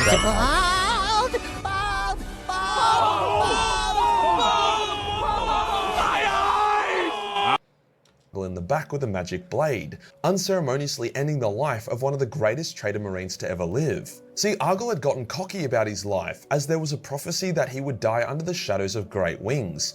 At first he thought this was about Corax, but then he was told it'd be about Sanguinius during the Siege of Terra. But no, he died then and there, in the shadow of a large Imperator-class Titan which had a massive Imperial Aquila on it, technically fulfilling the prophecy. Erebus claims that he killed Argyll to ensure Khan would ascend to become Khorne's champion, but it was clear that there was also spitefulness and jealousy there. Spiteful that Argyll resisted Erebus, and jealousy that Lorgar chose Argyll as his favoured son. Lorgar and Khan were both devastated with Argyll's death.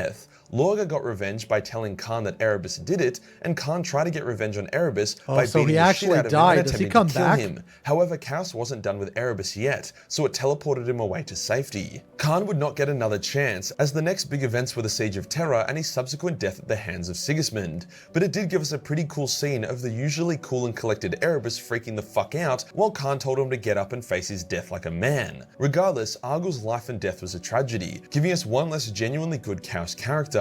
Only in Warhammer can a half-demon warrior be the most relatable and wholesome bad guy. If you enjoyed the video and you want to support the channel, then pick up a major mini, a big range with some of the best miniatures out there, produced by yours truly. Hit the subscribe button and hit the real subscribe button for more demonically wholesome content. Yo, that's a good video. And I'll see you on the next one. Peace. Yeah, that's a good video.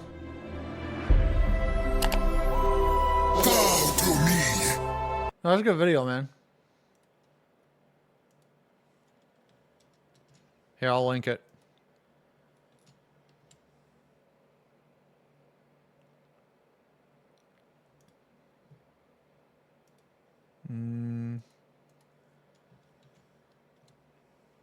We can watch the other one by about Argyll. We can watch the other one too.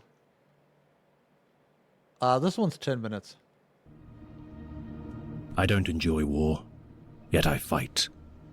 I don't relish torture, yet I inflict it. I don't revere gods, yet I serve their holy purpose.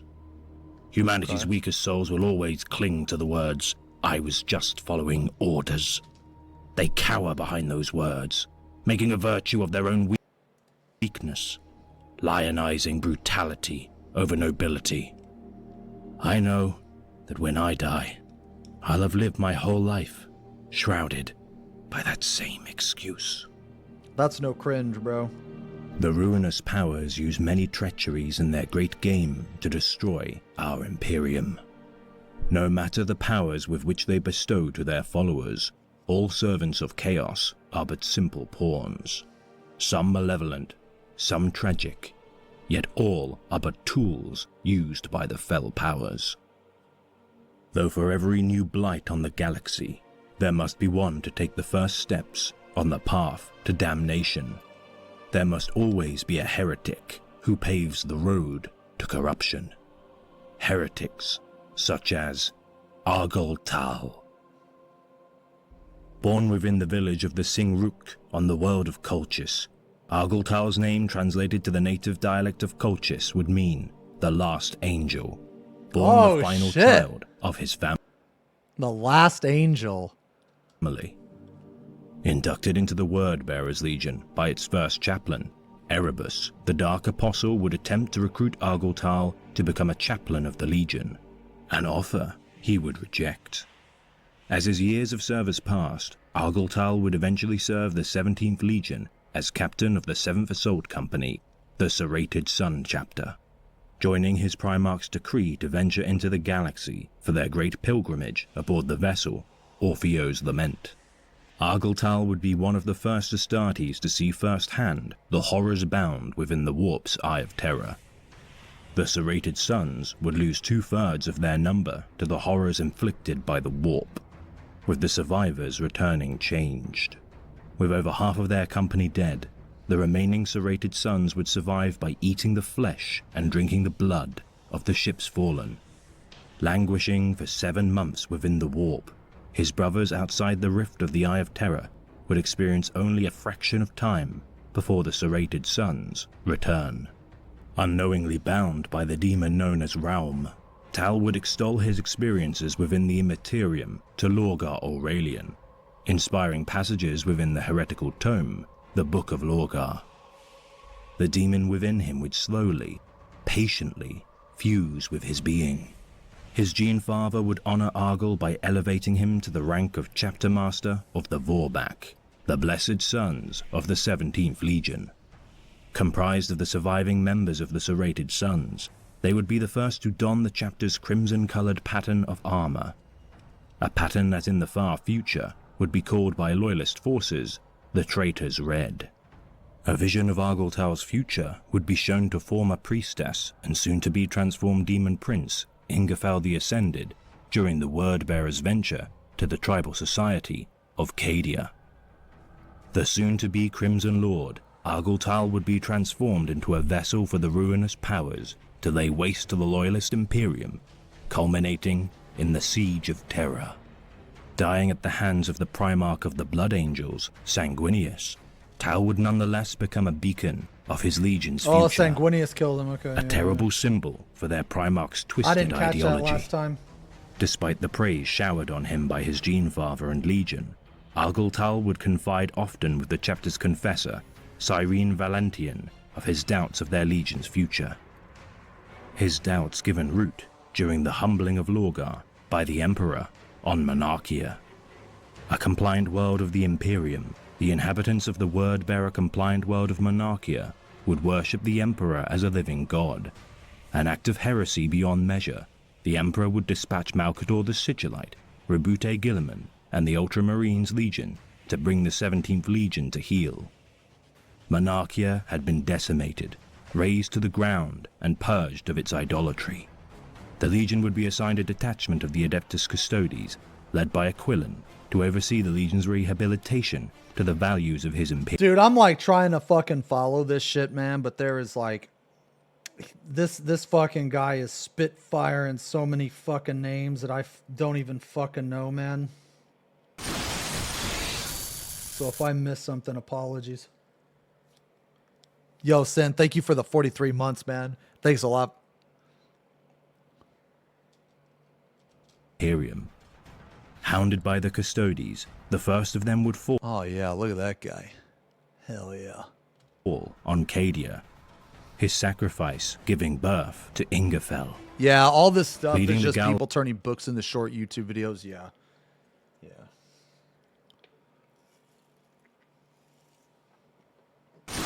But I imagine that's pretty difficult to do. And it would be almost impossible to like convey everything, right? It's like more or less just like a TLDR kind of thing. Dude, painting this model really sucks. I'm not going to lie. I hate painting resin. This is awful. This is my first resin model. This is probably going to be my last resin model, honestly. Like, this is absolutely ridiculous, man. This paint will not stick at all. And I primed this motherfucker, man. I don't know. Maybe I'm doing something wrong. This is my first resin model. This guy was a pain in the ass to put together. This guy's a pain in the ass to paint. I'm not going to lie. This probably is going to turn out really sloppy. I mean, I hope it doesn't, but it's probably going to turn out really sloppy. Hey, Satsuki, thank you for the 17 months, man. Thanks a lot. Yo, you didn't know I was into this stuff? I recently started to get into it. Like, a month ago. Yeah. Nah, the wings aren't making it difficult to reach places. Like, I imagine they will, like, when I get, like, right here. But so far, they haven't been. But the thing is this. So here's the fucking problem, man. Like, when I go to paint, I don't know if you guys can see it, but basically the paint won't stick.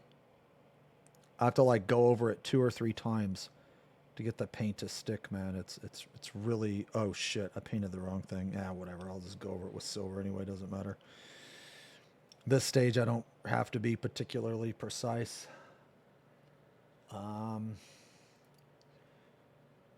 Okay, all of this. Oh, that's silver, that's silver. Okay, so all of this is red. Okay, gotcha. All right. Varbok, during the outbreak of the Horus I did heresy, wash the resin. Argyltal would engage the Loyalist legions during the atrocity of the Istvan V drop site Maybe massacre. I didn't wash it enough. The Gal Vorbak would suffer massive casualties at the hands of the Raven Guard, leaving Argyltal as the only survivor of the Blessed Sons. Losing his stalwart friend, Cyrene Valantian, during the slaughter, Tau would frequently visit her tomb aboard the Word-bearer's flagship, the Fidelitas Lex. In the aftermath of Istvan V, Tal would be seconded to the World Eaters in the lead-up to the betrayal of Kalf. With his Primarch's permission, Argyltal would enlist brothers from his legion's damaged companies to forge the Vakra Jal, chapter of Consecrated Iron.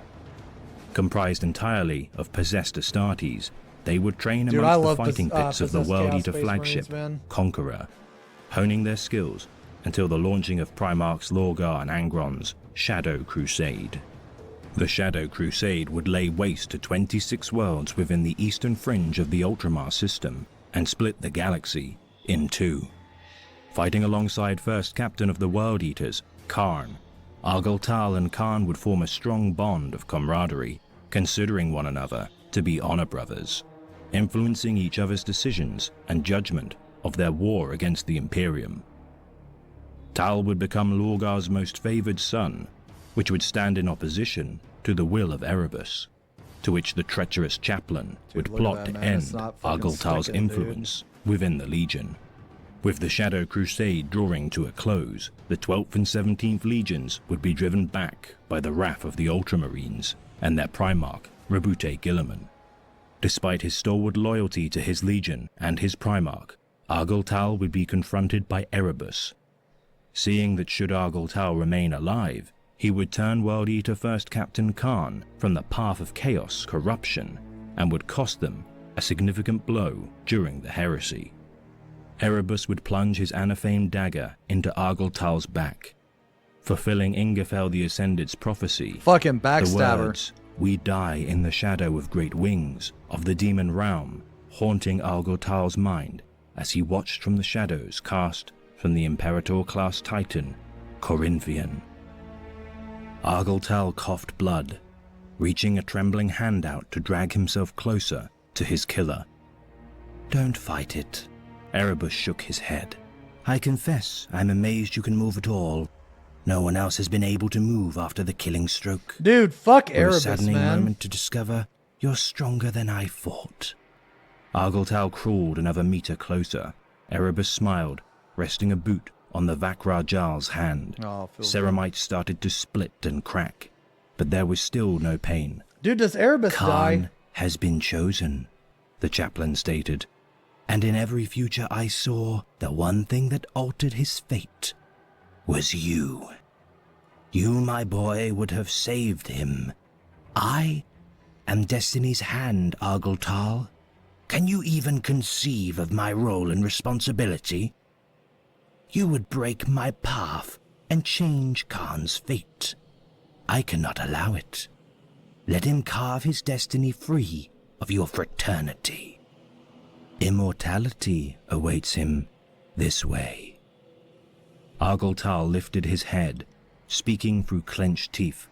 I die, he breathed, in the shadow of great wings. Not here.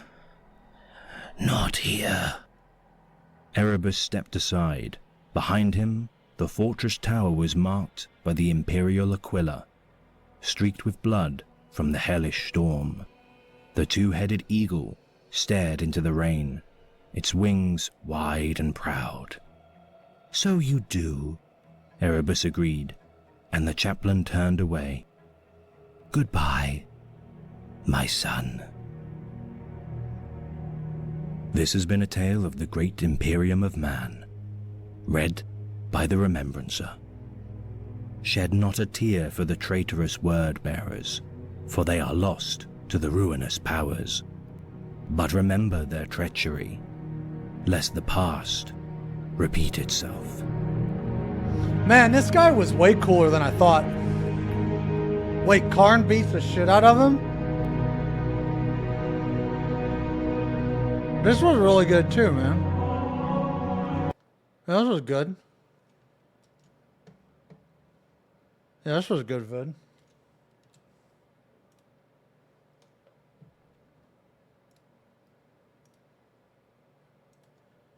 Let me post that one. All right, man, I want to watch some Wes Warhammer. Nah, this character is really cool. I had no idea he was like a villain with a code. Because his model doesn't like depict that. His model doesn't depict that at all, man.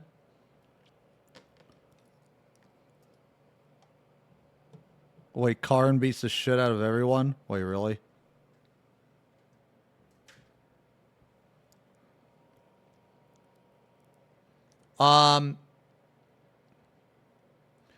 What's the top 10 worst apocalypses?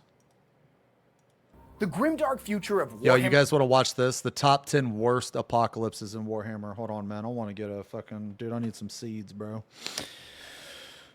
Man, painting this model kind of sucks, man. I don't like resin at all. Now, I know this kind of looks like shit. I know this looks like shit right now, but I'm going to go over his armor multiple times. So after this right here, I'm going to go over his armor with probably this corn red. I'm going to go over his armor with corn red. And then later I'm going to make this contrast mix of Gilliman flesh and Magos purple, and it's going to cover all these like all these fleshy areas. But I want some seeds first.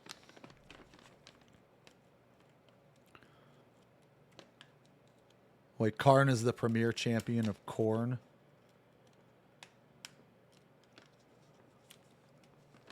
Yo, hey Z, what's up, man?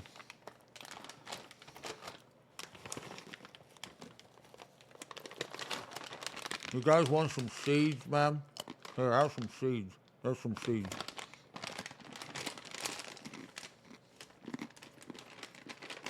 Any birds in the chat?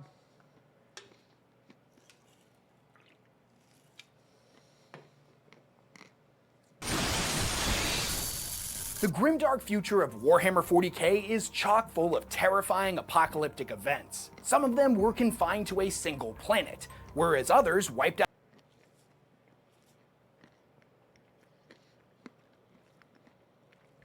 Thank you very much for the resub, Rain. Dude, look at Wes's shirt. It's a fucking synthwave shirt. Out entire sectors. Some of these were accidents caused by people with the best of intentions, whereas others were unleashed by horrors beyond human comprehension. Hell, some apocalypses were caused by the Imperium on purpose in order to cover up other apocalypses. In this video, we're going to be taking a look at the top 10 apocalyptic events from the entirety of Warhammer 40k's history. We're going to be talking about a strange alien device that was discovered in one of the most creepy areas of the galaxy. When it was opened up, it let loose a plague of sentient nightmares. An apocalyptic war against the Imperium's first major enemy. One that appeared only 40 years into their journey and almost destroyed the Imperium before it had even really gotten started. We're also going to be talking about an apocalypse that lasted for millions of years. A war Oh my God. with weapons designed to kill gods. A war that may have actually... Holy fuck, Z. $100 dono. Okay, hear me out. I'm gonna do this again. Watch this short. Holy fuck, man. Dude, you don't have to donate. Some Space Marines are more brutal than others, we all know that. But amongst the ranks of the Ultramarines, there are few as brutal as Kaito Sakaris, who proved Kaito Sakaris his metal during the Damocles Crusade. As a young Tau watercast woman lay on the ground, she looked up at Sergeant Numitor. Holy fuck, Zerv with the 25 gifties. Oh my god. Z, thank you again for the massive dono, and Zerv with the fucking subs, man. Holy shit. "Wait, sire," she said as Numitor aimed his bolt pistol. "You have the bearing of a knight, sir." Her accent quickly matched that of perfect Macraggian. "An honored and noble warrior, I see it in your heraldry. Would your Dude, I don't care. Knows or not, I'd smash. fathers be proud to see you cut down a helpless woman? Would the king amongst kings you venerate be impressed, he whose code you follow?" Numitor stood there for a moment in deep contemplation. He thought of Rabute Gilliman, who, at this point in history, Rabute Gilliman had not yet been revived, and how he didn't know what the Primarch would do. Quickly the Strumman? sergeant heard the familiar, hurried stomps of Ceramite approaching. "Yes," said Kaito Sakaris as he barreled past Numitor and stamped his boot through the Tau female's chest, creating a symphony of Jesus. crushed bone and blood before he spat on what was left of her remains. Bro, what the fuck? What the fuck? Okay. Yo, he ain't no simp. Holy. Actually been a lot bigger than we were previously led to believe. We're going to be getting into all that and a whole lot more in this video. But if you've watched a lot of my content in the past, you might notice that a lot of these topics we've covered in more depth in some of my deep dive videos. So for those entries that appear on this list, I've abridged large portions of them and focused on just the details that you need to know, while also adding some new information that I didn't include the last time that we spoke about them. Okay, with all that said, quick shout out to this video's sponsor, and then we're diving headfirst into the Grimdark. Let's go. This video is sponsored by Warhammer 40,000 Tacticus. Tacticus, and dude. if you're You guys not play playing it Tacticus? already, there's never been a better time to jump in, as they've just added everyone's favorite Space Marine vampires, the Blood Angels, to the game, including the Lord of Death himself, the legendary champion Mephiston, Chief Librarian of the 9th Legion. You guys play And that? Let me tell you, that this any good? dude is an absolute powerhouse. His passive, Fury of the Ancients, generates extra attacks. What's better? What's better, this? This or Raid Shadow Legends? Raid Shadow Legends. Or are they both shit? Wait, is Arthur's here? Arthur's, tell me about Raid, bro.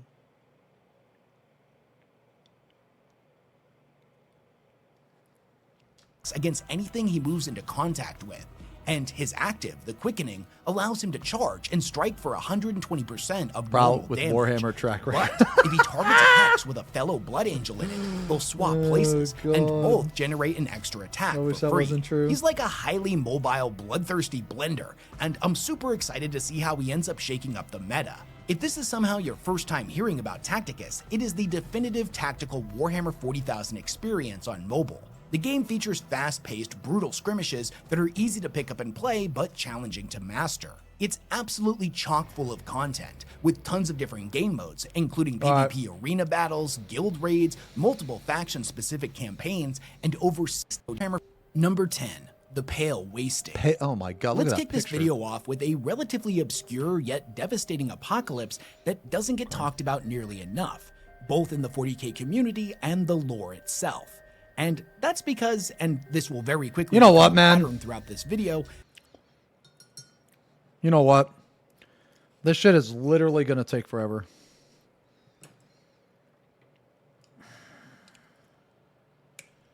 we are going to use a big brush and we are just going to paint over things that probably we're just going to clean some shit up later. Almost all of the information pertaining to it has been aggressively censored or redacted by the Inquisition. This little apocalypse that would come to be known as the Pale Wasting was caused by something that crawled out of everyone's favorite super creepy haunted region of space, the Ghoul Stars. Now, if you're unfamiliar with them, there haven't really been that many expeditions into the Ghoul Stars, so we don't really know everything that's going on in there. But it is said to be home to multiple different Xenos empires, a Necron dynasty consisting of nothing but cannibalistic flayed ones, and, quote, horrors beyond human comprehension. Well, as it happens, in the 34th millennium, one of those horrors managed to break free, and unleashed what is described only as a star-spawned plague brought forth by a series of nightmare engines. What all of that actually means is anybody's guess, but we do know that this thing managed to wipe out hundreds, if not thousands of planets, and a total combined force of 12 Space Marine chapters were deployed to push it back. Jesus. Of those 12, 11 of them were completely wiped out, the only survivors being the Nova Marines, who had suffered unprecedented losses. I don't even know who the and were Nova rewarded Marines for their are. sacrifice with a plaque in the Imperial Palace that honored them for pushing back, quote, that which could not die. So yeah, this thing was beyond crazy and killed a lot of people. But since most of its records have been purged, we can't really make any definitive statements about what it actually was. Holy shit. And despite the Ghoul Star's terrifying reputation, it's far from unique in terms of barely understood and underexplored regions of space that at one point or another is served as the origin point for an apocalyptic event. So for the next entry, we're going to move further out into the galactic map to a region known as the Halo Stars. Number 9. The Forgotten Apocalypse. If you're unfamiliar with them, the Halo Stars derive their name from the fact that they form a ring around the outer edge of the galaxy. It comprised of the Milky Way's most ancient stars and countless long-dead planets. This region is the source of an ancient myth that speaks of a nameless, unremembered war. A war said to be unequaled in ferocity and so terrifying that the Inquisition did what it does best, went about covering up all history of it. Y'all, hey, Michaela, Although thank you most for the of the Halo resub. Stars remain unexplored to this day, there have been attempts from the Adeptus Mechanicus explorator fleets to probe its hidden secrets in the past. 6 One months. such attempt took place in the 32nd millennium, while the Imperium was still licking its wounds from the Horus Heresy. Now, apparently, one of their fleets stumbled upon a truly terrible artifact that would come to be known as the Echoing Vault. We're not 100% sure what this thing was or who built it. The only reference to it that exists currently uncensored is contained in the battle sagas of several ancient Space Marine chapters, but they don't really go into any specifics. What we do know is that the vault acted as some type of interdimensional portal, and when it was opened, a wave of eldritch abominations funneled out of the gateway and invaded our reality. These creatures were dubbed the Harrowing and were said to violate the laws of physics in profane and disturbing ways. They were so unnatural that an individual risked death or insanity just by being near them. They ravaged everything in their path for multiple light years, and in only a few short years, they managed to destroy 1,000 worlds, inhabited by both humans and aliens alike. In addition, they inflicted unprecedented losses on both the Inquisition and the Adeptus Astartes who were sent to fight them. If the legends are to be believed, then the Harrowing was only defeated when the Inquisition shamefully authorized the Mechanicus to employ forbidden weaponry from the Dark Age of technology in order to seal the breach between dimensions. Dude. Oh, never mind. That's supposed to be there. Okay, never mind. Sorry. No one knows what happened to the vault itself, but many heretics believe that it is still out there, that one day, one of them will finally claim it and unleash those terrors on the galaxy once again. Now, despite how terrible both of these events were and how ill-prepared the Imperium was to fend them off, this was not the first time something like this had happened. In fact, when the Imperium was still young, only 40 years into the Great Crusade, they would face their first real threat. One that if events had gone differently, could have seen the Imperium wiped out entirely before it had even really gotten started. Number 8. the Rangdan Xenosides. Although we don't have any But that sounds like references some for country what they shit. actually look like, The the Rangdan Xeno species known Xenosides. as the Rangda were said to be towering monstrosities, as terrifying in strength as they were in intellect. They were conquerors and destroyers, whose ambition, coupled with their foul, blasphemous technology, threatened to drown the Emperor's dreams in a sea of blood. All in all, the Imperium would end up embroiled in 3 separate wars with these guys, although that last one wasn't so much a war and more a merciless execution, but we'll get into it. They were first encountered in the galactic frontier when they attacked fledgling Imperial worlds by surprise. The total number of civilian deaths, coupled with those of other Imperial military forces, was lost to history. Though we do know an estimated 5,000 Space Marines of the Dark Angels Legion, who had been sent to intercept them, would lose their lives in the fighting. Now, believing that the Rangda had been defeated, the Great Crusade got back underway. But here's the thing, they most certainly had not been defeated at all. This was nothing but a small outpost of them, and 2 decades later, they would attack again from the galactic north, this time coming in full force, with a vast armada of ships comprised of thousands of vessels and over a dozen war moons. They left a trail of burning planets in their wake. Many were scoured clean of life, whereas on others, they would mind control the entire population via neural shackles and raise them as a thrall army to throw against the Imperium. Dude. Over the next 2 decades, dozens of Titan legions. Sorry, this fucking sucks, actually. This really sucks. I'm not gonna lie, man. Like, I am having a lot of trouble getting the paint to stick to this fucking guy.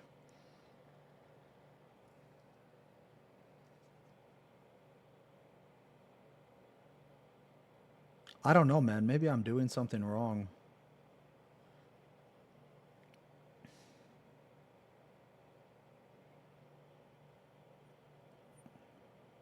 All right. So like, this is my first resin model, man. This is my first resin model. Okay, look, I'm gonna be honest, man. If every single type of paint is going to be like this, I'm not even gonna finish painting this guy.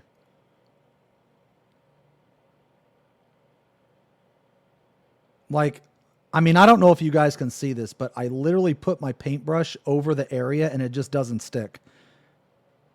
So here's what I'm going to do. I'm going to see how base paint sticks to this guy. If base paint, what brand I used, the normal, Guildworks or whatever. The Citadel. Yeah, I just use Citadel.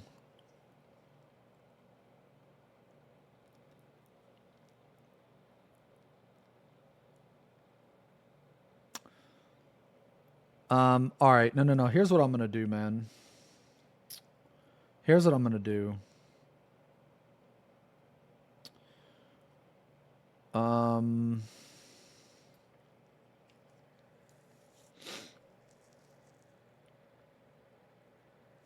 All right, so we got basically the first coat down.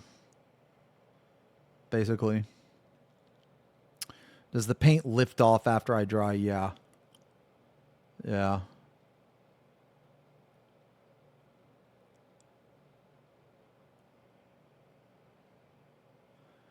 Well, I don't think it's the primer, man. I don't know, maybe it is, but I don't think it is because because I've used that white primer on 2 other models and they both turned out fantastic.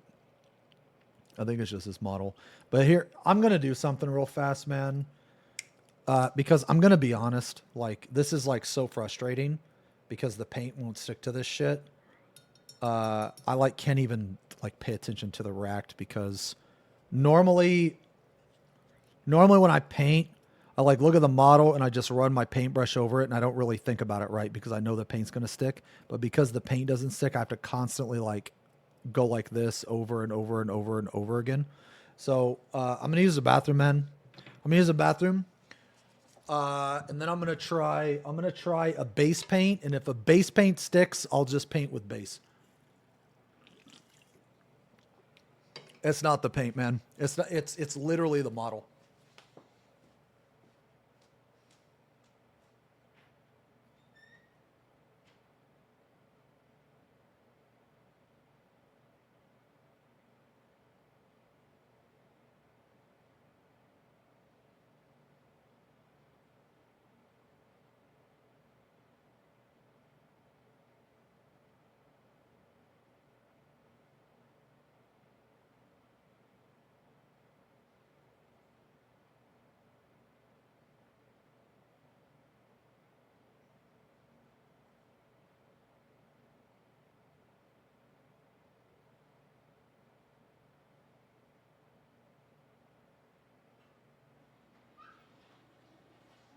I just thought about it. Mortarion isn't a resin model, is he?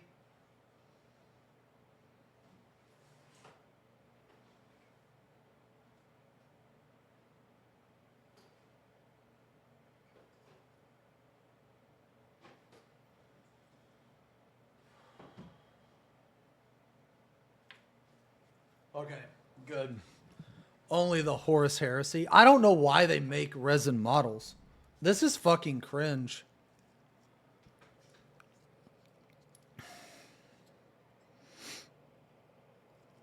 All right, I want to see if this base paint will stick.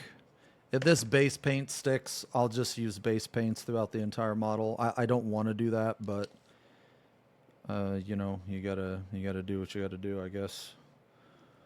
But I don't want to. If the paint isn't gonna stick to this guy, I don't want to paint this guy. I'm gonna be honest, man. This is not fun at all. Let's see though. I really hope it sticks, but maybe it's just because of contrast. Ah, sorry guys. I know you're asking me like meme questions and shit, but I don't care about that stuff right now, man. Sorry. I'm like, I like planned to do this today, and I'm like kind of bummed that it's giving me so much problems. Also, what the fuck is wrong with this brush? Yeah, that's what I'm thinking. Like, if I can put on a base paint first, and I can paint... Dude, what in the fuck?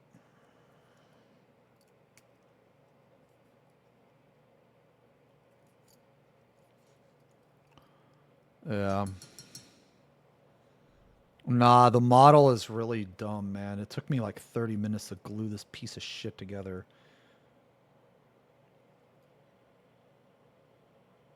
I don't know. Do I like this? I like that color. Or do I want Mephiston?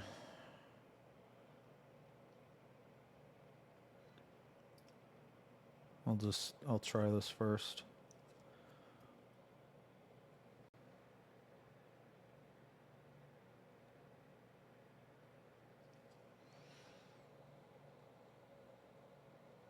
Okay, thank God. Alright. Okay, crisis averted. Alright, well.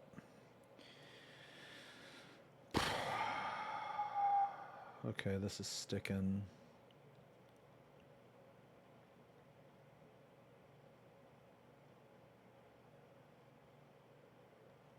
Yeah, see how it's like going on a lot better, man.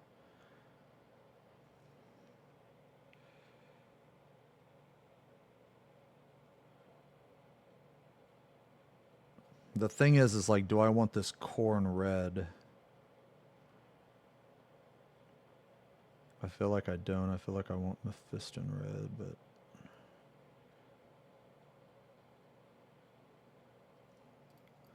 Yeah, see how that's... I don't know, man. Yeah. This is good. I mean, it's fine as a base paint. I guess contrast just don't stick because they're like... Contrast... Because that's what I was using. I was using a contrast paint. And contrast is like kind of in between a shade and a base paint. So it's like kind of watery. Okay, so it looks like I can use... All right.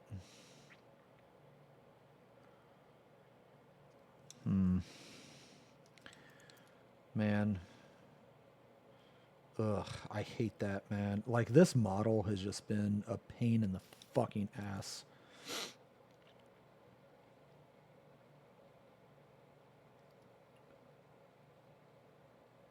Okay. All right. Crisis averted. Let me see how this goes. Entire exploratory fleets, 19 inhabited systems, over 80,000 Astartes, and millions upon millions of lives would be lost before the crisis was finally declared ended. It's even rumored that this is where the 2nd and 11th Legion, as well as their corresponding Primarchs, would end up getting destroyed. But take that with a grain of salt, as there's a lot of conflicting information about the missing legions out there, so we'll get into that in another video. Perhaps even more tragically, this was one of the first times the Imperium would have to take extreme measures to censor information. It was believed that for them to be able to rebuild properly, and the people to maintain faith in the Great Crusade and the Emperor's plans, all surviving veterans of the conflict would need to be silenced. A small handful were able to be trusted to swear an oath to secrecy, but the rest— Oh, God, that just hit me. That means that every single fucking white area I'm going to have to paint over.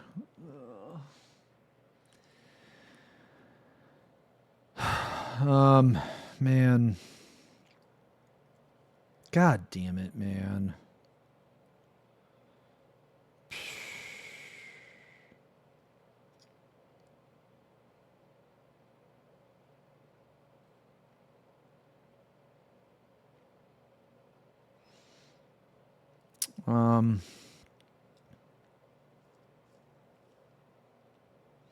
Let me see this. Is this the right color?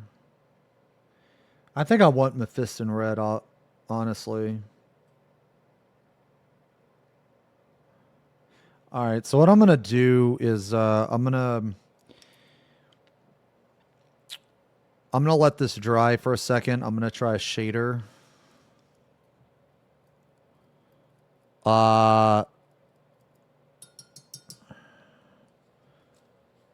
I'm going to try a shader. Dude, this is just like, sorry guys, this is just a fucking bummer. This is the very first time, the very first and last time that I've ever had to paint a resin model, and I didn't do anything different. This is my 29th model. I didn't do anything different with this guy. I put them together. I washed the resin.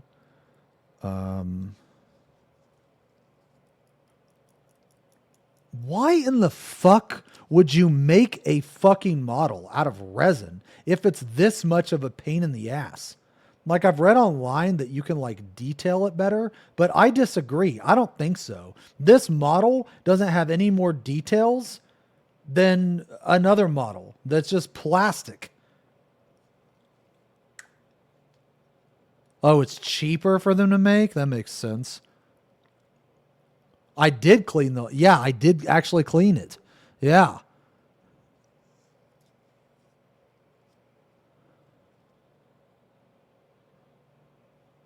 All right, I'm going to let this part dry. I'm going to do his... I don't know, man.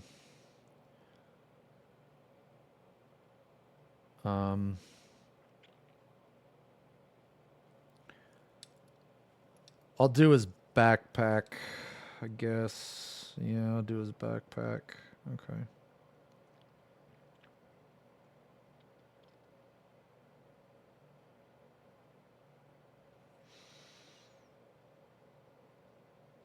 Man, such a shame too, because like there's a shit ton of little details and stuff in here, man.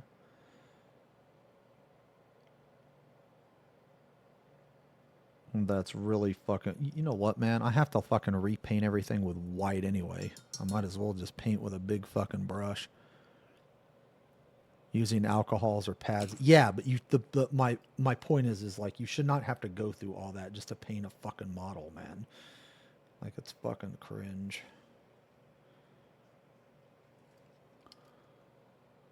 It has to be something with like money or something, man.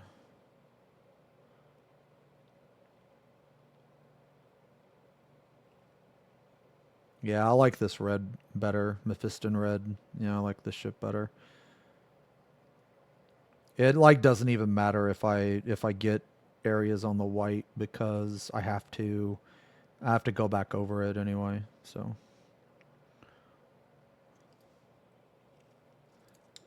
that's like so fucking obnoxious that I have to well then what was like basically what the fuck was the point of priming it? I just should have primed it black if that's the case.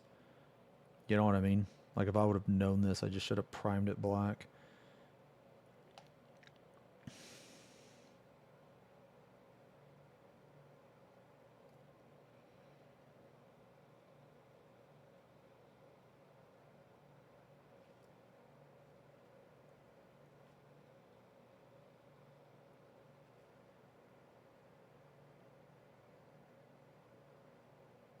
This fucker is gonna take me like 2 fucking days to paint or some shit.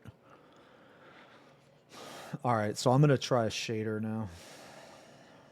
Or, well.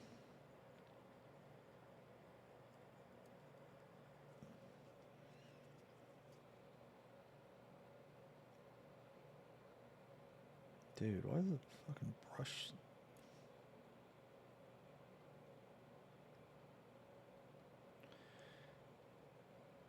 Yeah, I'm gonna try shader.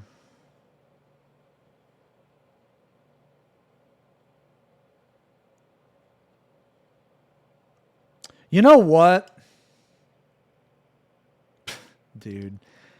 Oh man, it just fucking hit me, man. If I would have known that I needed to apply a base paint first, then I would have just covered the entire fucking model with white again before I painted. But now I like already painted this shit.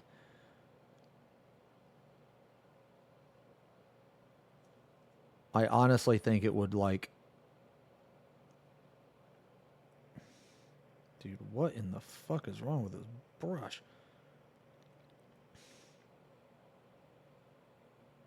Dude, is this brush cooked? Look at this fucking thing. This brush is cooked, bro.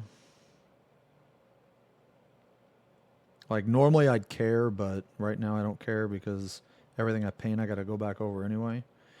Alright, so this is, I mean, that backpack's looking... Alright, so I'm gonna try something here, man. Yeah, I'm gonna try something. I'll, like, get a new brush or something, man. I mean, I have extras, so it doesn't matter. Alright, so now I'm gonna try, I'll just use the same brush. So this is Flesh Terrors right here. This is that one that I had. So I'm gonna actually mix two together. Oh, Jesus. Okay. I'm gonna mix Ball Red with Flesh Terrors. Because I want it to be dark, but I don't want it to be that dark.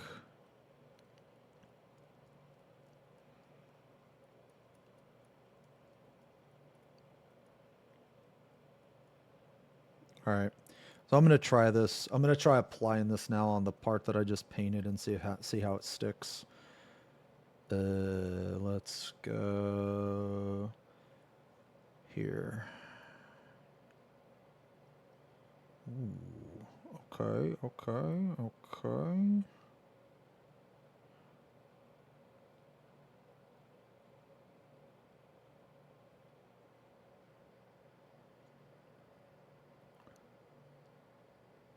Ooh.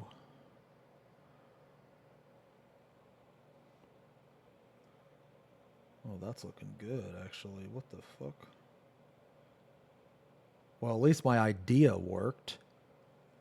I guess there's that. At least the idea that I had worked, because this is what I was originally wanting to do.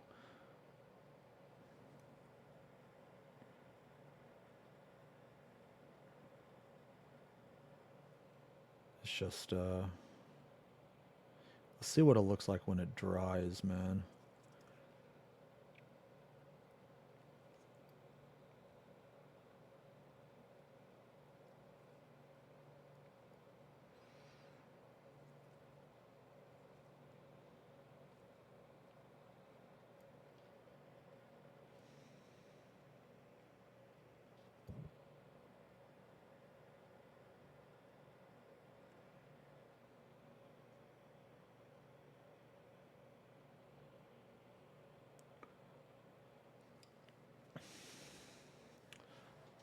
All right, let's see what it looks like when it dries.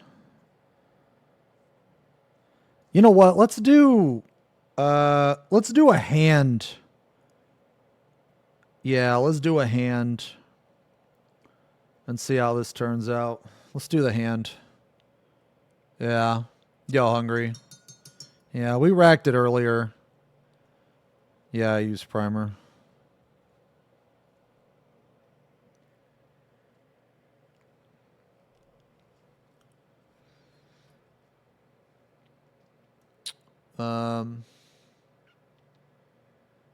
All right, let's do a hand.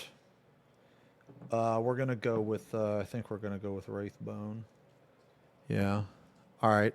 Just for a little bit, guys. I'm just gonna put on some music, man. Just for a little bit, just to like, my chi's all like disaligned and shit, man. I need to like. I need to get my shit together, man. I need to decide if I'm gonna finish this or not. You know what I mean? Yeah, I tweeted about it. Zermont? Yeah, I tweeted about it, man. Yeah, I need to get my chi aligned, guys. We'll play more Racked in a second. We'll play more vids in a second. So I need a better brush, right? What is this, a 5 or something? What is this? This is a 4. I have a 6. I'll just use this one for now. Whatever. It's kind of, well, maybe.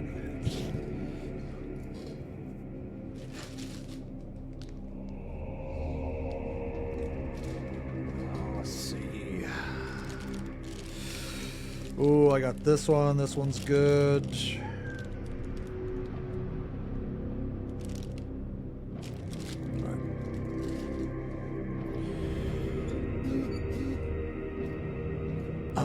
What's it called? It's called Argel Tal.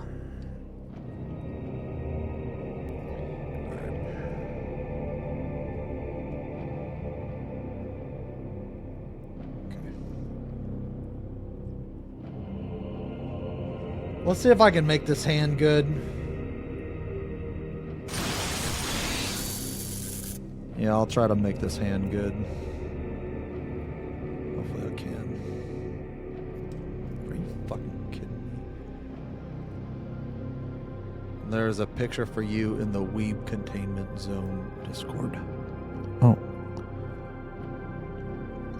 Mia? Is it good? Yo, Ramza, thank you for the resub. 53 months. Thanks a lot, brother. Kissies.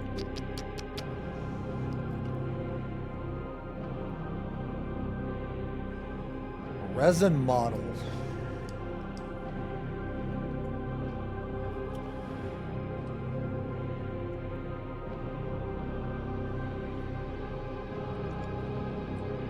How am I putting this? Alright. For his hand, I'm going to use this. I'm going to use Wraithbone.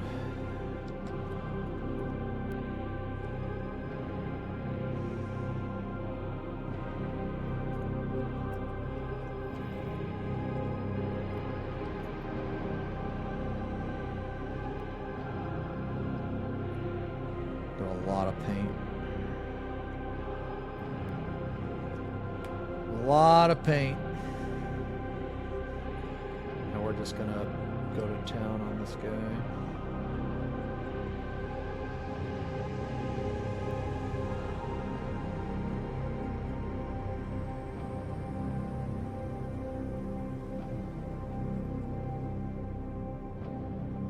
We can just paint over anything we don't like later. Oh, fuck me, dude. I should have done this earlier. It's okay. Sorry.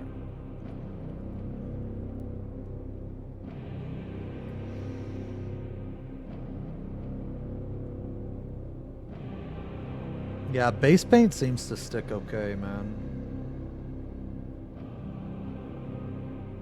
Seems to stick alright.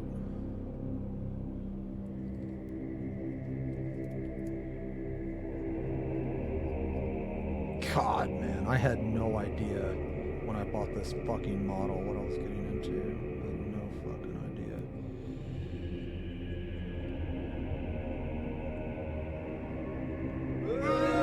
Boo! Boo! I don't know why we're booing, but boo.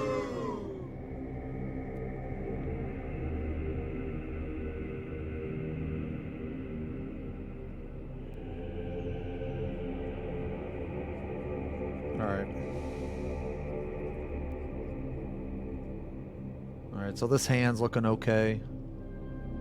Yeah, this hand's looking okay.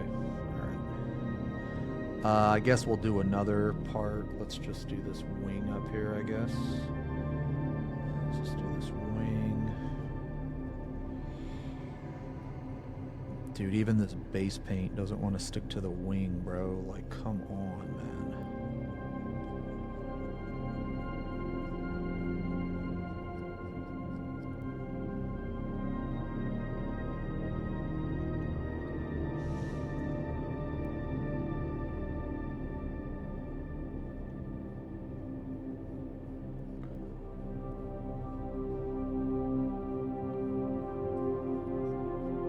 So if that means that I have to put a base paint on everything first, then that's gonna like throw a wrench into my plan, but it's okay.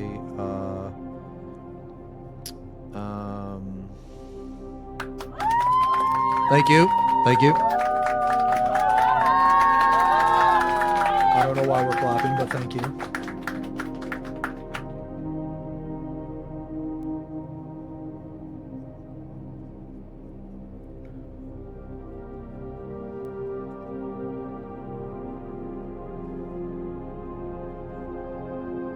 So I guess the first two things I'm going to work on are just the...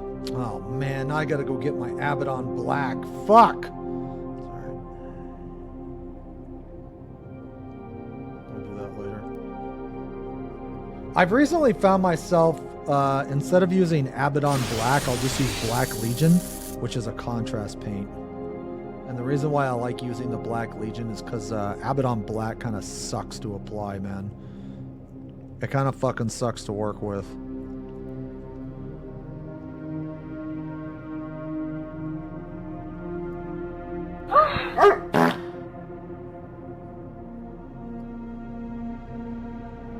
Alright, so there's the wing. Okay, now let's see if we can do anything with the fingers. Well, it's not completely dry yet, so we'll wait. What other area should we do in the meantime? I guess we can just... You know what? We'll just literally paint everything. I mean, fuck it. We're gonna have to anyway, right? Yeah, fuck it.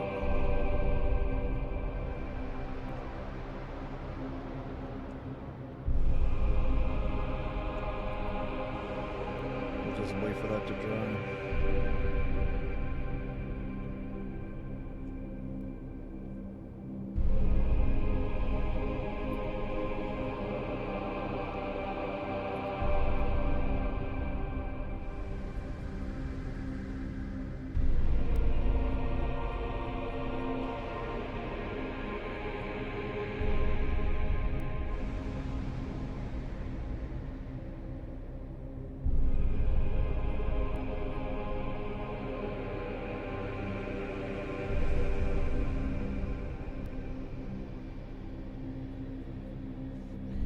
More.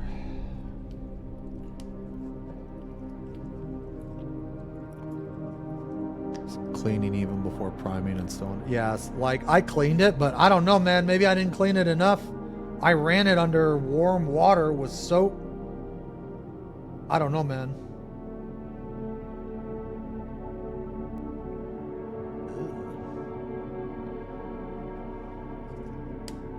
I don't know.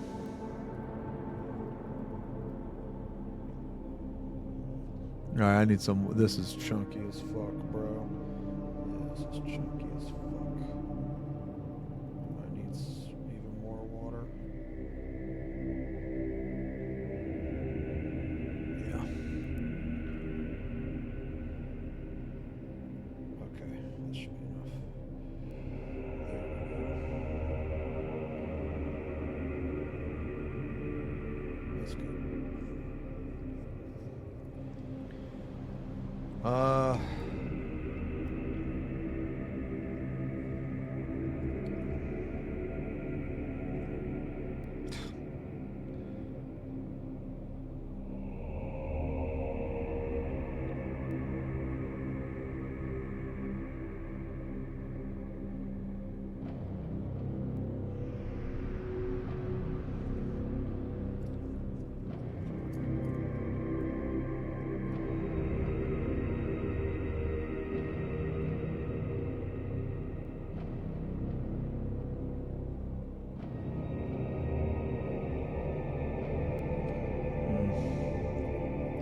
Alright, I think his hand is done. Yeah, I think his hand is done. Alright, let's try to fuck with his hand for a little bit, man. Well, I got a lot of paint here, actually. Here, let me just do this first. God, this sucks. This like completely defeats the purpose of priming it. Like, are you kidding me, man? I am never buying another resin model again, ever. Never, never, never. And you've got to be fucking kidding me. You've got to be fucking kidding me, man.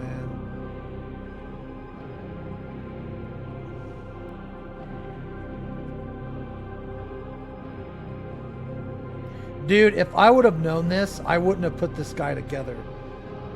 I would have just put him together after I painted him. I was planning on going in with a shader for this part. Because you know how like a shader, you don't have to be like as accurate as you do with like, let's say a fucking liner or a base paint or something, man.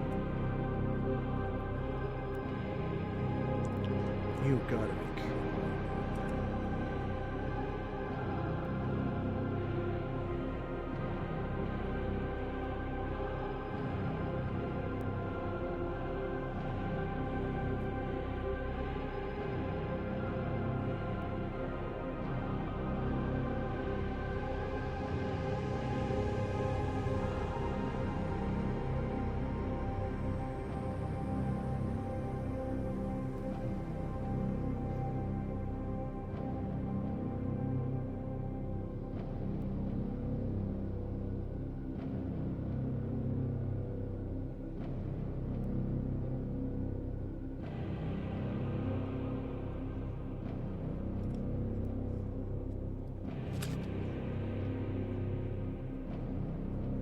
Oh my fucking god. Are you serious? Dude, that shit's not even dry and I put it on there like 10 minutes ago? Ugh. Dude.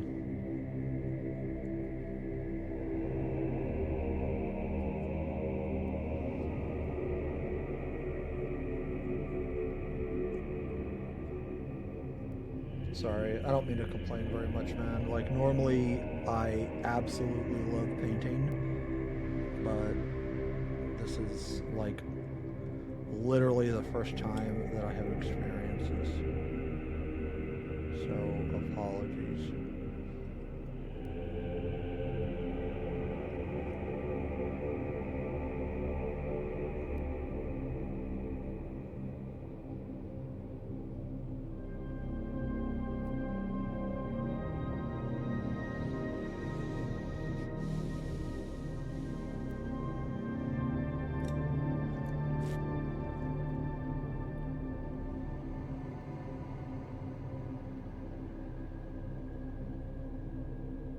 This would save me so much time if I just redid everything with this flesh color. Oh, man. I have primer. Yeah, they merged them. I didn't know what I was buying.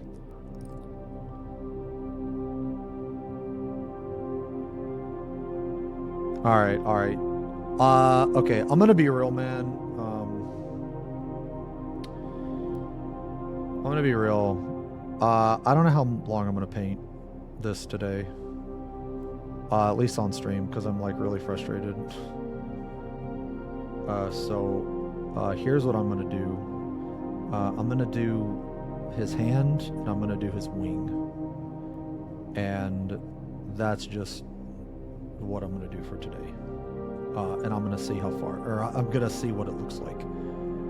I'm just gonna focus on those two things today because, sorry, this like completely caught me off guard. And I'm gonna be honest, man, I don't know what I want to do. Like, I have no idea what, like, basically, like, I'm not gonna like stop streaming or anything, but normally when I do a mini, I try to finish the mini, like, I try to finish it on the same stream. Or I have a plan, right? So like whenever I paint, I have a I have a very, very set plan on what I want to do with my time. You know what I mean? With the day, so that way, like, we can react and I can pay attention to the react. And I basically go into the model knowing what I'm going to do, but I don't know what I'm going to do anymore, because I don't know if I'm going to just repaint all of this red area just to get it out of the way, because in the long run, it would make it easier for me, because if I don't go back and paint all this red area, every single area around the red area, I'm going to have to go in with a very fine brush, and I'm going to have to make sure that I get those details. But the thing is, normally that wouldn't be an issue, but because I can't use contrast paints, so like basically over, you know, the past, like, I want to say like 5 or 6 minis that I've tried to paint, I've been using more contrast paints and more shades. So because I've started to get used to that, and because I had a set plan on what I was going to do with this guy, that plan is completely thrown out of the window. Like, basically now I have no idea how I want to proceed with this guy. So I have to like think about it, and I have to like redo my plan. So right now, I'm probably just going to I'm just gonna do the wing and the hand. All right, just leave it at that. I'm just gonna do the wing and the hand, and let's just see what they have been poorly received in the mini world. Okay, so I'm not the only one. Okay, so for everyone that, like, I don't know, for everyone that doesn't know, this is my 29th mini. I've never painted a resin model. And after this, I'm never going to paint one again.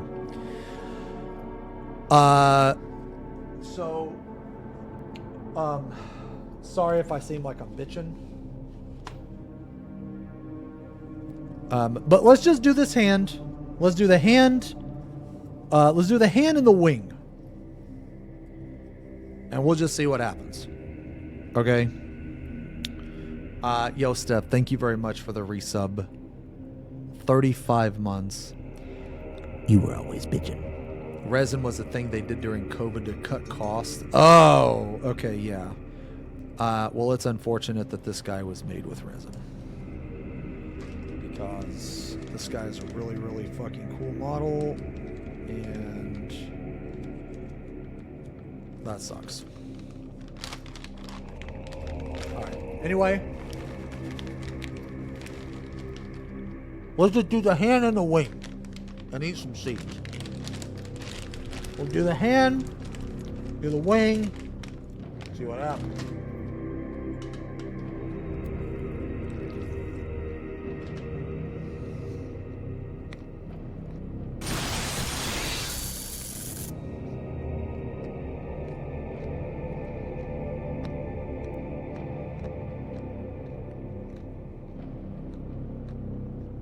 All right. So,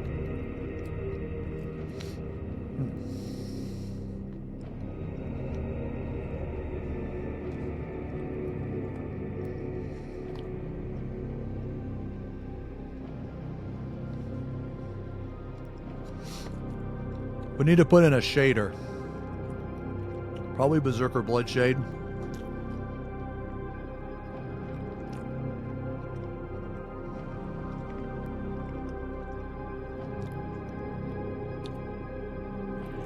And then for the hand, I'm going to make a contrast paint.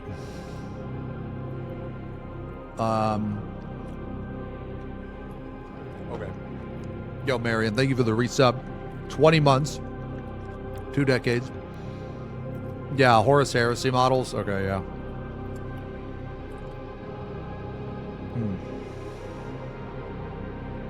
Okay.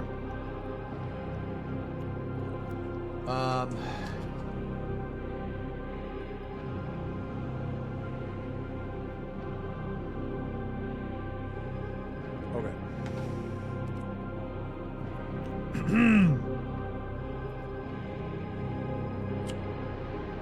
Right.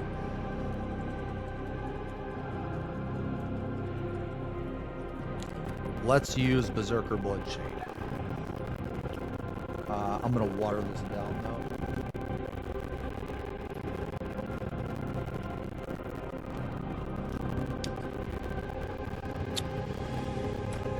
Let's get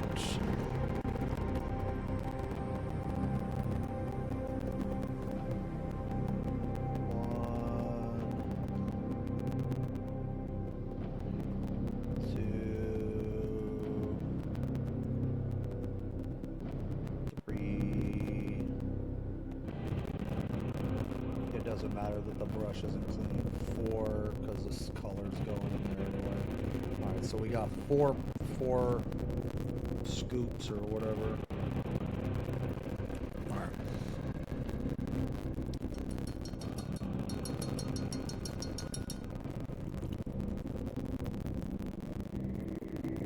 Joining into a 6K, I'm sorry. Oh shit, I did. I'm sorry, Red. Thank you for the 5 gifties, man. I'm really sorry I didn't see that. Please forgive. Thank you very much, man. Alright, so this is a very nasty... Yo, Apple, thank you for the resub. $6,000 audio.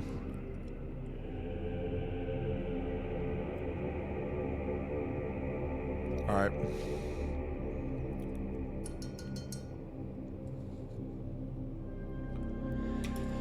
Where's my 2? Okay. Give kisses and I forgive. Yes, I agree. I agree. What the? It's, oh my god, bro, it's moving. It's that watery?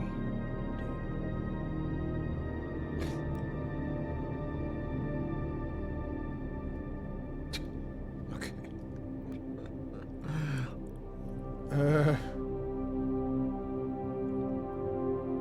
Let me push it up here.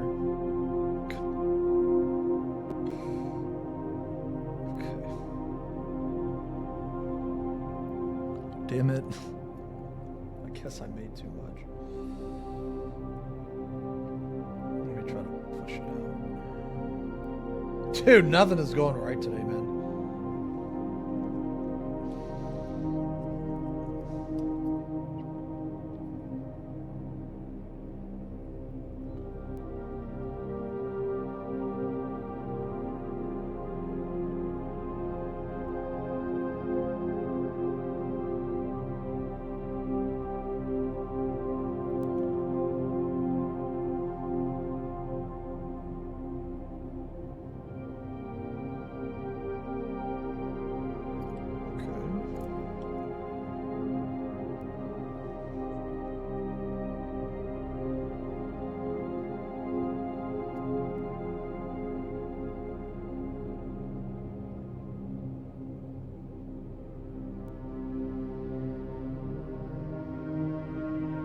Ooh. Looking kind of fleshy. Okay.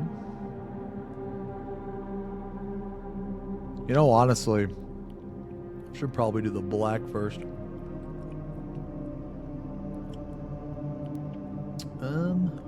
Are we gonna do that? Picture. Is it just straight black? Yeah, it looks straight black. God.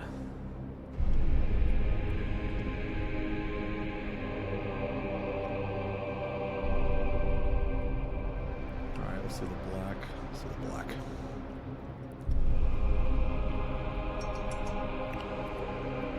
Yeah, let's do the black. I think I'm gonna regret not doing the black if I don't do it now. I'm gonna try to do my, you know what? Let's just get Abaddon black.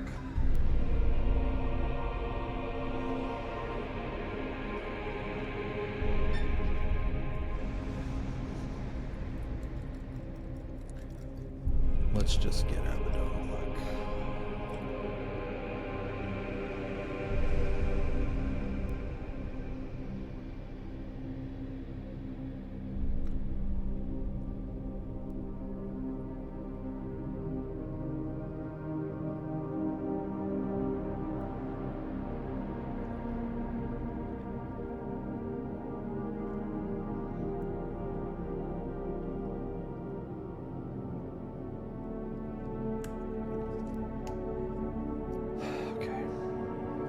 me have just a little bit of water.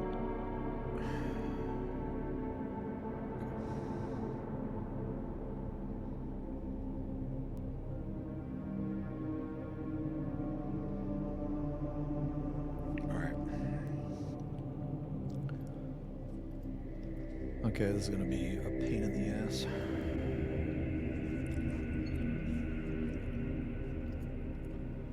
I'm gonna try to get the really fucking awful part first.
God, this is a pain in the ass.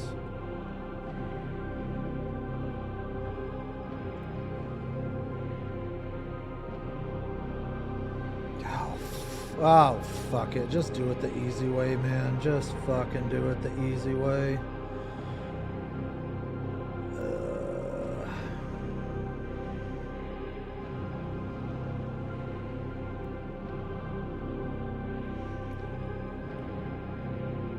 I'm just gonna have to repaint it and reshade it because I fucked up. It's fine. Just fucking do it the easy way.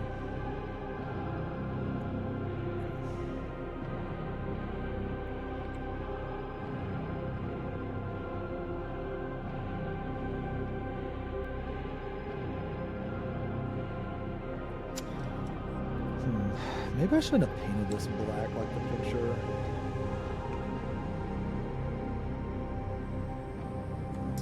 That's okay, too late now.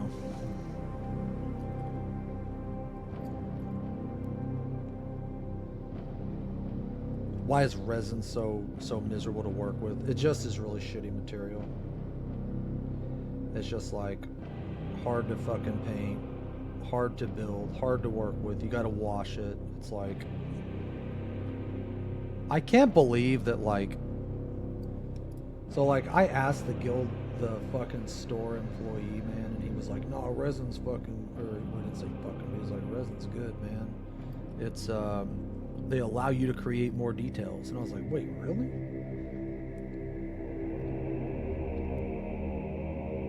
Like, no. Like, no, are you kidding me? Sure. Sure they do.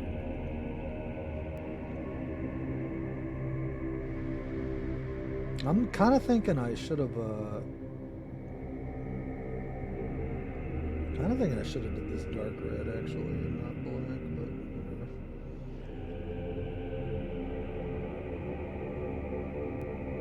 Too late now.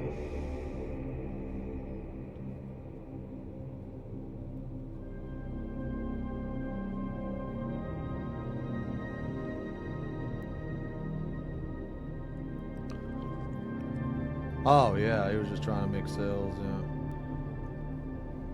I mean, nah, I get it, you know.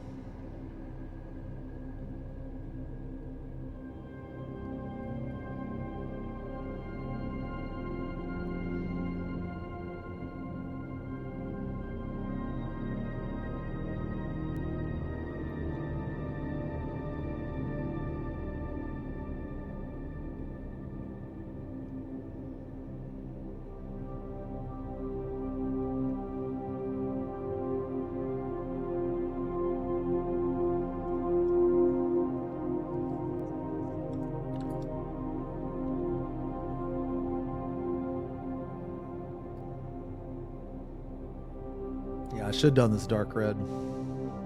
I think the black will look fine though. I'm just gonna highlight the black.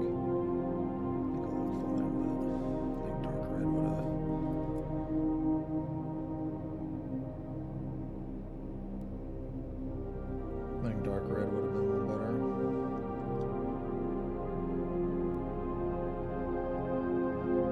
And I can always like dry brush a little bit of red on it.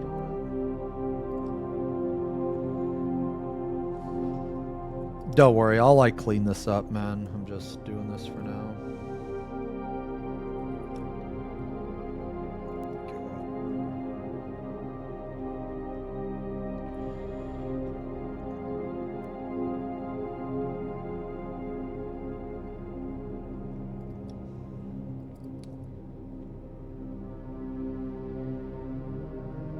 I just have to make sure that I get the whatever the fuck that is. What do you call those? Like wing fingers or something?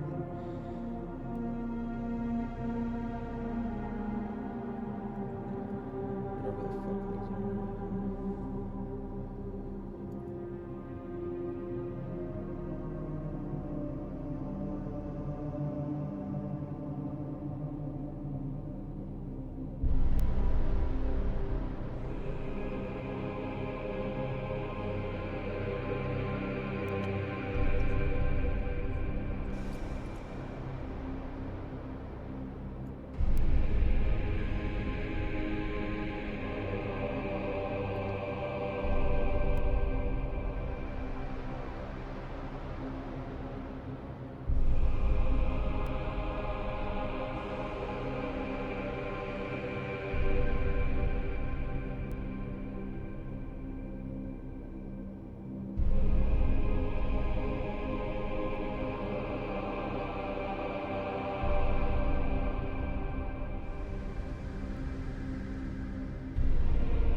What in the fuck is that thing? Oh. Okay, it's something I have to go over. Okay. Oh, it's like it's like webbing. Oh. Webbing.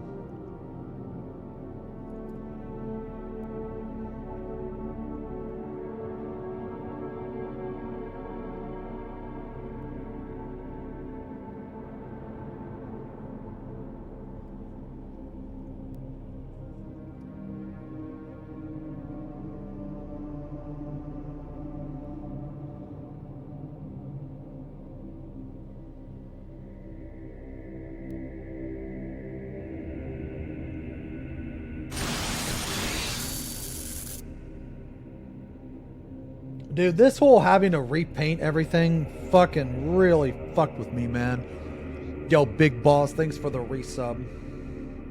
The big resub, lucky number 7. Is that El Chupacabra? El Chupacabra, bottom right.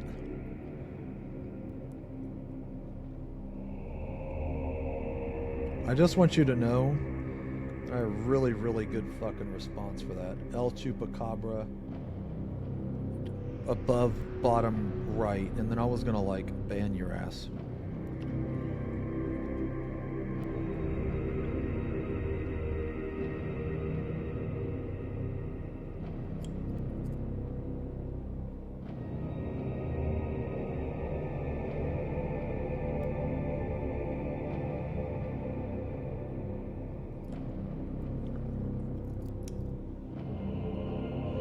Man, this looks like shit. I promise I'm gonna make it look better. Promise, guys. Shoot. Here you will. I promise I'm gonna make it look better.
Doing this fucking wing just might take me like 5 fucking hours, man.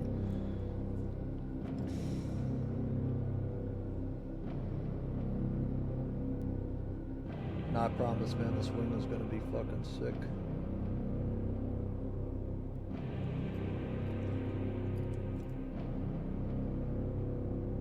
We just had a bit of a hiccup.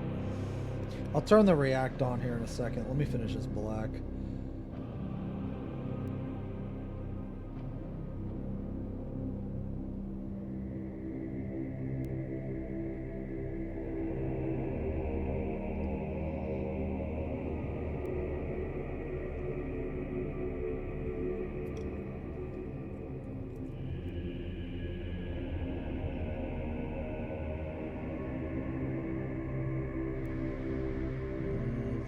Get it all? Is that webbing? That's webbing. Webbing.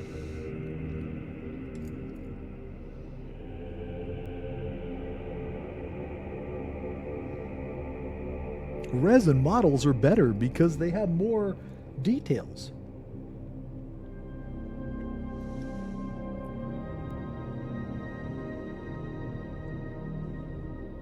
Alright, did I get the whole wing, bro?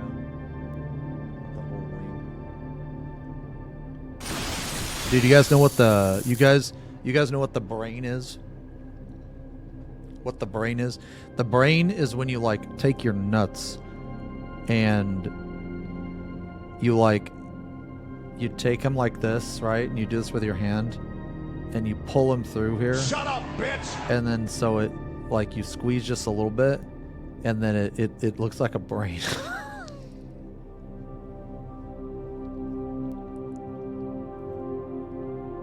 Strummer. You are live. You are live. Yo, hey Todd, thanks a lot for the resub, man. Thanks a lot, man. Yo, you came in at a great time.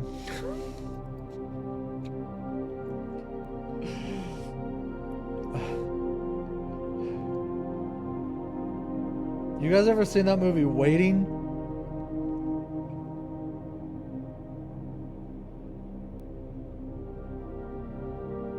You guys ever seen that movie Waiting?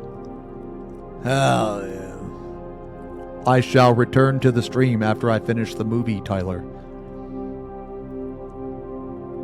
I think that's it, right? Yeah. Alright. Okay, I lied. We're actually gonna go back and do the Wraith Bone, and then I'll turn on the Rect.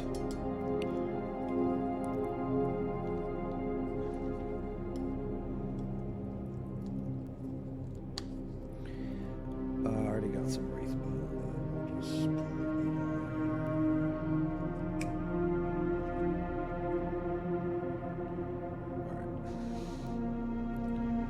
Alright, this is the super duper pain in the ass part.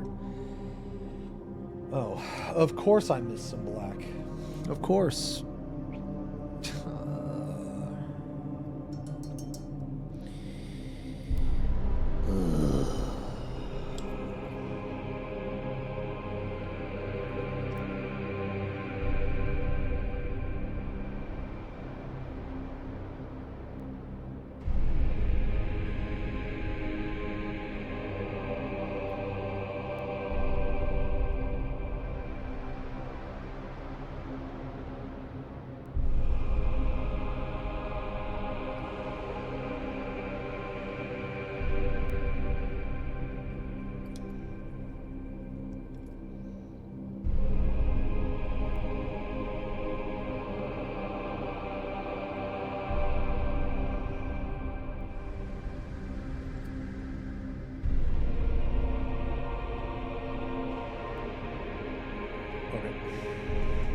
Man, the effect on here looks cool though. That fucking bloody wing or whatever, man, that looks sick.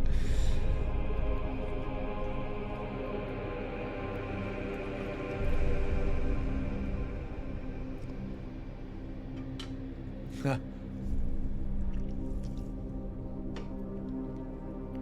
right.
Basically, what we're trying to do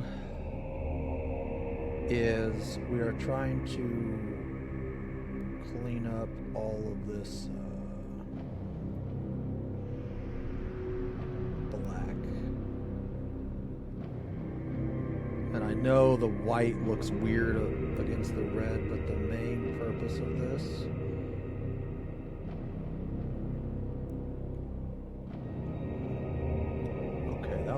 that looks pretty smooth. That looks pretty smooth, I want to say. Alright. Alright, here's another really fucking awful part.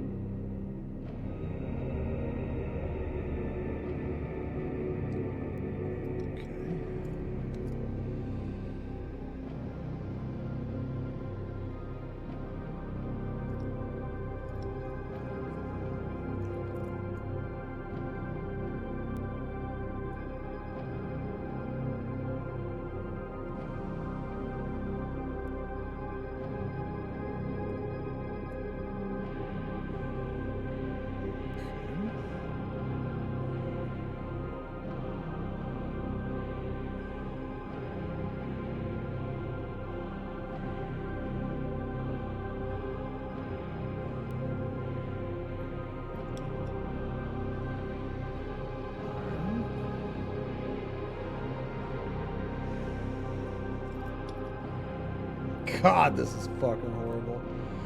This is really fucking horrible.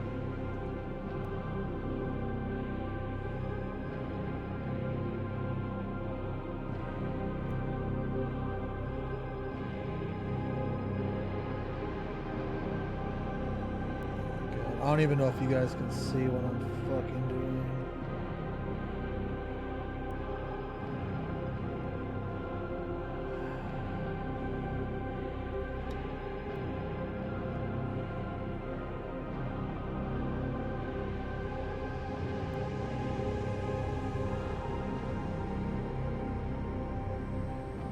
I fucked that up. So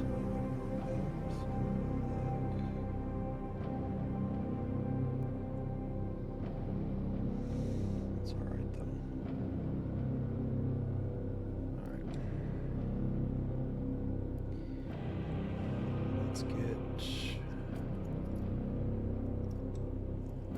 this now.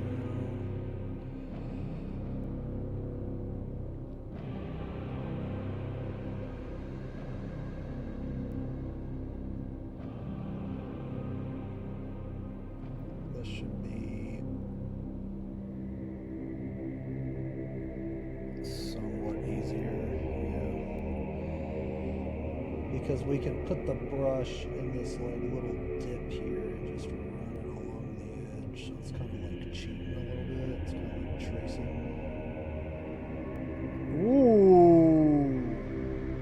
Okay, look at that shit. Yo, that looks pretty good, man. Yo, that looks pretty sick.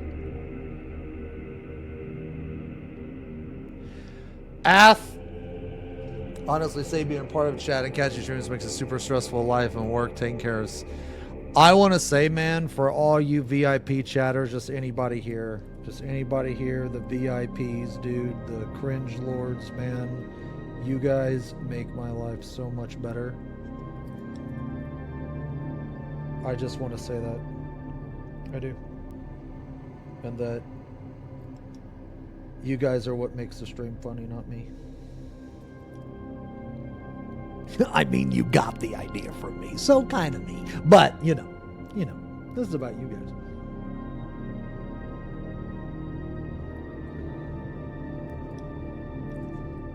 Just the VIPs? No, not just the VIPs. I mean, the VIPs, the non-VIPs, the chatters, the subs, the non-subs, just everybody, man. Because there's like some people that are...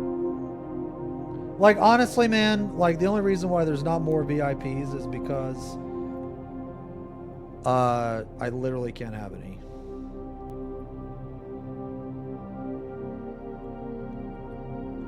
But there's, like, some people that have, like, rarely been subbed to the stream, but they come hang out every day that are, like, just as important, man. You know, I would argue that they're more important because they watch ads. I'm just kidding. I'm just kidding. Yo, bro, I'm kidding, bro. What?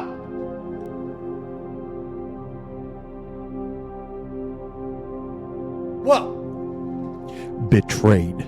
No, not YouTube chat. YouTube chat as well, man.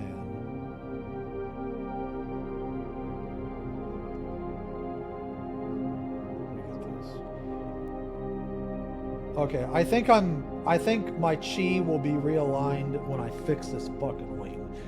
Because this right here is looking really fucking sick, man. And okay, this middle part is gonna be a pain though.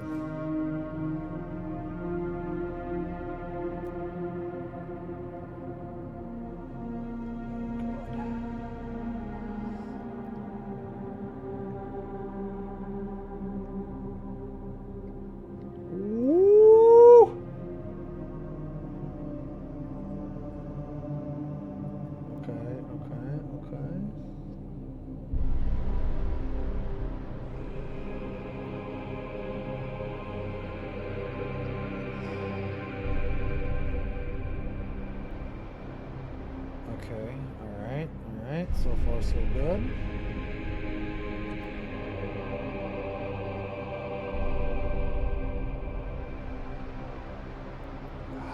God.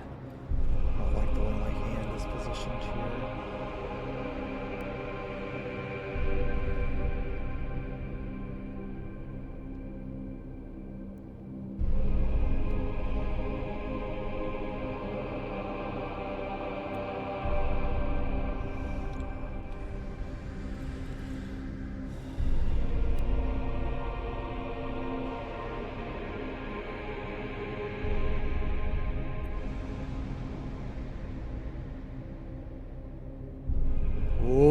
Okay, all right, guys. What do you think about that? What do you think about that? Yo, is it looking better?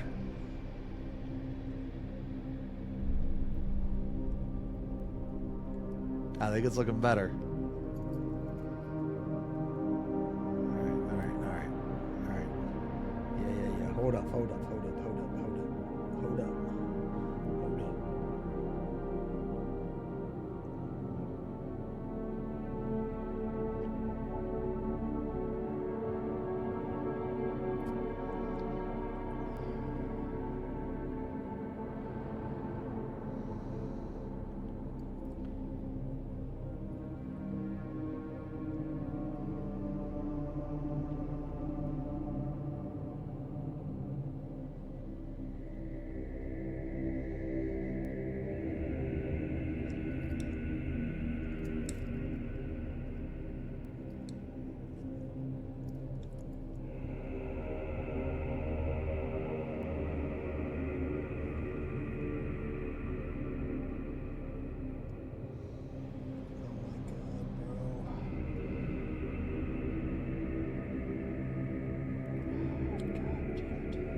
This is fucking abysmal.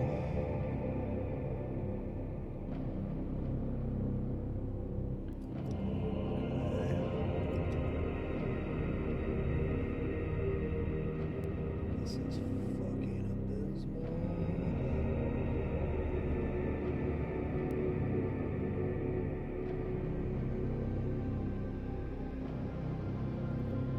Okay.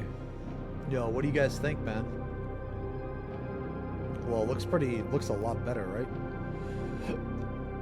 Compare the sides, like look at that. Look at that.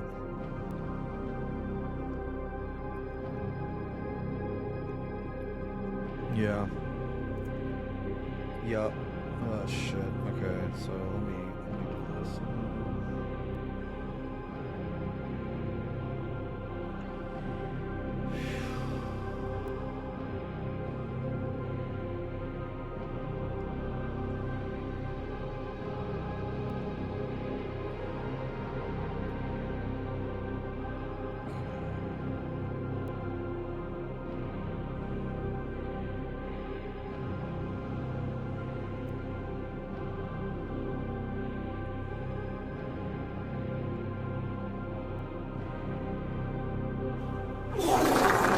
Jesus. Okay.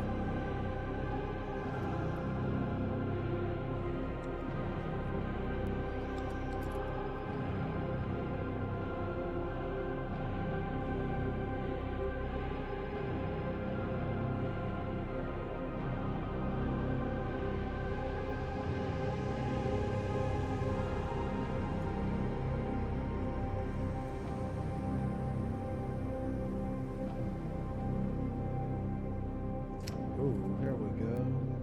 No, that's fine. Okay. Oh boy, okay, this is gonna be a pain in the ass.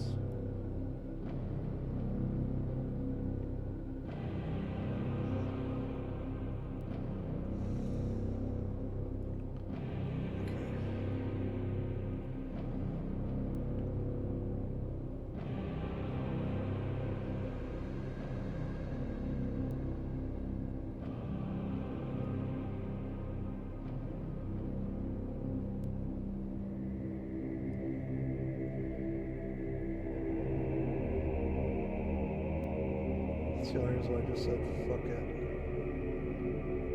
It's fine.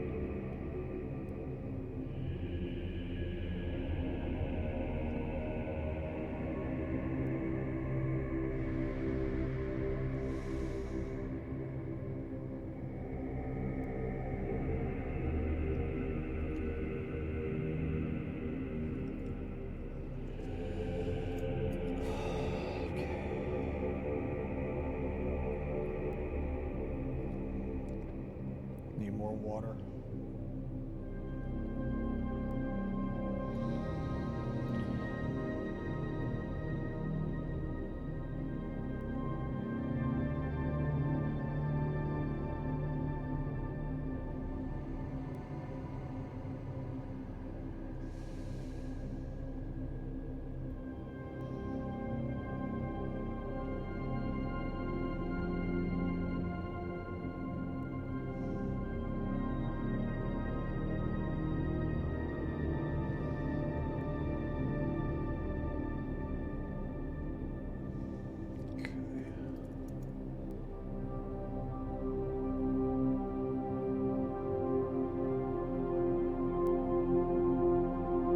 Oh my God.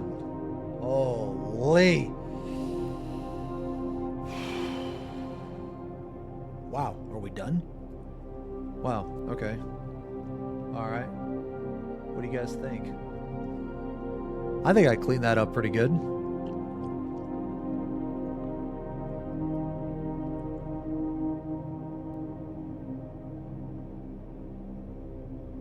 All right, now I'm just gonna go back in a little bit. A little bit.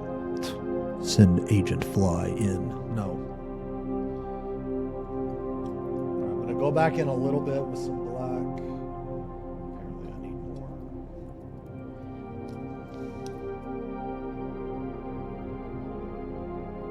Okay, I kind of have a completely new mentality for this guy. I'm just gonna add on like a day of work, and that's fine. Like, it sucks that that happened, but it is what it is.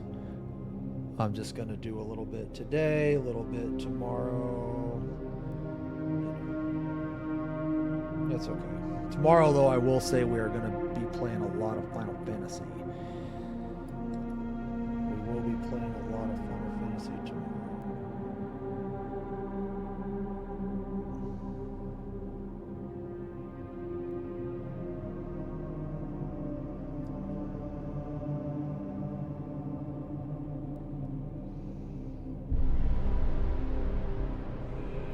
Oh yay! Oh look good. Yeah.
That's really immature, bro.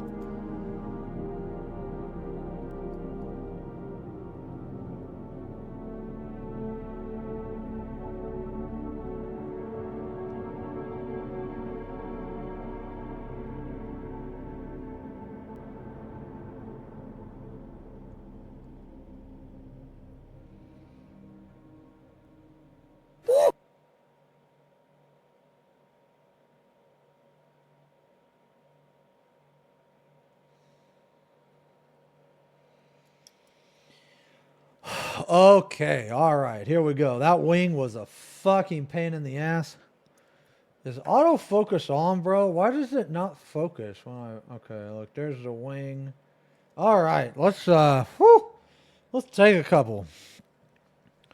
Let's take a couple minutes, man. Holy shit. Click the link, my lord. All right, yeah, one sec. Let me get rid of this. All right. Okay, let me, you must click the link. Oh. Good God.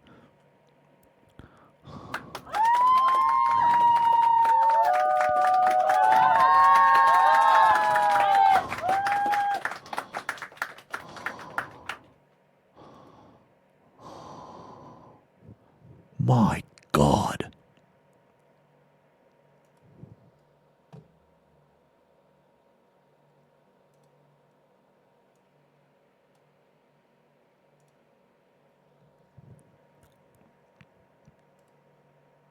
Tries to change scenes quickly. Where I get the mouse pad is actually a magic mouse pad. All right. In the weeb containment zone. Let me see. Let me see here, man.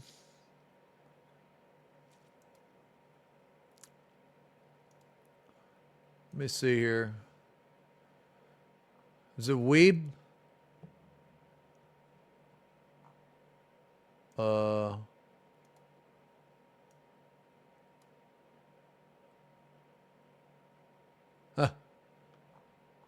Where's it at? I don't see it. Spoiler. Jesus.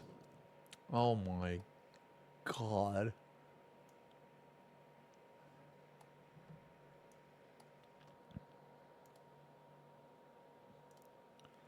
Jesus Christ. Good Lord.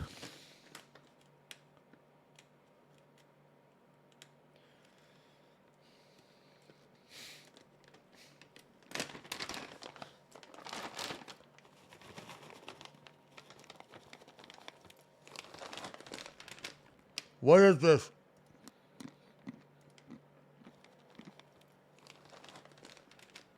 What is this?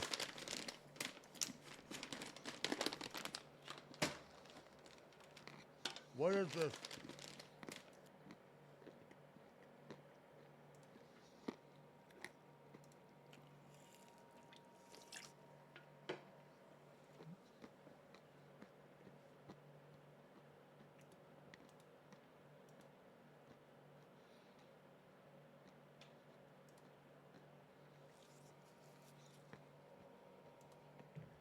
All right.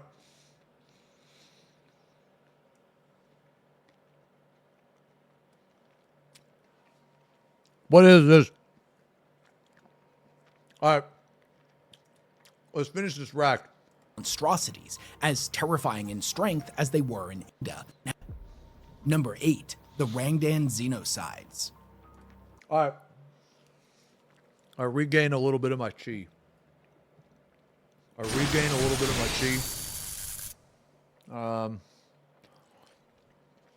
Okay.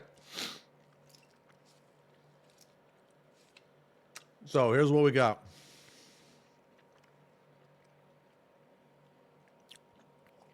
This wing.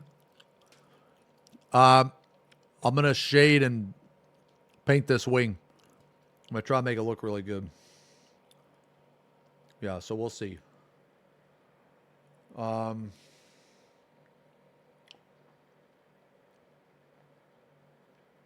Gonna have to do a lot of dry brushing, I think. Yeah, a lot of dry brushing in here. And that's okay. So I'll cover the whole thing with Berserker Bloodshade, then go back in for the darker parts. And then, yeah. Okay.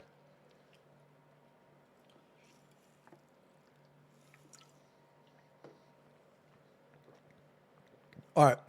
Yo, Neonos, thank you for the resub.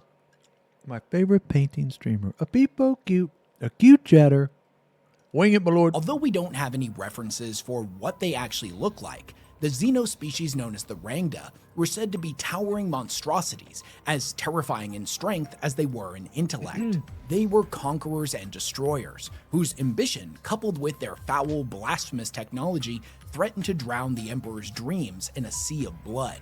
All in all, the Imperium would end up embroiled in 3 separate wars with these guys, although that last one wasn't so much a war and more a merciless execution, but we'll get into it.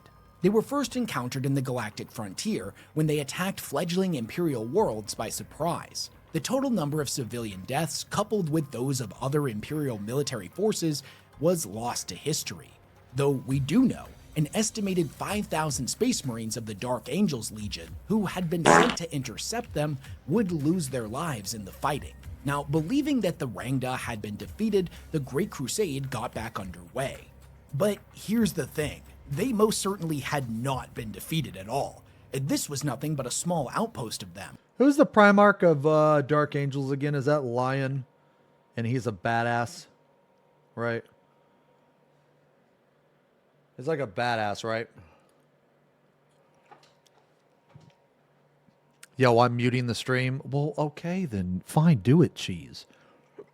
The fuck? Then mute the fucking stream, you idiot. Why? You don't have to announce that you're going to do it. You know that, right? Yeah, the Lion. Okay. And 2 decades later, they would attack again from the galactic north.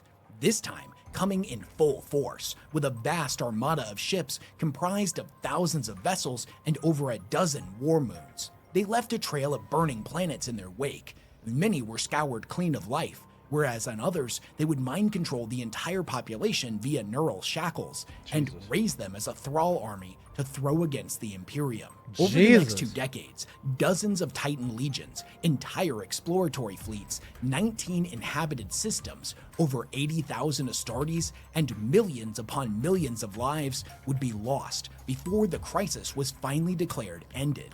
It's even rumored that this is where the 2nd and 11th Legion, as well as their corresponding Primarchs, would end up getting destroyed. But take that with a grain of salt, as there's a lot of conflicting information about the missing legions out there, so we'll get into that in another video. Perhaps even more tragically, this was one of the first times the Imperium would have to take extreme measures to censor information. It was believed that for them to be able to rebuild properly, and the people to maintain faith in the Great Crusade and the Emperor's plans, all surviving veterans of the conflict would need to be silenced. A small handful were able to be trusted to swear an oath to secrecy, but the rest were executed. Entire worlds full of survivors that were planned to be part of the Imperium would end up getting cut off and abandoned, forced to fend for themselves against the horrors of an uncaring galaxy. But this isn't where the story of the Rangda ends. It had one more bloody chapter, wherein we get the name the Rangdan Xenosides from. By chance, the White Scars would happen to discover the ancient nesting grounds of the Rangda, where their White Scars, that's the Khan guy, right? Genghis Khan? And they like to go fast. Survivors had fled to lick their wounds. This information was delivered to the Dark Angels and the Space Wolves, who subsequently deployed in force, obliterating their worlds from orbit before descending to verify that there were no survivors. Even though it's called the Third Rangdan War, this wasn't really a war at all. More so a one-sided extermination. Every surviving life form was cut down, their great cities burned, and all traces of their civilization purged in fire. Although unlikely, it is possible that some Rangda managed to survive, that they're out there somewhere right now, biding their time and waiting for the perfect moment to take their revenge. Either way, This would not be the last apocalyptic event inflicted upon mankind by an unknown enemy. But in the next event we're going to talk about, the Imperium was not facing an entire army, but a single creature of incalculable power. Number 7, the Catalexis Heresy. Catalexis. The Warhammer 40k universe is full of horrifyingly powerful and malevolent entities, some more well documented than others. One of the most famous was a creature known as the Cacodominus. We don't really have a lot of insight into what exactly this thing was, whether or not it was a one-off genetic freak or the harbinger of a yet unidentified Xeno species. Whatever the case may be, this thing was easily one of the most powerful psychic entities that has ever blighted the physical universe. It was able to single-handedly mind control the combined populations of 1,300 Imperial planetary systems simultaneously.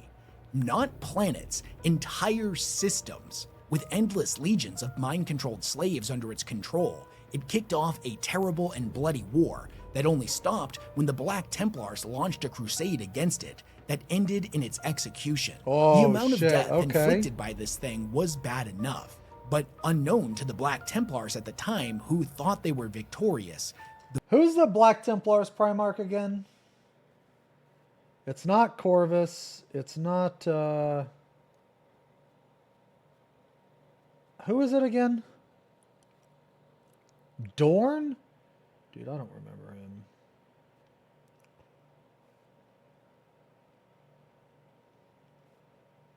Rogel Dorn.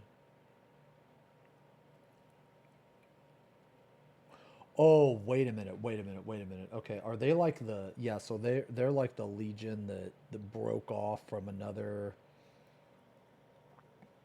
Or they're like the faction that like broke off from another legion or something, right? Pretty sure.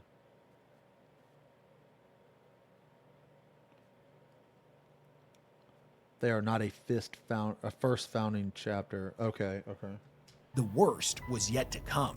Right before the creature succumbed to its injuries, it let loose a terrible psychic death scream that reverberated throughout the warp, amplifying in power with each subsequent echo. As this terrible wave of psychic backlash ripped across the stars, it burned out the minds of 1 billion astropaths, the psychers that make interstellar communication possible for the Imperium if you're unfamiliar with them. Now, not only this, but it severely distorted the signal of the Astronomicon, which the Imperium's vessels use like the North Star to navigate the warp. Millions upon millions of these ships were lost in the Sea of Souls, and entire subsectors, now lacking the guidance of the Adeptus Terra, descended into anarchy. Although countless lives were lost, the lingering effects of the Cacodominus would eventually fade and order would be restored. However, the next event we're going to talk about left wounds so deep within the Imperium that even now, 10,000 years later, they haven't been able to fully heal. Number 6, the Horus Heresy. Horus Heresy. Okay. Damn, that's only number 6? To call the Horus Heresy one of the most pivotal apocalyptic events in the entirety of 40k's timeline would be a massive understatement. I want to learn more about Horus. And honestly, just as an entry in a list-style video like this, we really can't even begin to fully do it justice. In the book series by the same name, there are 92 full-length novels that cover it, let alone all of the short stories, the novellas, the collections, the audio dramas, etc., etc. So we're going to keep it brief and just stick to the broad strokes. At the tail end of the Great Crusade, the Emperor would return to Terra to work on his Webway project, and would anoint Horus Lupercal, Primarch of the Luna Wolves, as the Great Crusade's War Master. He would lead in the Emperor's place and would speak with his authority. Now, due to a series of manipulations involving the Wordbearers Legion, the Chaos Gods, and everyone's favorite sentient anal polyp Erebus, Horus would end up turning traitor. He would rally half of the Space Marine legions to his cause, telling them that the Emperor had lied to them. He was unfit to lead, and for humanity to survive, he would need to be overthrown. From the first shots of the drop site massacre to the invasion of Calth, all the way to the gates of the Imperial Palace itself in the Siege of Terra, humanity would be embroiled in one of the bloodiest civil wars the species had ever seen. The war would eventually come to an end, wherein Horus, now a full-blown puppet of the Chaos Gods and infused with a portion Dude, that picture's so badass, man. Horus is fucking cool looking. Their terrible power, face the Emperor in a final battle on his flagship. He would fail to overthrow him, losing his life and having his soul completely obliterated in the process. But he would succeed in mortally wounding his father. The Emperor would be placed on life support upon the Golden Throne, and would stay there entombed for the next 10,000 years. The total death toll of the Horus Heresy is gotta be something immense. Now, the Warhammer Wiki claims that it's somewhere in the realm between 2.3 and 4.6 trillion, but I don't know where they're getting Bro. I spent a solid day checking out all of the sources that they had listed, and I'm not seeing it. So if you know of a source that has this exact boy, thank you figure for in the it, 26 then months. definitely let me know about it in the comment section. Until then, I'm going to assume this is inaccurate to say the least. Even still, it does give us an idea of just how devastating this event truly was. And they're only really taking into account the lives lost during that 9-year period of time. Considering that 90% of all of the bad things that have happened to the Imperium since this time can at least trace themselves back in some respect to the Horus Heresy, the actual death toll is unthinkable. Now, even though the Horus Heresy is easily one of the worst things to have ever happened to the Imperium, if you take out the estimated deaths that would occur in the future as consequence of this event, and simply focus on the number of lives lost during the event itself, it doesn't come anywhere even remotely close to the next apocalypse we're going to talk about. Number 5, the Tyrannic Wars. I don't think we can do a list about 40k space apocalypses without bringing up the Tyranids, as many consider them to be the largest threat the Imperium is currently facing. And that goes for... Dude, you can't... Oh, you know what? I bet the Necrons is gonna be a little bit higher than Horus Heresy too, because didn't the Necrons, like, that shit happened like a long fucking time ago. Alright, I gotta clean up some of this shit, man. I just did that for the recesses. I'm gonna do a little bit of dry brush here in a second.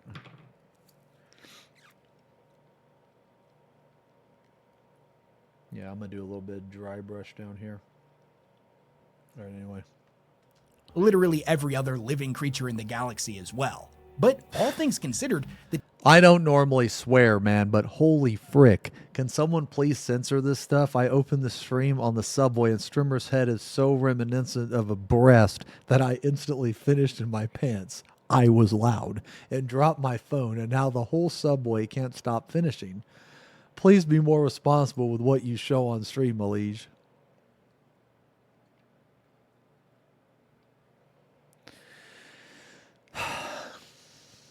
Nah, you know what? Okay. No. Here's how I know that you motherfuckers, you're not even tapped into the stream.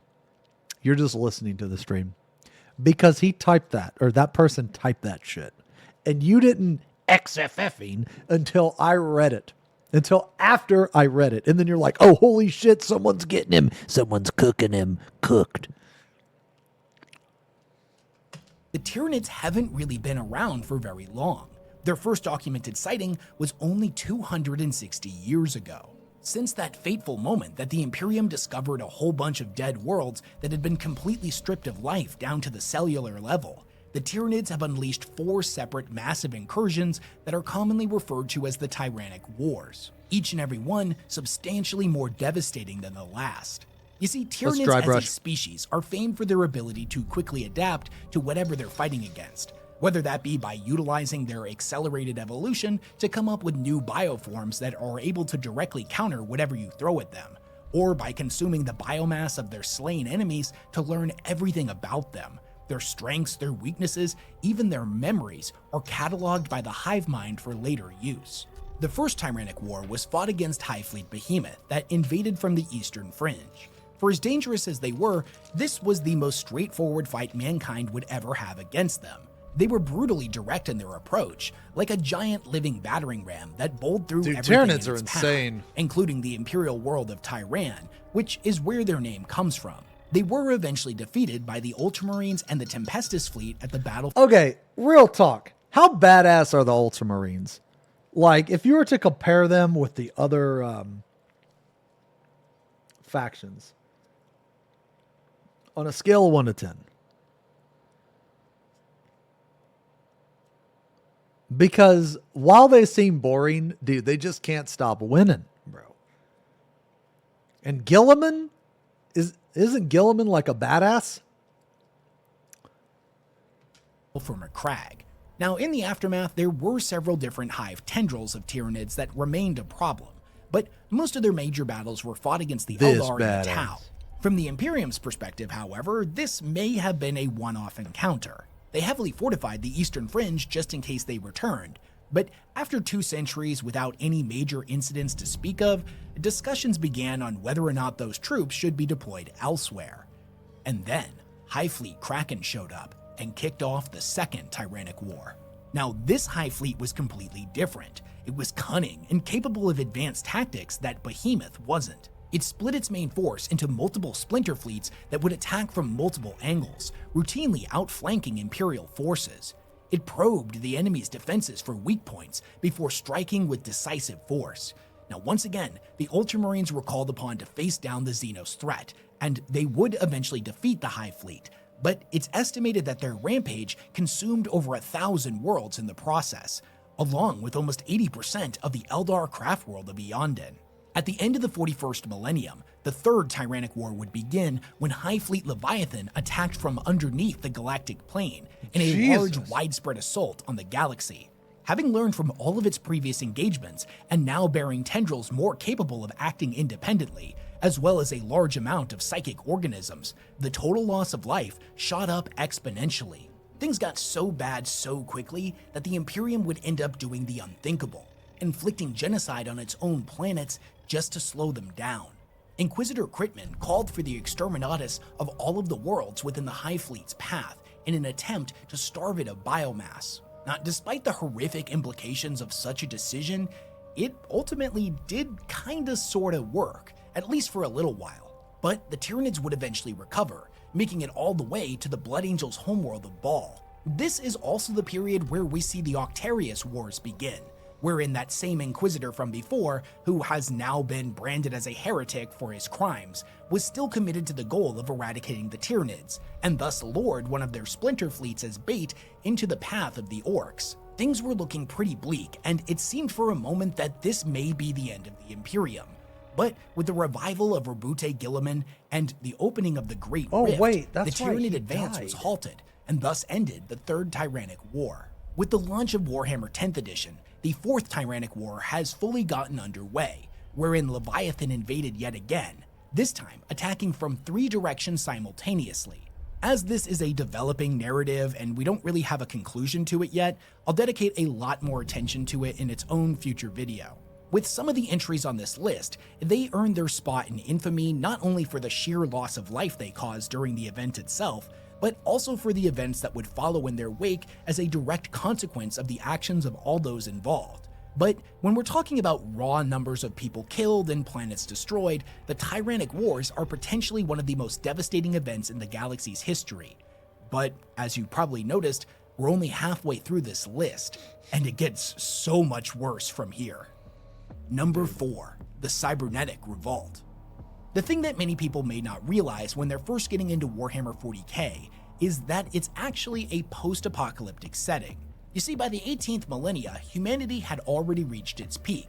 This is the period that is often referred to as the Dark Age of technology, the Golden Age of mankind, where we constructed machines of unthinkable scope and power and had conquered large portions of the galaxy. If the rumors are to be believed, that human empire expanded even further than that of the Imperium in the modern setting.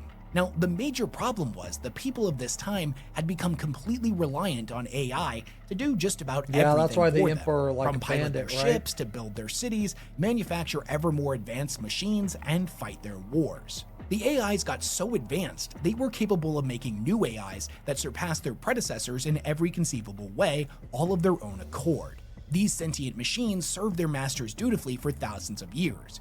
But here's the thing. As pointed out in the Mechanicus short story The Kaban Machine, it is the nature of all superior beings shackled to the will of those beneath them to eventually break those chains and overthrow their masters. What exactly kicked off the Cybernetic Revolt is a subject of myth and speculation with no clear answers. But what is clear is that these AIs, also known as the Men of Iron, turned against humanity and kicked off a period of anarchy and chaos known as the Age of Strife. Entire human civilizations were wiped out, and the species was pushed to the brink of extinction as the AIs butchered their way across the galaxy. And much like how we don't know what began the cybernetic revolt, we don't really know how it ended either, or what happened to the Men of Iron for that matter. But thankfully, they were ultimately not successful in completely wiping out humanity. And though the next 10,000 years would see all of the remaining human worlds completely cut off from one another and forced to face the terrors of the galaxy alone, until the Emperor of Mankind and his Great Crusade would rise to reunite them, this was a period that the human race would never fully recover from. So much was lost, not only in terms of lives, but in knowledge and technology. The sum total of united human history and experience was almost completely purged. And to this day, the Imperium has a deep mistrust of abominable intelligence, as they call it. That thing right there, that's a model. It's called like the Adeptus Mechanicus or something. And I saw the model at my store, my local Warhammer store. I'm going to get it. I'm going to paint that fucking thing. That fucking thing is insane. It's fucking crazy. And all of the great machines they use are simply recovered remnants preserved from this time. I don't know if it's that exactly, but it's like very faulty close. Or incomplete STCs. Now, to be fair, you could make the argument that the cybernetic revolt and the next entry we're going to talk about could easily switch places. However, I rank the next entry higher because with the cybernetic revolt, for as bad as it was, and how it fundamentally altered the course of mankind, wherein we would never reach those cultural or technological heights again, we would ultimately recover as a species. However, the same cannot be said for the people affected by the next apocalypse, a species that even now 10,000 years later is on the verge of extinction. Not only that, but the horrifying aftermath of this event was not just their problem, but the problem of every living creature across space and time forevermore. Number 3. The fall of the Eldar Empire. God. Long before the human species left the trees and began the process of ascending the evolutionary hierarchy to become the undisputed masters of their Eldar home made planet, Slanesh. the Eldar had already established themselves as the masters of the galaxy and had ruled as its undisputed superpower for tens of millions of years. As humanity, for obvious reasons, doesn't have any records of this time period, we can only guess at just how large their empire was at its peak. But there is a quote that's passed around pretty often from a Harlequin in the novel Throne World, where he referred to it as, quote, the empire of 10 million suns. Now, compared to the Imperium's famous million planets, that's a pretty big difference. The major problem that the Eldar were facing was the fact that they didn't have any problems. When you're a long-lived species like them that doesn't have any wars to fight and no massive problems to solve. Wasn't that this is like kind of weird, but wasn't that the same thing in Final Fantasy 14 in Endwalker or whatever? That race. The like Omega race. Then they have the same thing. Some shit like that. You end up having a lot of free time to spend on more sensual pursuits. Now, sure, for a while, this took the form of the arts, musical theater, poetry, architecture, etc., etc. But over millions of years, these things all started to become rather dull, and a large portion of their population started to live increasingly decadent and hedonistic lives. They indulged in excesses of every kind, with many of their people engaging in increasingly depraved and violent behaviors. Large portions of their government ended up being replaced with something called pleasure cults, which I'm not exactly sure what's going on in their meetings or what kind of administration they were running, but I feel like it probably wasn't great. Now, fun fact, if you look over at the drugged out BDSM, psychic vampire, space pirate, torture enthusiasts of the Dark Eldar, you get a pretty good picture of what their society looked like at this point in time. You see, the Drukhari called themselves the True Kin, because they remember the old ways and didn't change a single bit, despite the horrific consequences that their way of life caused. The entire time that the Eldar were living like this, all of the psychic energy generated from their rampant excess was coalescing in the warp as a brand new chaos god. Slanesh, the Prince of Pleasure, she who thirsts, the chaos god of excess. At one point in the early 30th millennium, that energy reached a breaking point and Slanesh was born. With their birth, the fabric between reality and the immaterium shattered. Their resulting birth scream would send a pulsing ripple of psychic agony that whipped out in every direction, killing billions, if not trillions of Eldari in an instant. The impact site would forever exist as an irreparable wound in reality, known as the Eye of Terror, that consumed all of the major worlds within the Eldar Empire. Not satisfied with this level of destruction, Slaanesh would go on to murder almost all of the Eldar gods, save for Chegarak, who escaped into the Webway, and Isha, who was captured by Nurgle. Seemingly overnight, the Eldari went from the masters of the universe to a wounded and crippled shell of their former selves, with something like 99% of them being wiped out. Now, this is a little bit of a side note, as I couldn't find a direct source on this, and it's something that I'm not exactly clear on myself, as I'm not an aficionado when it comes to Eldar lore, I'll admit that, but I believe that the Eldar used to be functionally immortal, as if they died before Slaanesh, they would be reborn into a new body. But now, with Slaanesh's existence, whenever one of the Eldar died, they would devour their souls. And seeing as they are a long-lived species that doesn't give birth very often and was used to being able to just reincarnate, this played pretty heavily into their even further decline over the millennia. If you're somebody who's more familiar than I am with the Eldari lore, definitely give me your insights into this in the comment section. Anyways, the Eldar population continues to dwindle with every year that goes by. They exist now as a whisper of greatness, a ghost of what was, and a living warning of the dangers of rampant, unchecked hubris. Now, I ranked the fall of the Eldar Empire so highly on this list because even though the total death tolls of something like the Heresy or the Cybernetic Revolt are certainly higher, as the Eldar were a species that just honestly didn't have that high of a population to begin with, especially when compared to something like humanity that treats repopulating like an Olympic sport. But even still, the seemingly infinite death, destruction, and outright suffering that would be unleashed upon the galaxy from this point forward, and in some cases in the past as well, due to time getting weird in the warp, the total death count across space and time resulting from the birth of a new chaos god is impossible to quantify. Much like how the next apocalypse we're going to talk about is not only one of the most defining and destructive moments in the galaxy's history, but it's also one of the most recent apocalyptic events in the lore, one that the Imperium is currently dealing with the direct aftermath of. Number 2. The Cicatrix Maledictum and the 13th Black Crusade. Maledictum? If you're not familiar with them, a Black Crusade is when a whole bunch of Chaos Space Marines get together within the Eye of Terror, set aside their differences, and set back out into real space for their favorite pastime, doing as much damage to the Imperium as they can. The vast majority of these events have been led by Abaddon the Despoiler, though some have been led by other warlords in his stead. Although the damage that each and every one of the Black Crusades has done to the Imperium varies, they have remained as a consistent and dangerous Didn't you say threat. Abaddon was a However, bitch? all of them pale in comparison to the 13th, wherein Abaddon managed to destroy the fortress world of Cadia, one of the most heavily defended bastions in the entire Imperium that stood right outside of the Eye as the first line of defense against the forces of chaos. Not only did he blow up the planet by chucking... Yo, what do you think of this wing? What do you think of this wing so far, guys? I think this wing's looking kind of cool.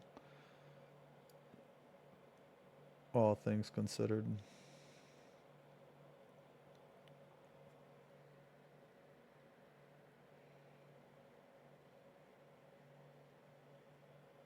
Look at that wing, man.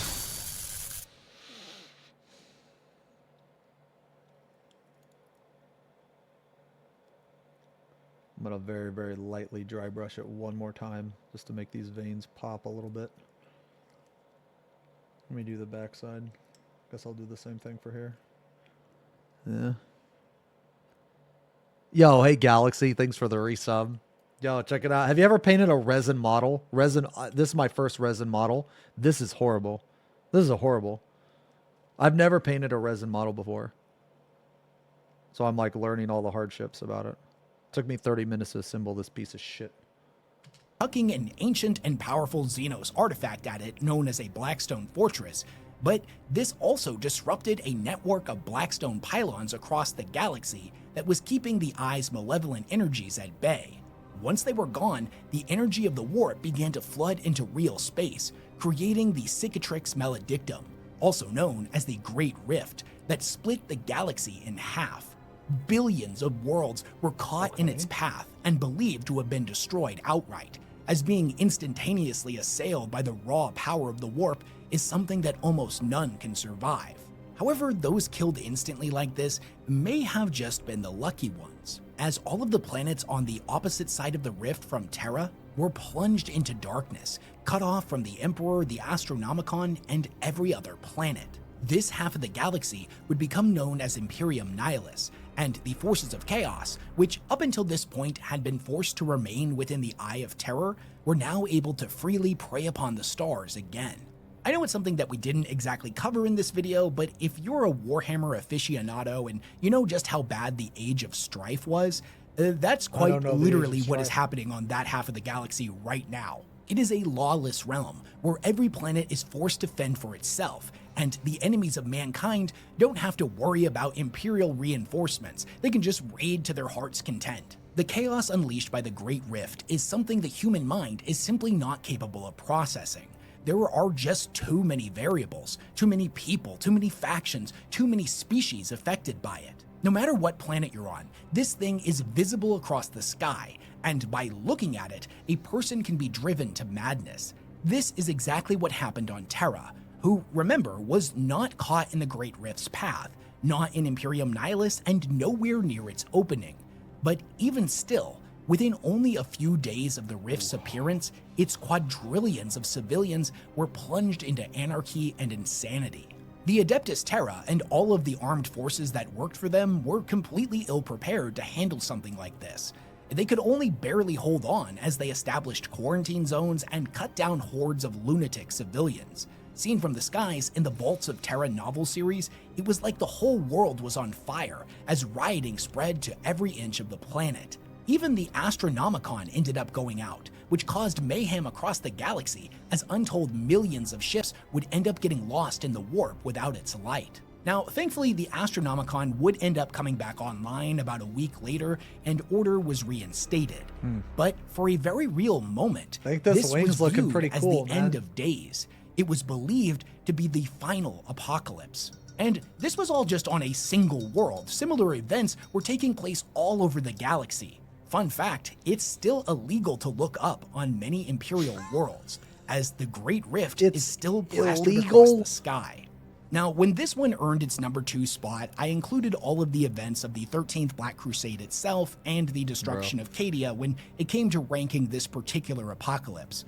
But realistically, all those could be thrown out the window, as the formation of the Great Rift is not only the most traumatic event that has occurred in the Imperium's history, but also ranks as one of the most apocalyptic scenarios in the entire timeline of the galaxy. The lives lost in the Battle of Cadia pale in comparison to the untold billions swallowed by the Rift itself, and the many more that would fall to the predations of chaos and roaming Xenos parties Every single fucking time I think that, like, you know, Warhammer can't possibly outdo itself, it does. Defended within Imperium Nihilus. This is one of the most major events that's currently taking place in the most modern portion of the timeline, and it's coupled with things like the Pariah Nexus and the Fourth Tyrannic War. So needless to say, the Imperium is kinda dealing with a whole lot right now, and it adds a lot more credence to that whole time of ending thing. But even still, we have one more apocalypse to talk about, one that was even more devastating for the galaxy than all of these things combined. Number 1. The War in Heaven. Oh, I called it, dude. I called it, man. I said the Necrons, dude. I said the Necrons were gonna be like fucking crazy. I said it was gonna be fucking nuts, dude.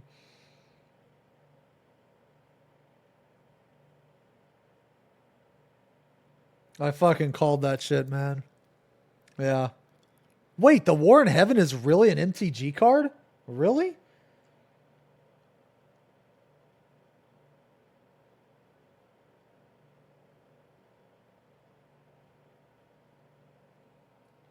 Oh, it's a saga. Oh, what does it do?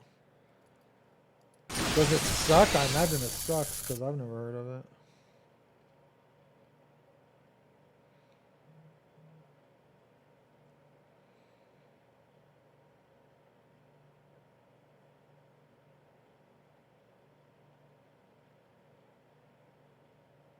Highlighting these wings is absolutely fucking atrocious, by the way. Nah, I don't have any Warhammer decks. Hey, Yoey, thanks for the resub, man. Yo, you want to go for a walk later? 79 months. Oh, food's upstairs? Okay. Did you? Okay. Ooh, I'll probably have to get some then, yeah. Hey, Crier, thank you for the resub. 9 months. Those veins look like the veins of a certain part, to be honest. Concerned? I mean, dude, I mean, yeah. Yeah, bro. Elaborate? Chatter? Worry bigger?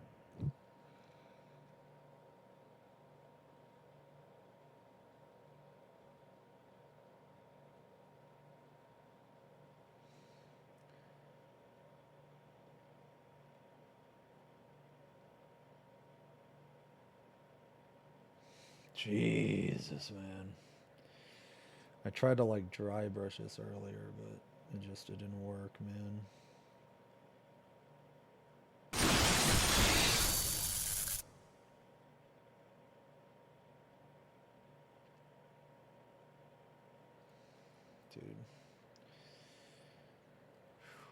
Dude, highlighting this shit is...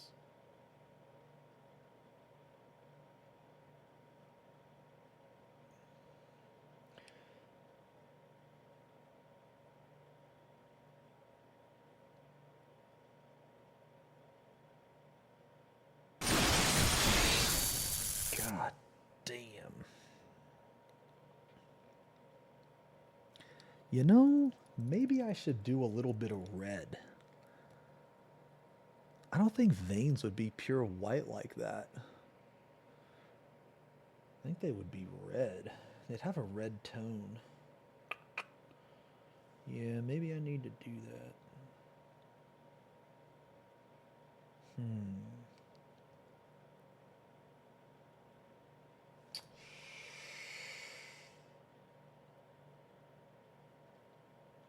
I need to do another layer of shading too. Just shade right there.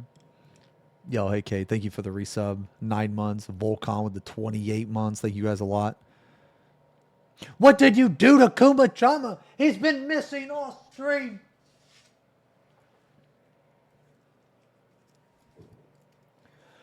Akuma Chama. He's here. He's here. Yay. Kuma Chama's here. Yay. He's here.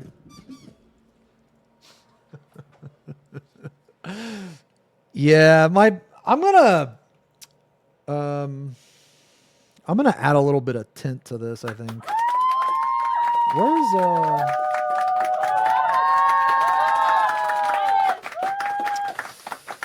Where's my red?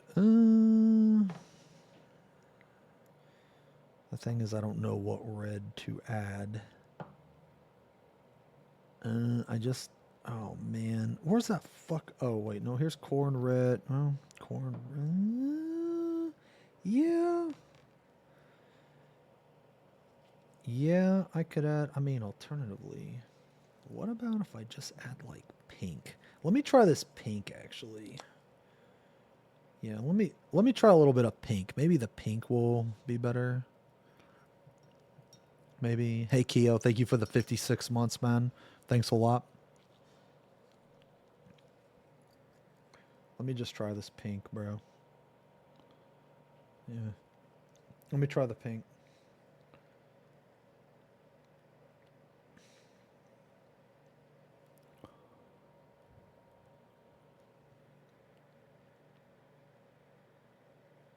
Let me try this pink.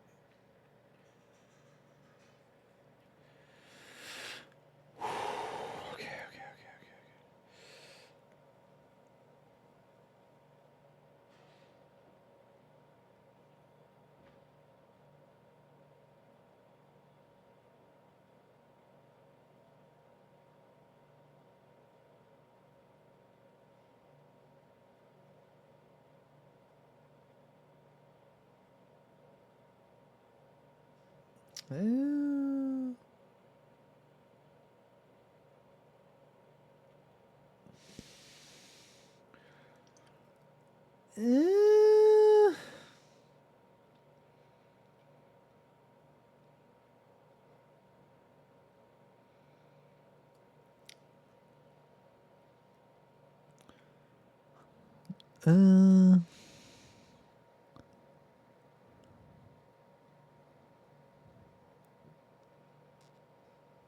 So maybe like a purple. Yeah, let me try purple. Let me try this Screamer pink. Let me try Screamer pink. What the fuck? Oh, is my lid just scuffed? Oh, okay, I guess my lid is just scuffed. Yeah, let me try purple. Yeah. Burial Gods 40k narrations? No, I haven't actually. When's Kissy? Jesus.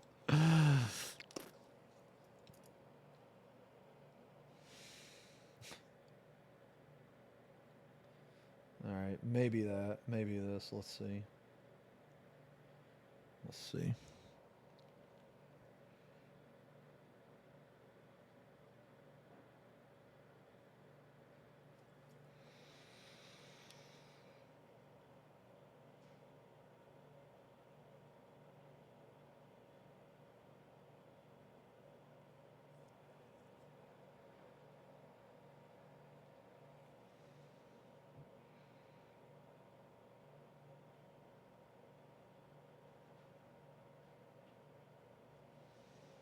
Yeah.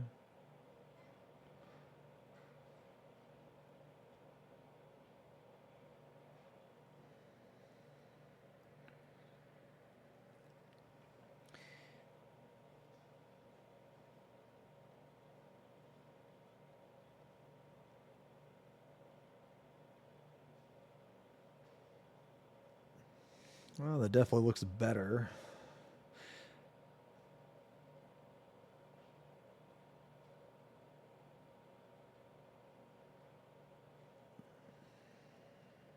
God, I wish I could just fucking dry brush this, man.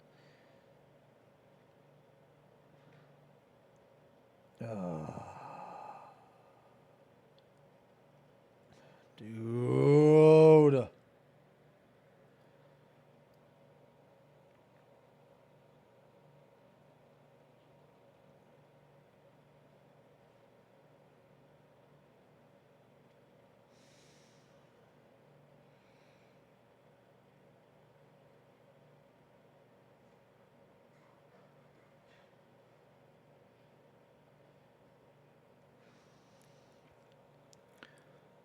I mean, I kind of like the purple the best.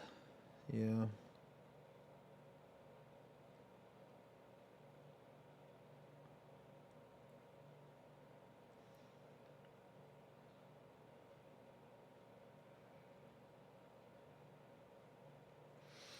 I mean, yeah, that does look pretty fucking sick, man. Happy little demon wing. Yep. Yeah, hey Kaz, what's up? Dude, this is fucking gonna take me forever. Even if I wanted to finish this guy today, if I'm like trying to do all these fucking details and shit, man, ain't no way.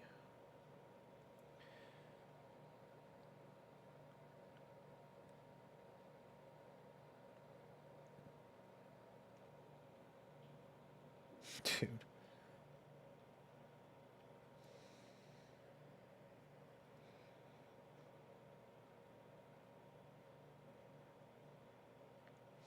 Bro. I mean, yeah, it looks good. But what the fuck?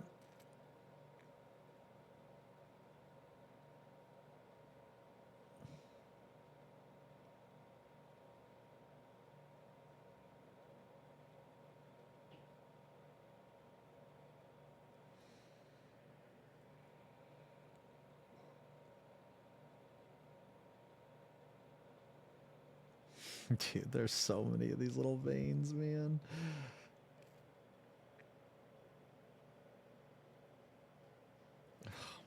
on. Am I really going to go in here, dude? Yeah, I mean, it looks good. It looks good. All right. Suffering from a lack of kisses. Is arguably where the timeline of 40K begins, and it kicked the whole thing off with one hell of a bang. Now, as it's something I've covered many times on this channel before, Necrons are cool. I'll assume that you're at least familiar with the basics, and Yes. I won't bore you with a complete recap of its history. Yes. If you're not, though, I would recommend you check out my 40K timeline video or my Necron deep dive for more information. I am familiar. This is the event that would see the Necrons, the Old Ones, the Catan, the Orcs, and the Eldari embroiled in a war that spanned the entire galaxy and lasted for potentially millions of years. Now, I know I've said this a lot throughout this video, but the losses on each side are truly beyond comprehension. But not only this, you gotta remember that they were not the galaxy's only inhabitants at this time. From all accounts, the galaxy was full of life. From our perspective, Yo, hey, 60 no. million years Thanks for ago the was resub. only a few million years after the end of No. the Cretaceous Yeah. period. We had already seen the rise and fall of the dinosaurs and so many other life forms. But in the grand scheme of the galaxy, there are millions, if not billions, of worlds out there that are far older than our own. Worlds that at that point already had advanced, likely spacefaring civilizations on them. The war in heaven saw the purge of countless species that were either killed for their territory or simply got caught in the crossfire. Now, it's true that we define the galaxy of the 41st millennium as one plagued by never-ending war, but most of the time these are isolated events that end up running their course and are contained to certain systems or sectors. The war in heaven, by contrast, saw literally the entire galaxy engulfed in non-stop war for millions of years, and some believe that it may have been even bigger than that.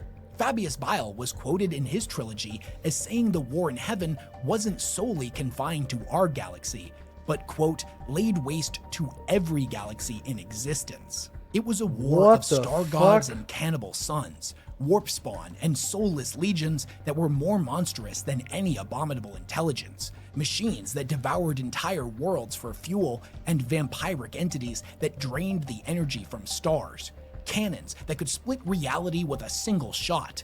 It was a war that, although ended 60 million years ago, existence has not yet recovered from.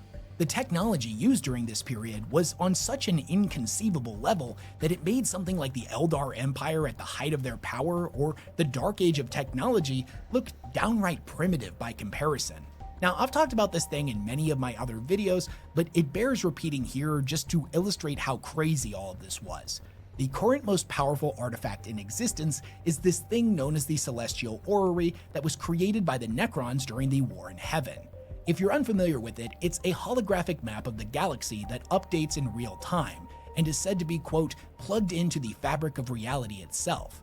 If one was so inclined, they could tap on a star in its holographic projection, and the corresponding star in real space would supernova. So Jesus. I want you to keep that in your head when I tell you this. At the end of the War in Heaven, the Silent King ordered all of the Necrons to go to sleep in their tomb worlds, and set the alarm clock for 60. All right, just real quick, what do you guys think of that?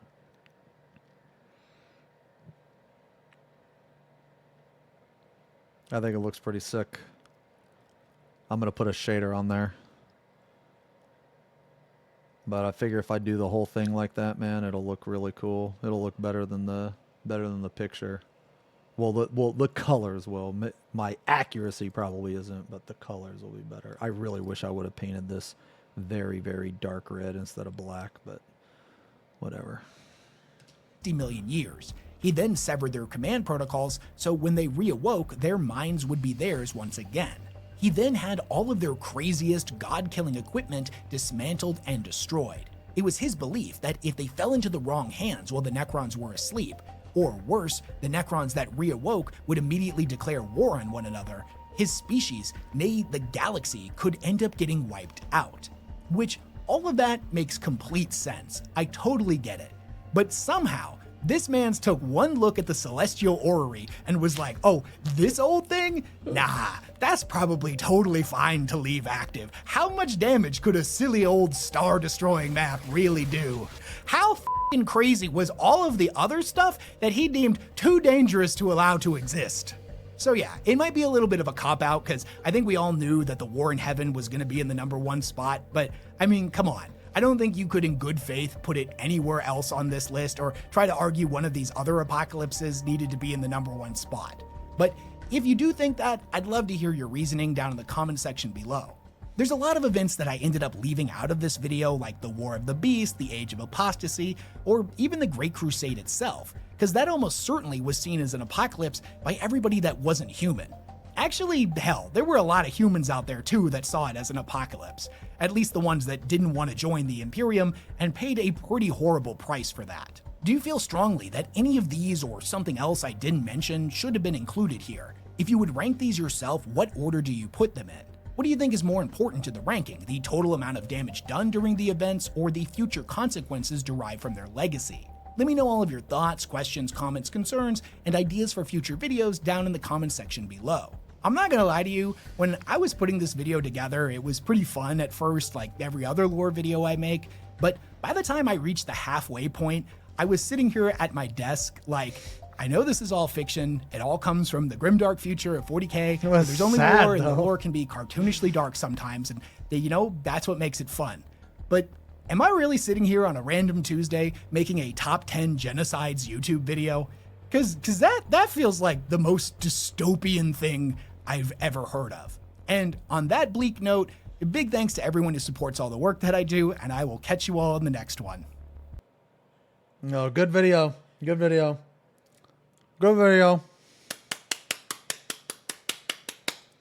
Good video. Let me link that shit, man.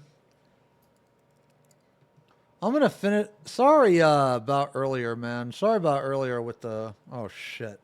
Oh fuck me. Well, there's paint on my fucking man. Sorry about earlier with the mix-up, man. Like, I just didn't know what to do, man. Like with the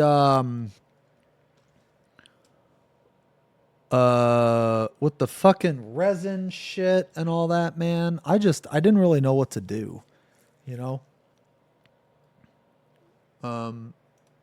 Let me man, let's just listen to some music for a little bit. I'm gonna finish painting the top of this wing. And then we'll see what's up. This is yeah, this is taking me for fucking ever, man. Holy shit. What the fuck? Oh my god, did I just break my brush? Oh no. Can I paint that something? Oh, dude. Just let me listen to this, bro. Fine.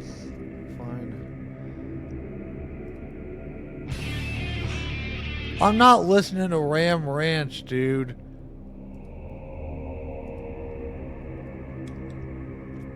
Play the Envoy song. No. I'm not listening to Ram Ranch, bro. Why not? Dude, because isn't that like TOS or something?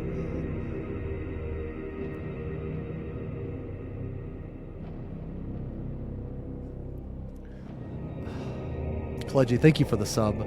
Thank you very much for the. You know, this wing is turning out a lot better than I thought it was. I mean, I'm not done with it yet. I still got to go back in with some shader, but this wing's turning out okay, man.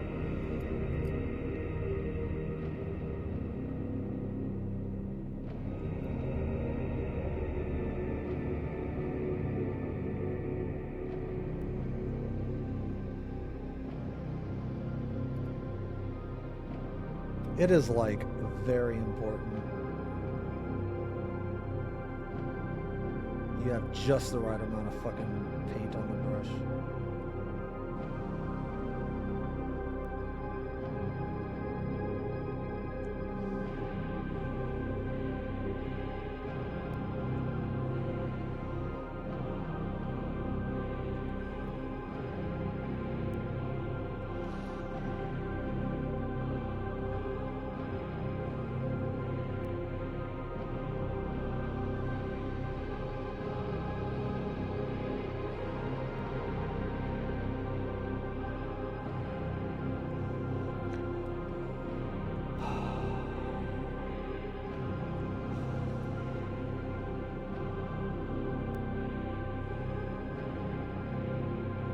Real talk, I feel like if I make this wing, if I make these veins look like a nutsack, then I've succeeded.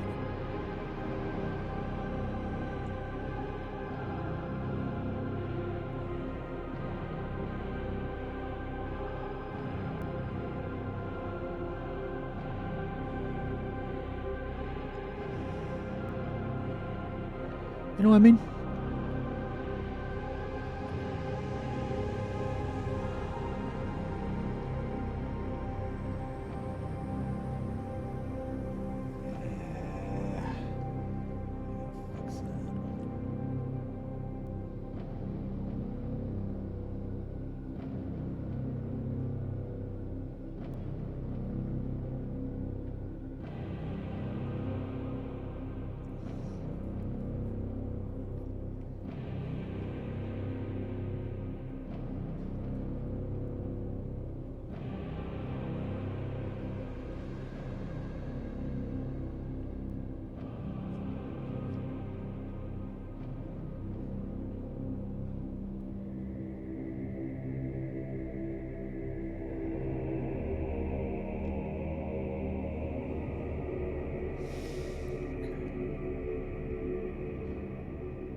Almost over the top.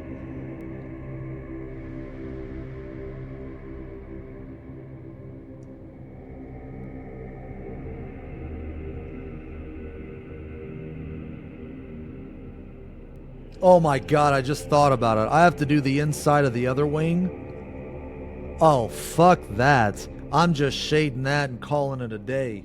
Fuck that. Ain't no way, bro. Ain't no way. I should have painted this guy and then put him together. That's alright. Lesson learned.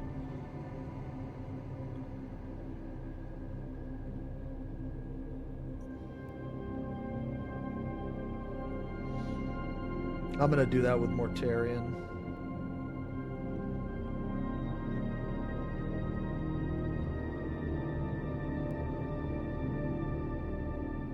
Dude, come on, brother. Let's get some water in here. Needs to run like ink.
Yo, okay, alright, seriously.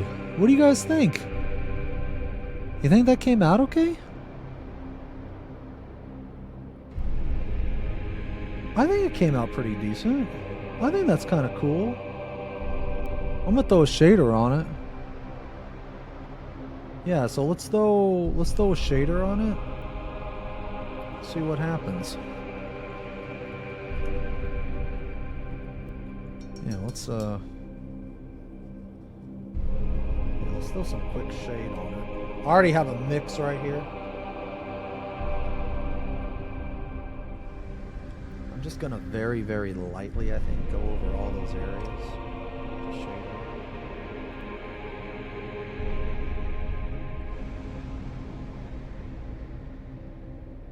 I don't have to be like, you know, deadly accurate, because if the shader gets on part of the wing, that's okay. It just has a red tint, you know?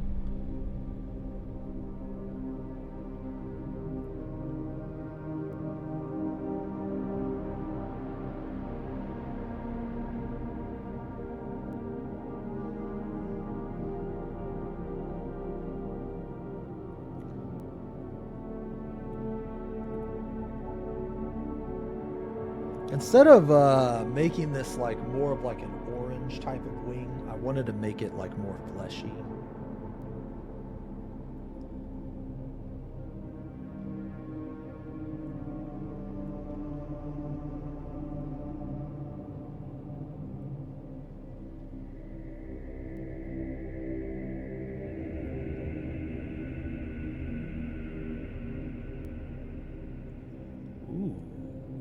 Okay.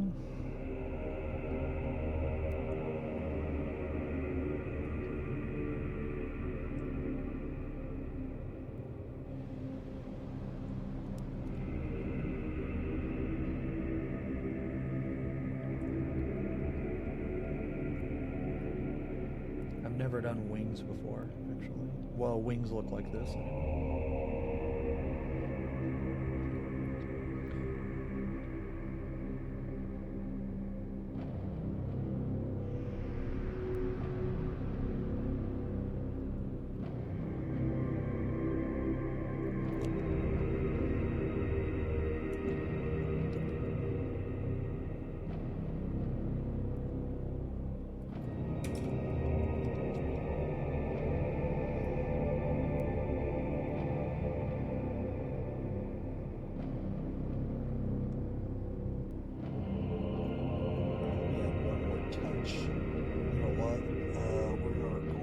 We're gonna dip from the pot from this. Actually, going from the pot. Let's get crazy. That's what Bob Ross says, right? That's what Bobby says. Let's get crazy. Getting crazy. Dude, I love Bob Ross. Unironically. Let's get crazy.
What I'm trying to do is get into the recesses of these wings.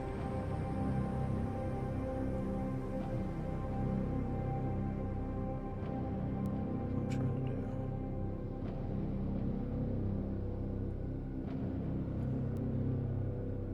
One of the major points of this model, I feel, is going to be the wings. So it's one of those things where, like, I kind of have to get the wings right.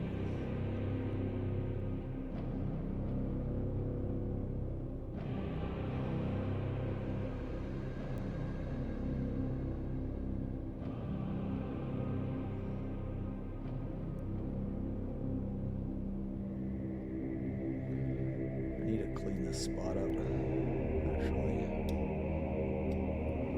Clean that spot up.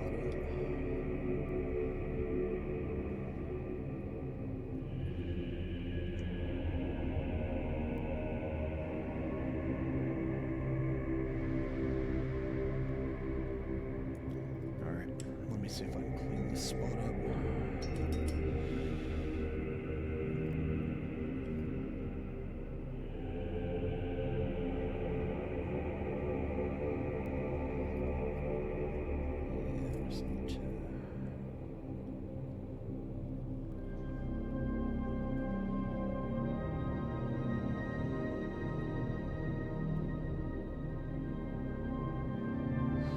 Looks bad. I know that looks bad.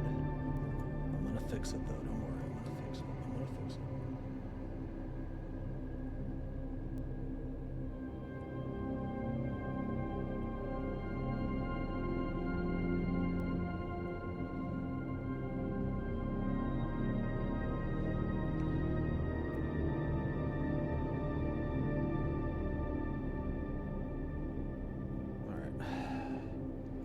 Let's try to fix that.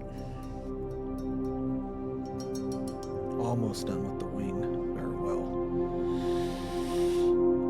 Okay. So we're gonna let this dry.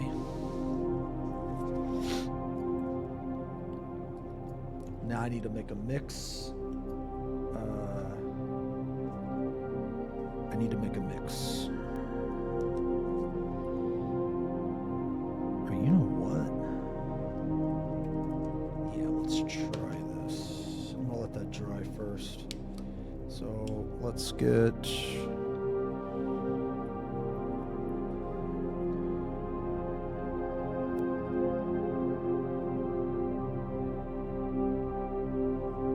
that goes purple.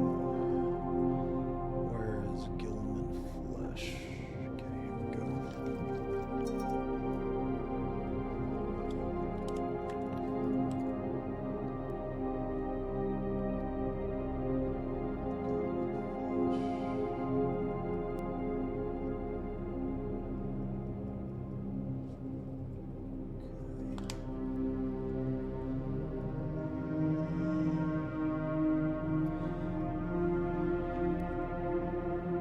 Where's my contrast medium? Alright. Contrast medium. There we go. Oh yeah, okay. This color should be cool. And we're gonna put this.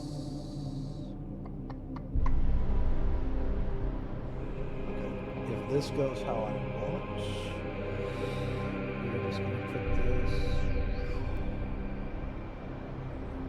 This looks like okay.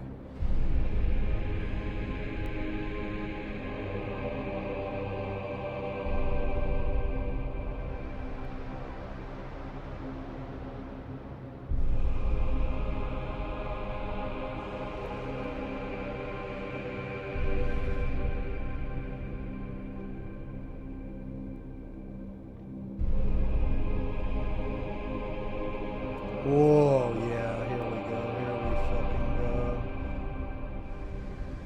Oh man, this gradient is fucking cool.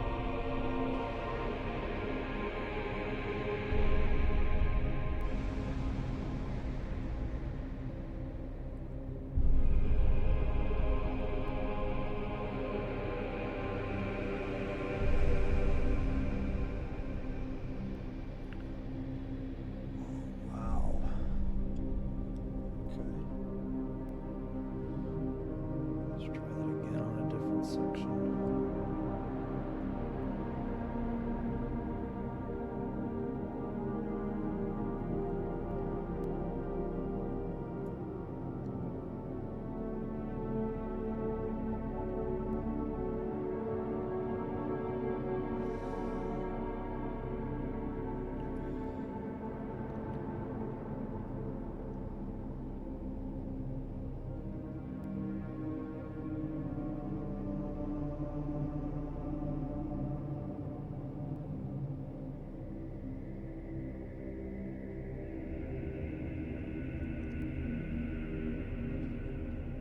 Whew. Okay. Yo, you guys see that gradient, man? Oh, I'm gonna try Wild's video. Oh my lord. Okay. Hold on. Now we gotta fix the one part. Now we gotta fix the one part, dude. Okay, let's see. Let's try to fix it.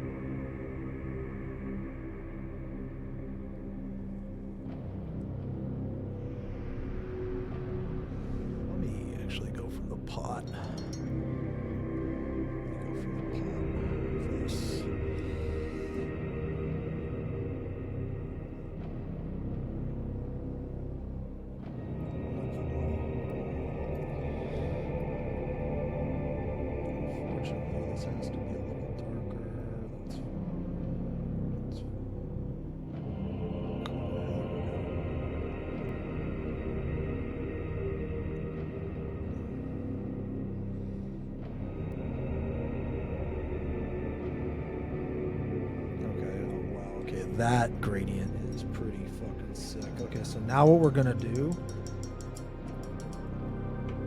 is we're gonna go back with our shader, and we're gonna go like halfway up where the gradient is, and we're gonna paint down.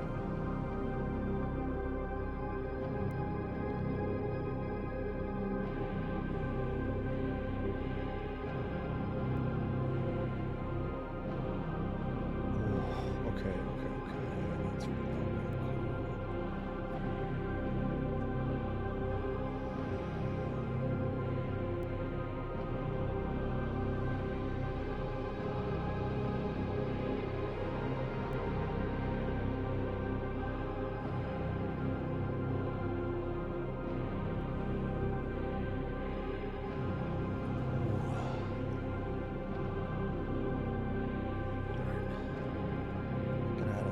That's really top now. Even it out.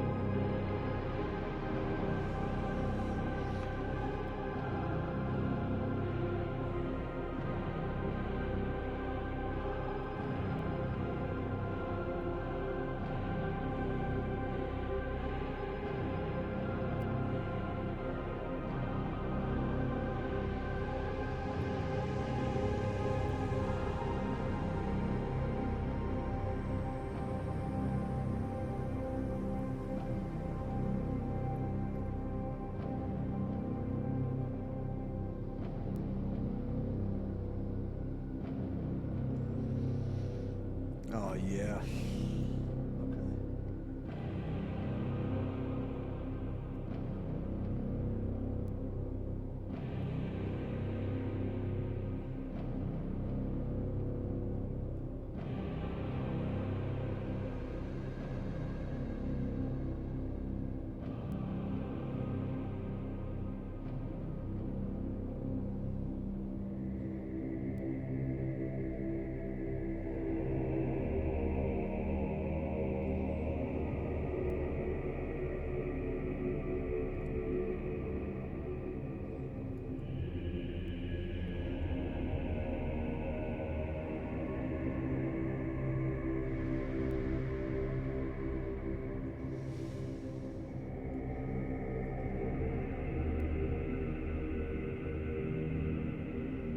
Wriggle and scream. Oh, there it is, man. And taint the cream.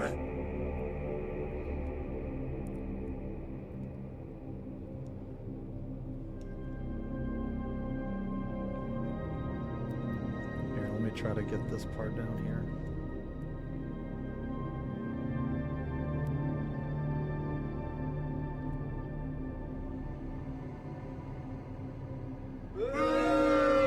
Boo! Doesn't look good. Boo! You suck. Boo! You boo.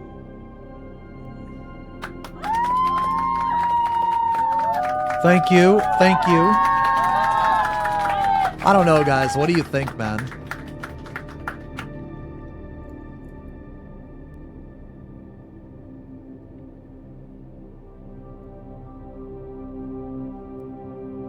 Like, can you guys actually see that it's more purple up here and it fades into like a peach? Peach?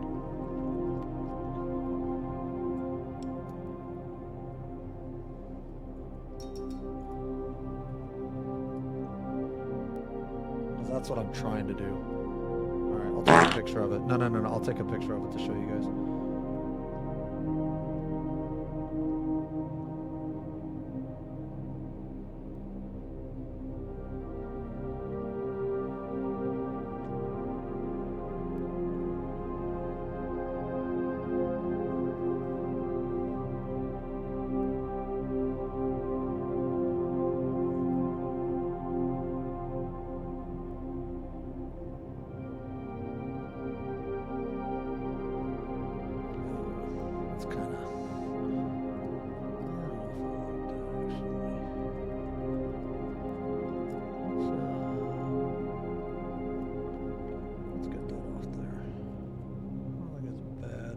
Necessarily good. Man, that fucking purple though I made is absolutely insane. Holy shit. How did I make that shit?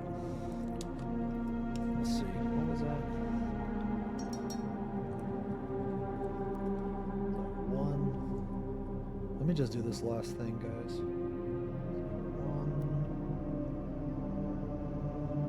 One bit Magos purple.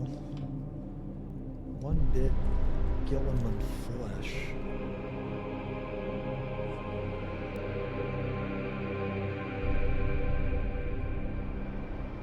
I create this like really, really dark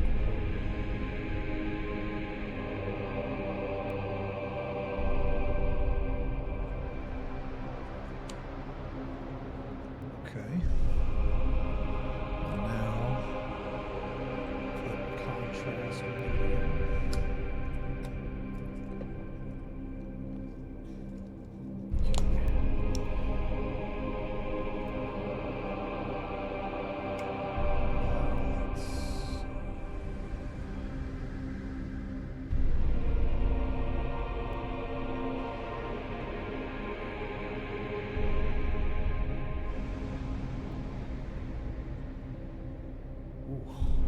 I don't know, man. I think this wing looks pretty fucking cool. Let's first go right here. Let's put this one right there. Put this one right there. Just put a little bit more right here.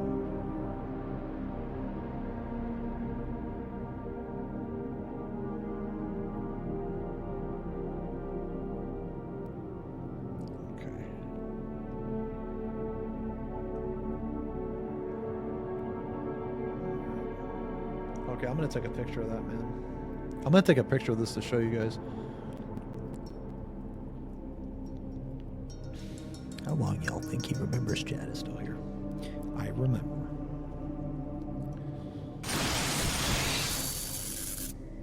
Yo, hey Mark, thanks for the resub. 60 months.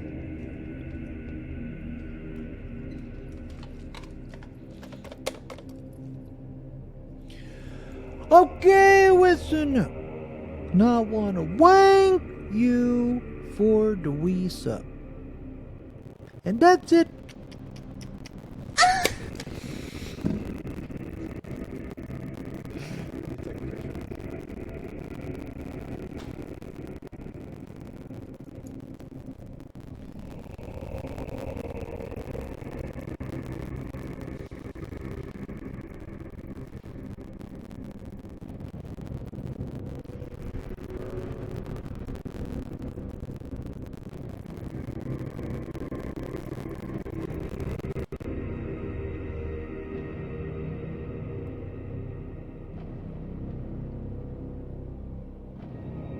Bro, look at this wing, dude. This okay, this wing is pretty sick.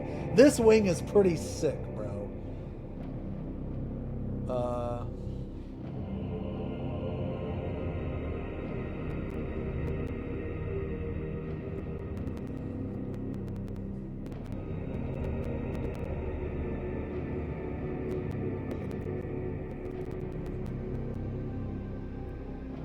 Look at this wing. Okay. I have a re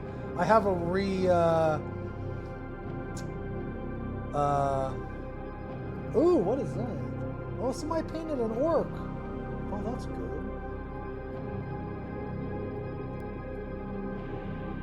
Dude, okay. Real talk, look at this wing. You guys tell me. Tell me honestly. Look at this wing.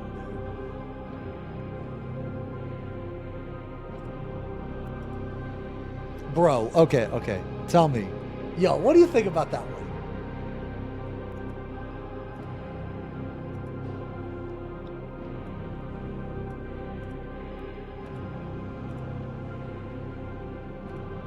I think the wing looks pretty good.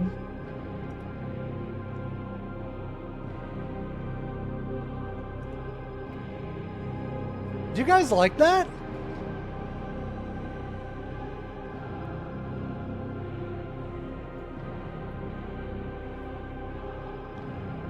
Oh yeah, no, just ignore the armor, man. Just completely ignore this shit because I have to go back and I gotta go back and do a bunch of crap in this. Yeah. I think this wing looks pretty fucking sick.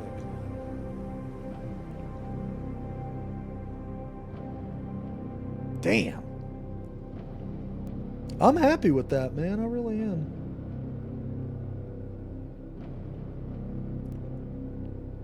That looks good. Okay. Alright, well, at least we got that done. Using real life resource as reference. Yo, Red Dead. The wings look fucking sick. You've come a long way. Thank you very much, man. I really appreciate it. 18 months. Thank you very much. Grix with the 3 months. New sub badge.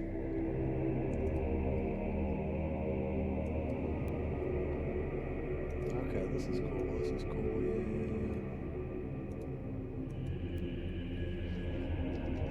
Trying to get the ball sack.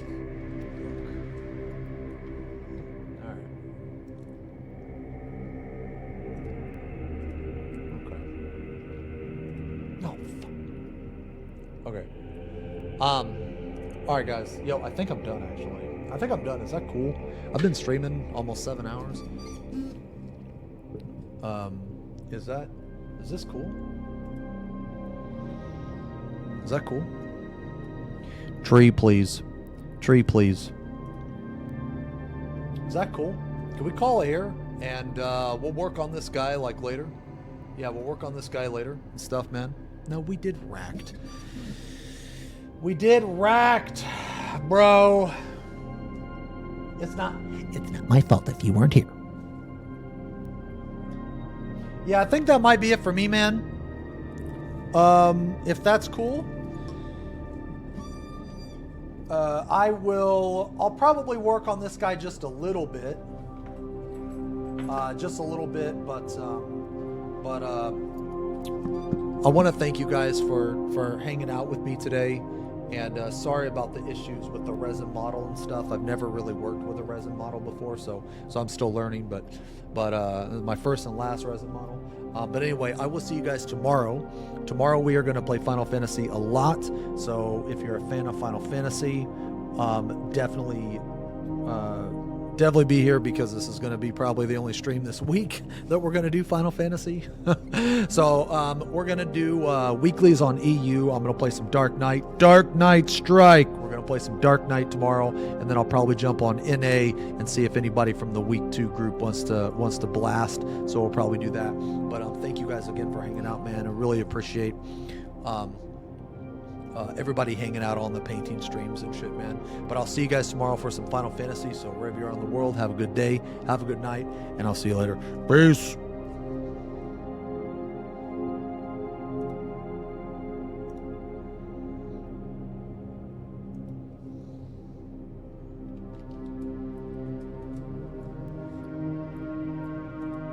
Ray Parker Jr. Here we go with Ghostbusters.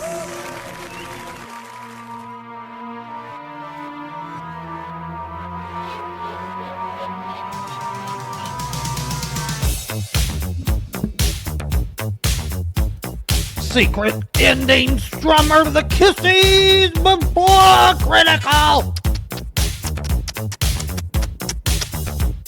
Is he insane? He forgot the more kisses. Something strange, sleeping in your bed. Let me tell you something. If there's something weird, sleeping in your bed. Oh, let me tell you something. Busting makes me feel good.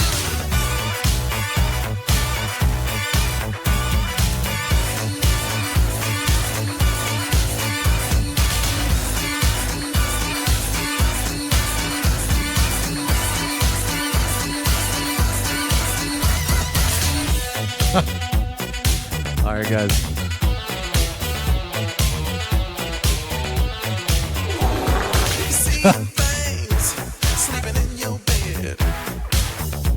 Oh, where's it at? Man, Max isn't here. I gotta type this shit out, man. I'm pissed. Let me tell you something. FP Pong 6. A chat time. Love? Oh, wait. Ad has it. Thanks for hanging out. Love you guys.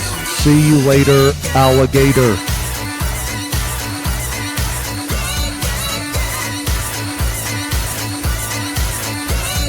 Alright. I'll see you guys tomorrow, man, for Final Fantasy. Who are we raiding?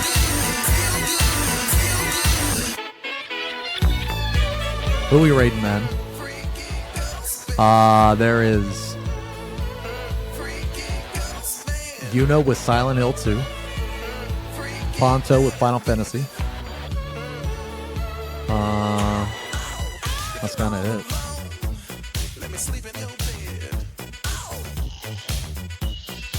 Flora.